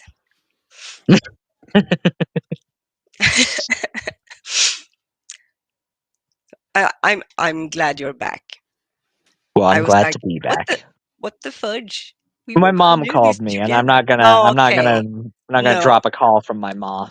no, that's fully legitimate. When you said I'd be back later, I had no idea if it was like, yeah, I see you later. I 2 wasn't very days go by. specific. I wasn't very specific. No, but I get it. When the phone rings, you also have a time pressure there too. My mom takes priority. I'll just say that with Yes, no shame whatsoever. that you should feel no shame there. Mommies are always to be They're pretty great. prioritized. They are, and if they're not, then that's a different story. True. But you should love them anyway. The Bible says Yes. so. Yeah, let's continue this travesty. All right, sweet. It's refreshing your guys' memory. And there are 12 graves around him. Oh, right. 12 graves and 12 pillars, which is very interesting. And I will remind you guys, we would expect. So what he's done before you rejoined Aiden is just go through and say, yeah, so he has a colored thingamajig on and a colored coat, and he lives in a house, and yeah, he basically did the list that you asked me about, but just swallowing it as if it was very significant and very special and completely missing the point. At which point I had the need to tell him a little bit about the benefits of critical thinking. I mean, like, let's think about this from Steven's perspective for a moment. And I know that that's awful, but I want you to put away all of your morals. I want you to put away all of your scruples. I want you to think like a Ferengi from the Star Trek universe for just a moment and just think about things purely from the perspective of profit. All right. So, with that in I mind, feel very dirty, and now you're adding Steven in. that's right. That's right. No, you've got to think like put any concern for any potential children out of your mind because you're thinking like Steven right now. So yes. anyways, I'm right. I'm just thinking from here on out, this is in the perspective of Steven. I'm right. My worldview is correct. And my worldview is backed by the supreme entity that rules the universe and is confirmed by his word in the Bible. In front of me is a lying, mocking daughter of Satan who has this supposed credibility of being an Egyptologist. Imagine the credibility I would get and the name I would make for myself if I debated and just utterly trounced this Egyptologist. Every possible avenue, like the name I would make for myself would be utterly oh wait, I don't actually believe anything that I'm saying. And if I go on there, that daughter of Satan will prove that I'm an ignorant numpty fuckwit that doesn't know the first thing about Egypt to save my goddamn life. So I'm just going to puff up my chest and act like I'm a big man, but then not actually do anything towards actually challenging her or her credibility besides just saying that she's a liar. Yeah. Good one, Steven. Good one. Yes. We're all very convinced, and we're all very scared of you and your big brain. The hesitation there. Yeah, I had to actually force it out of me. It reminds me of that one Trump quote where he's like, "I've got a massive brain."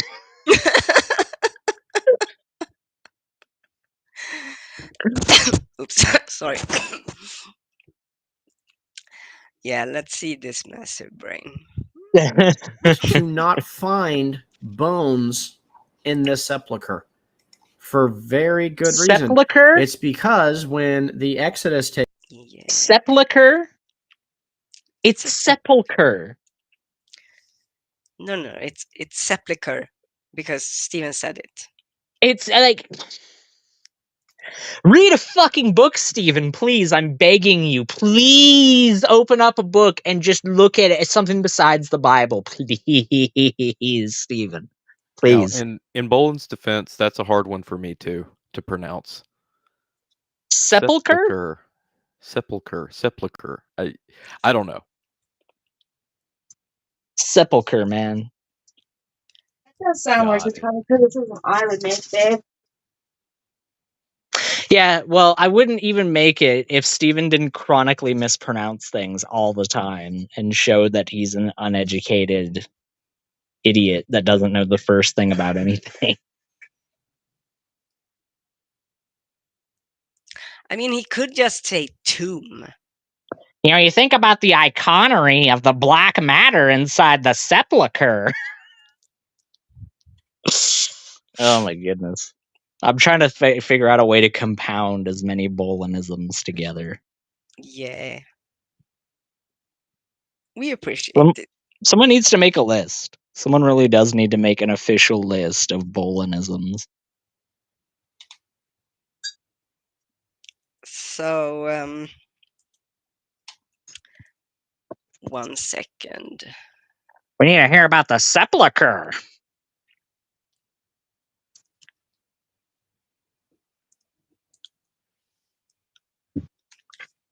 You said sepulcher.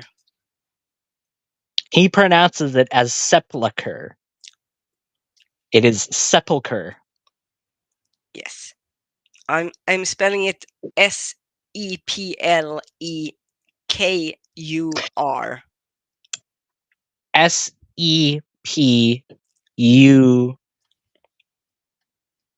SEPUCLRE, I believe is how it's pronounced.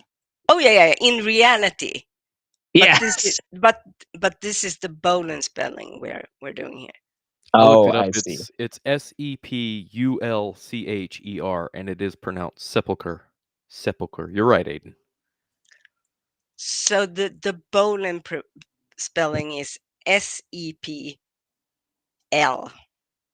Yeah. EKUR. Sepulcher. Sepulcher. Yes. I don't know. It's just like if you're doing a teaching about something, like if you're trying to educate people about something, it's kind of like on you if you're going to rely on other people's resources 90% of the time to get the 10% that you do say right. Like, if you're going to lean on other people for your teaching, at the very least, make sure your little bit that you actually add yourself isn't full of mispronunciations. I don't know. Maybe it's minor. Maybe it doesn't really matter, but it just gets on my nerves because of how little he's actually contributed, and what he has is just... It's a thing that we can look at even more as we play this video for some reason. Yes. Takes place. Before Joseph dies, he makes them promise that when they leave, they will take his bones with him. They'll return to the promised land. He wanted his bones to go. Let me point out that he has just inserted an extra detail into this the narrative surrounding this house, which is that no bones were found there. Is it just me, or did anyone else notice that there were no mentions of these the graves having bones in them or not? It wasn't mentioned. No, it wasn't mentioned. All that they said was that there were graves. They never said anything about whether the bones were there or not. So you're right. Stephen is just adding into this. And what that tells me is that he recognizes that this is flimsy. Like, he recognizes that the connection that he's trying to draw here is weak and tenuous at best. So he needs to, like, whole cloth just add details into it to try and bulk up the legitimacy. Yep. Sounds legit. Yeah. About as legit as Joseph. Yeah. And he's a solid dude. Just look at him. He's so solid, he doesn't even have ear canals or nostrils. He breathes through osmosis, obviously. Come on. Oh, I'm so stupid. Of course. Of course.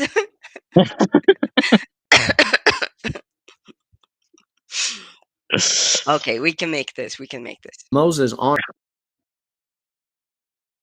this. Moses takes the bones of Joseph. They take the bones of Joseph for 40 years through the wilderness. They honor that wish for Joseph, the patriarch, that got us through the famine and in those times. Anything else from you, Achilles or Gigi? No. All right. Oh, I so hoped Gigi was going to sing a song throw stick there. across his shoulder.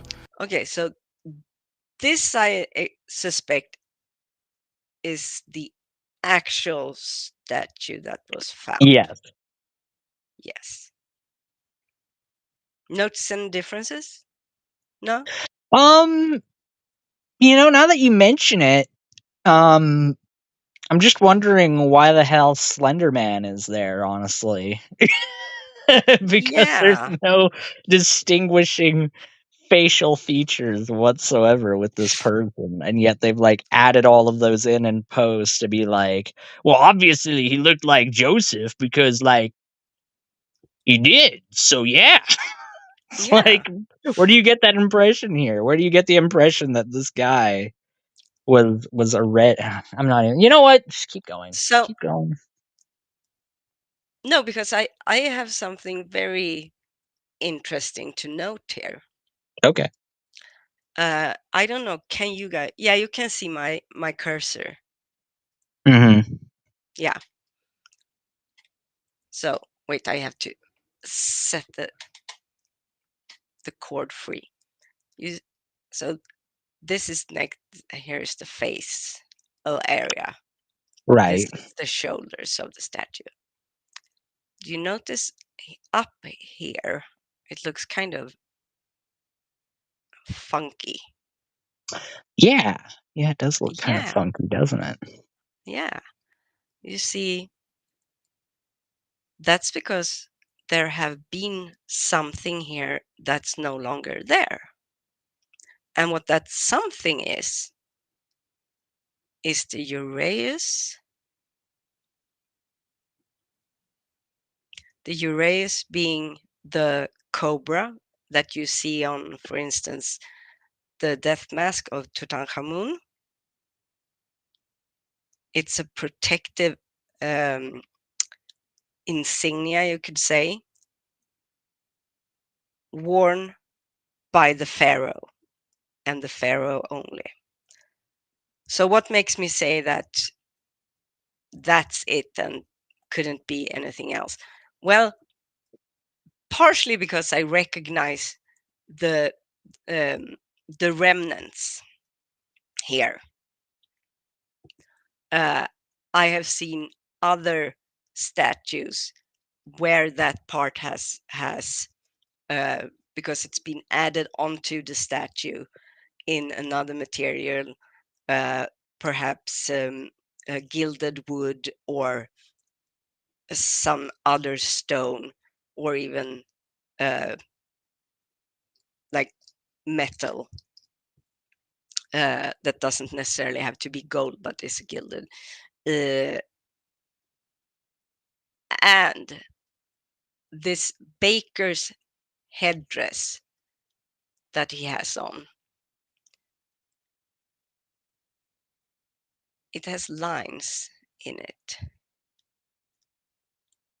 which makes it look very much like the Nemes headdress,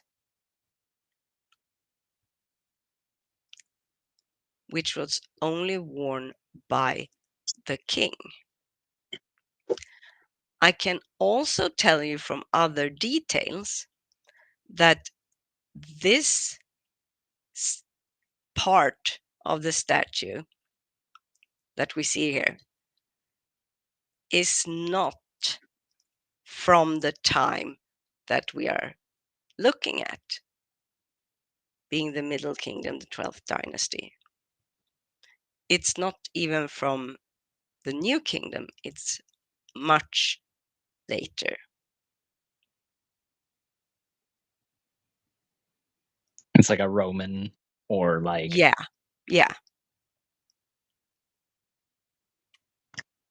It has those characteristics of looking kind of Egyptian, but at the same time not. Like it looks like a foreigner's best attempt at copying Egyptian culture, which you know is all of Roman Egypt. Yes, exactly. I'm so glad you got it. But we know that Joseph became pharaoh, though, right? Like, yeah, he was totally. Wait, no, he was. No, he wasn't, because that would be a lot like harder of a claim to try and like justify, even than the one that was made in the Bible. So, yeah, no, he wasn't ever. Okay, oops. Oh well, But you I'm see, sure that's what makes this the first ever example of this in all of Egyptian history, was because sure, it looks like the guise of somebody being portrayed as a pharaoh, but it's actually Joseph, Deviant. That's what makes it so unique. Sure, there's no actual indication that it was Joseph, but if you just cross your fingers hard enough, and just click your heels 3 times and say, "There's no place like delusion. There's no place like delusion. There's no place like delusion." And you're going to suddenly disappear and then reappear in the back office of the prolapsed ministry.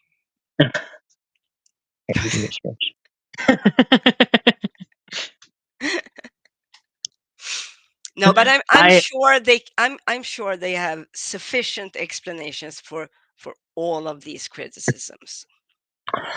I must say, I have our meal is ready at this point, so I am going to have to leave now for real.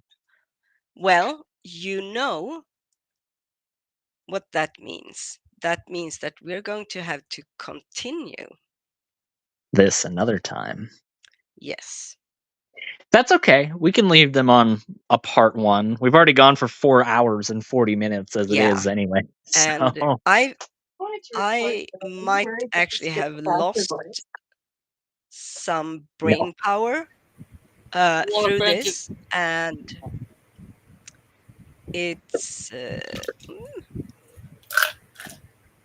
I mean, I didn't have much to begin with, so this could make a significant disability for me, and I blame Steven.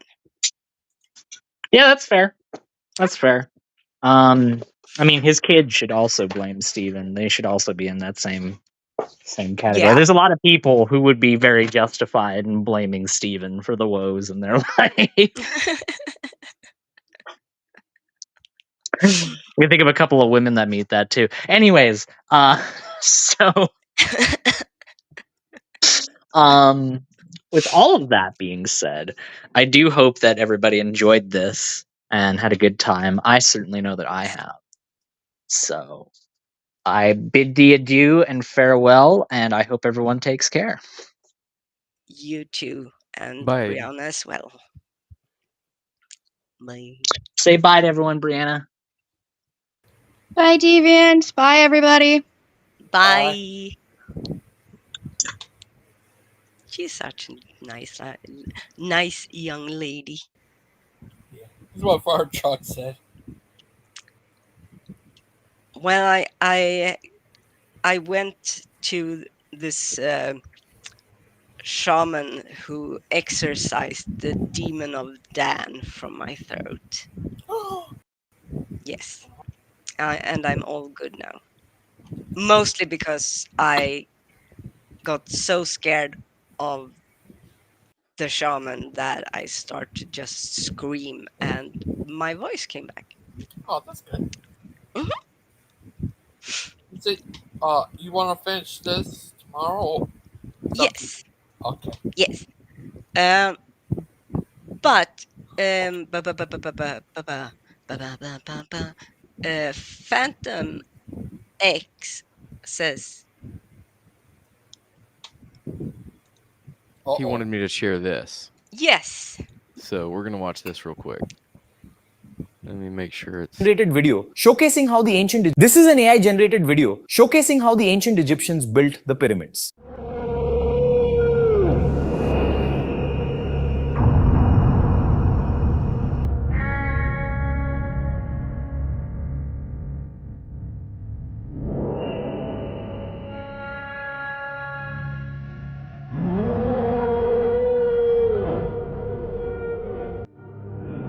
That's how they had the elephants in there.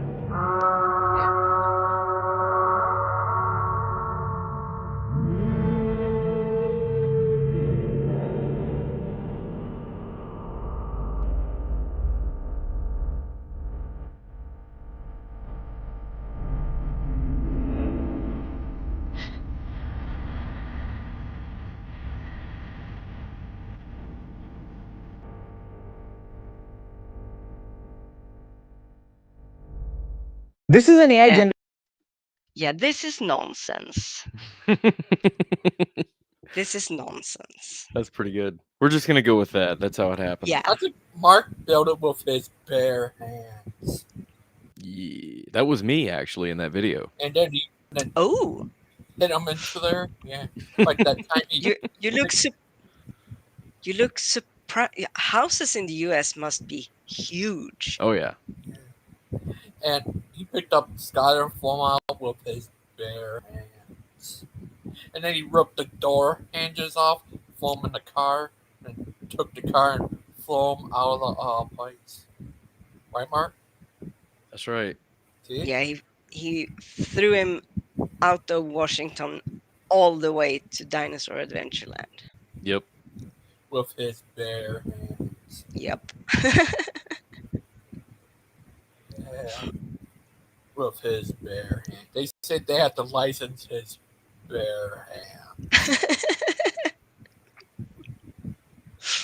For sure. But everyone, I need to tell you something. Mm-hmm. You all need to know this. Don't be a sad Logan. Be a happy Logan. Thank you for that reminder, Logan. You should know you are a Jesuit priest.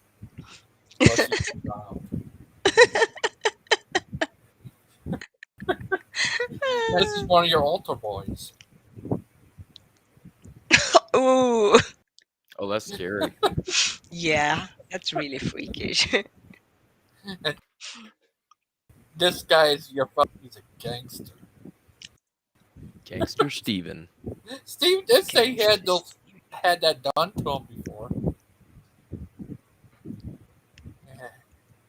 He's a gangster G. His gangster name is PG. PG gangster. Now that's the image I see every time I hear Boland's voice. And there's 3 of them. Oh no! Oh no! Yeah. See? He haunts you in your soul. See? But you can imagine seeing this in the sky. He looks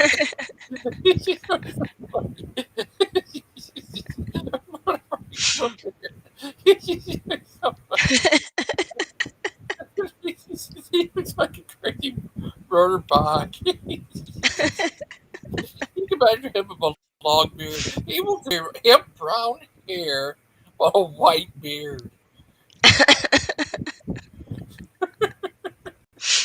Look and Aiden is half monkey, half Aiden, half Darwin. And yes, that's 3 in 1.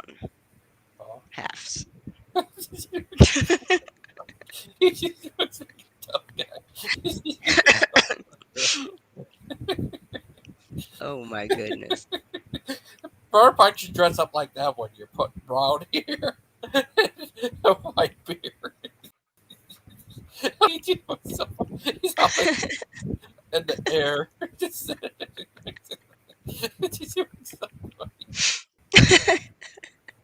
do you think of that, Mark? It's pretty funny. Never stop being you, Logan. Oh, you are the best. There's Gangster Aiden. Gangster Aiden doing gangster things. Like scooting. He's rolling on his scooter. Charles Darwin. Charles Darwin. Yep, he really is. And here's Mark as a pirate. Yar. Here's Mark as a Egyptian. He walks by. Imagine him walking like Egyptian. Yeah, it's very hard to walk like that, actually.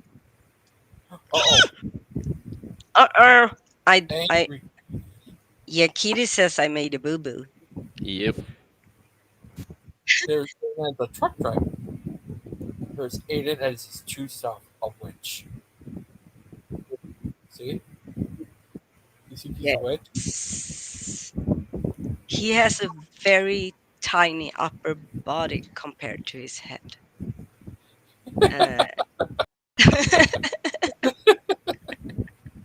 Yeah. What? Here's a two-headed. Conjoined I remember the lupins. day that happened. His face freeze up. I guess he's just smiling. And Big Ben goes, "Oh, oh God, he's happy." And he just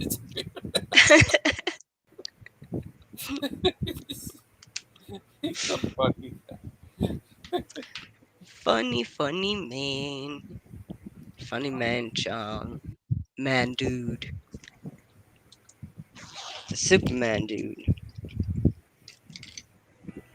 What's this? You hear that?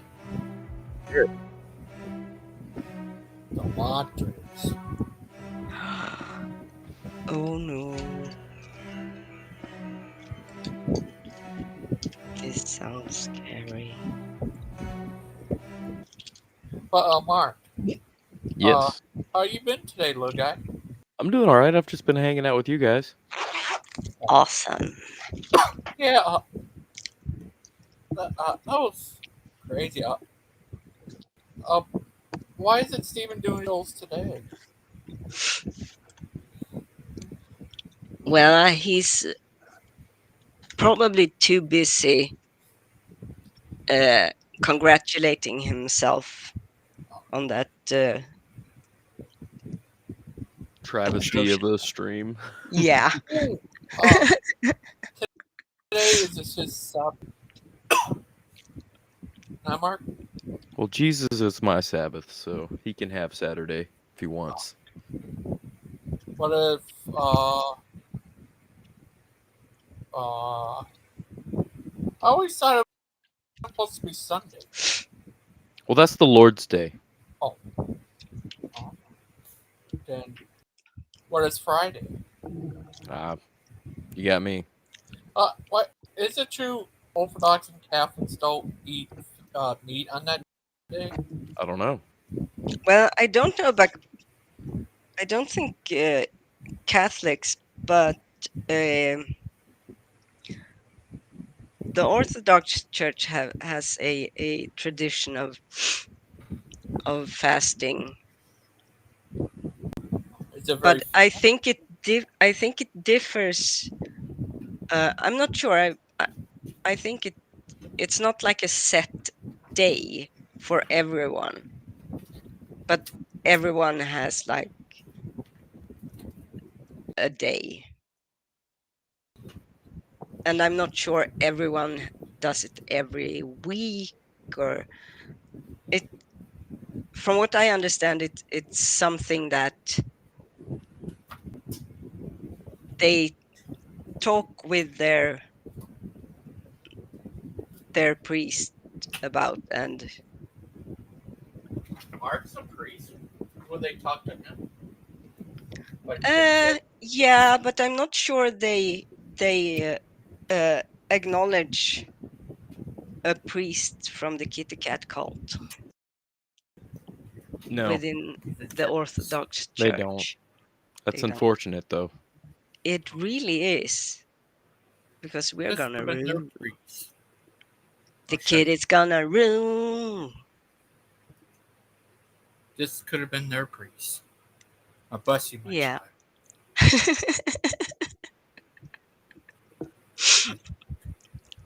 What about this guy? Oh, Mr. Anderson. Remember this. Our truck says. Behave yourselves. Yeah. Oh, this is supposed to be the picture of him releasing the dead out of the nether realms. Oh. This.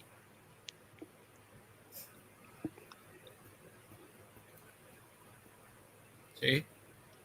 They're coming to get you. Oh no! I'm glad they're moving slow. Yeah. Like this guy. What do you think of this guy? I think he's cute. Oh, you mean I thought you meant the kitty. I think you should do some man grooming on his nails. How about this guy? This is Achilles. This is Ach, back in the Eli. earlier days when he was. Oh, okay. Here's Is him it again. before the dirt biking? Yeah, and this the lady who made him sad. Oh, bad lady. I think he got the ST demons from her. Like this guy. I hope not. This guy. He say, "Who are you?" I'm a freedom fighter of the Muslims. But I lost my plane. Who took it? See? Him Yep. and stopping her. Both in space. Just like this guy. See?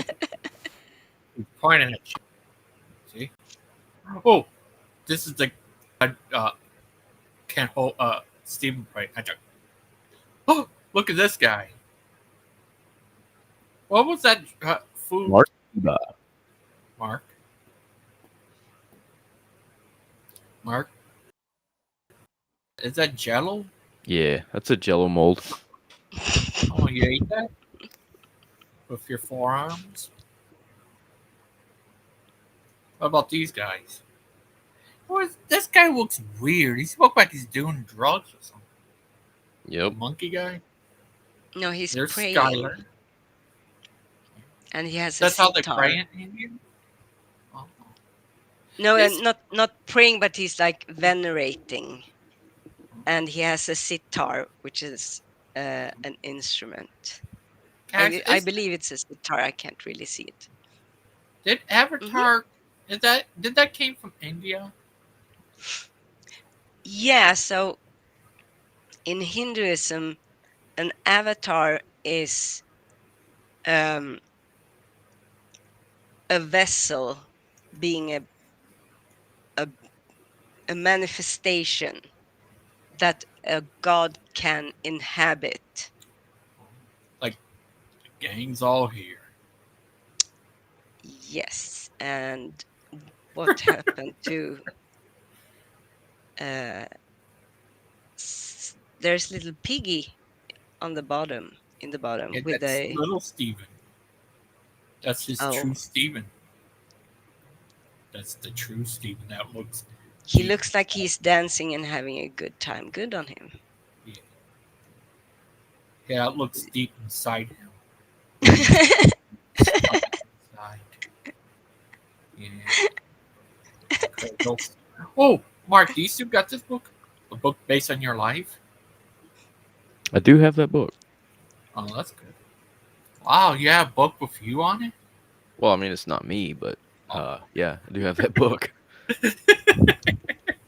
The Warrior, the Mark Storney story. The great Mark Storney. Right, Mark? The Mark Storney. Oh, here's Aiden when he was 50 years old. Oh, no. That's an old Aiden. Yeah, he turned 50 years old there. Wait, but that's before. Oh no! The 50-year-old Aiden. You don't really expect that he's going to look, from how he looks at 58. You don't really expect how close he's going to resemble Darwin just a couple of decades later. Yeah. Like this guy. Say what? This guy. Hey, what happened to his collar? That's what he's saying. What happened to my collar? I said Mark took it. Poor doggy. Poor doggy. Or his old dog. He's just a dog. Just a dog. He's just a dog. Oh, you ever seen? Oh, Charles. Oh, is this true? Say what? You Oh, ever heard of this goodness guy? gracious. No. Okay. What about this guy? But I might believe in demons now. This is Wesley. He made an egg on me. I know, that was so sweet. It was a That was long really time sweet. ago. It was on Steven's 24-hour show. His first time one. Is that crazy? Yeah. Did Steven have a 24-hour show? Yeah, his first one. Oh. Yeah, it was crazy. Well, we're about to hit the 5-hour mark, and I think I'm gonna hop on off of here. Thank you for But joining. That's Outcast. good show, guys. Good show. And Mark, Yes. I'd love to watch that video you had. Okay, well, give me a little bit, and I'm gonna maybe get out of the house and go do something for a little while, but then we can check that out afterwards. Awesome. All right. Well, you guys have a wonderful day. Thank you, everybody. Too. Thank you Thanks for to joining. everyone. Bye. Thank you, Miss Bye. Outcast. Thank you, Mark. Thank you. Bye. Thank you so much. Bye bye.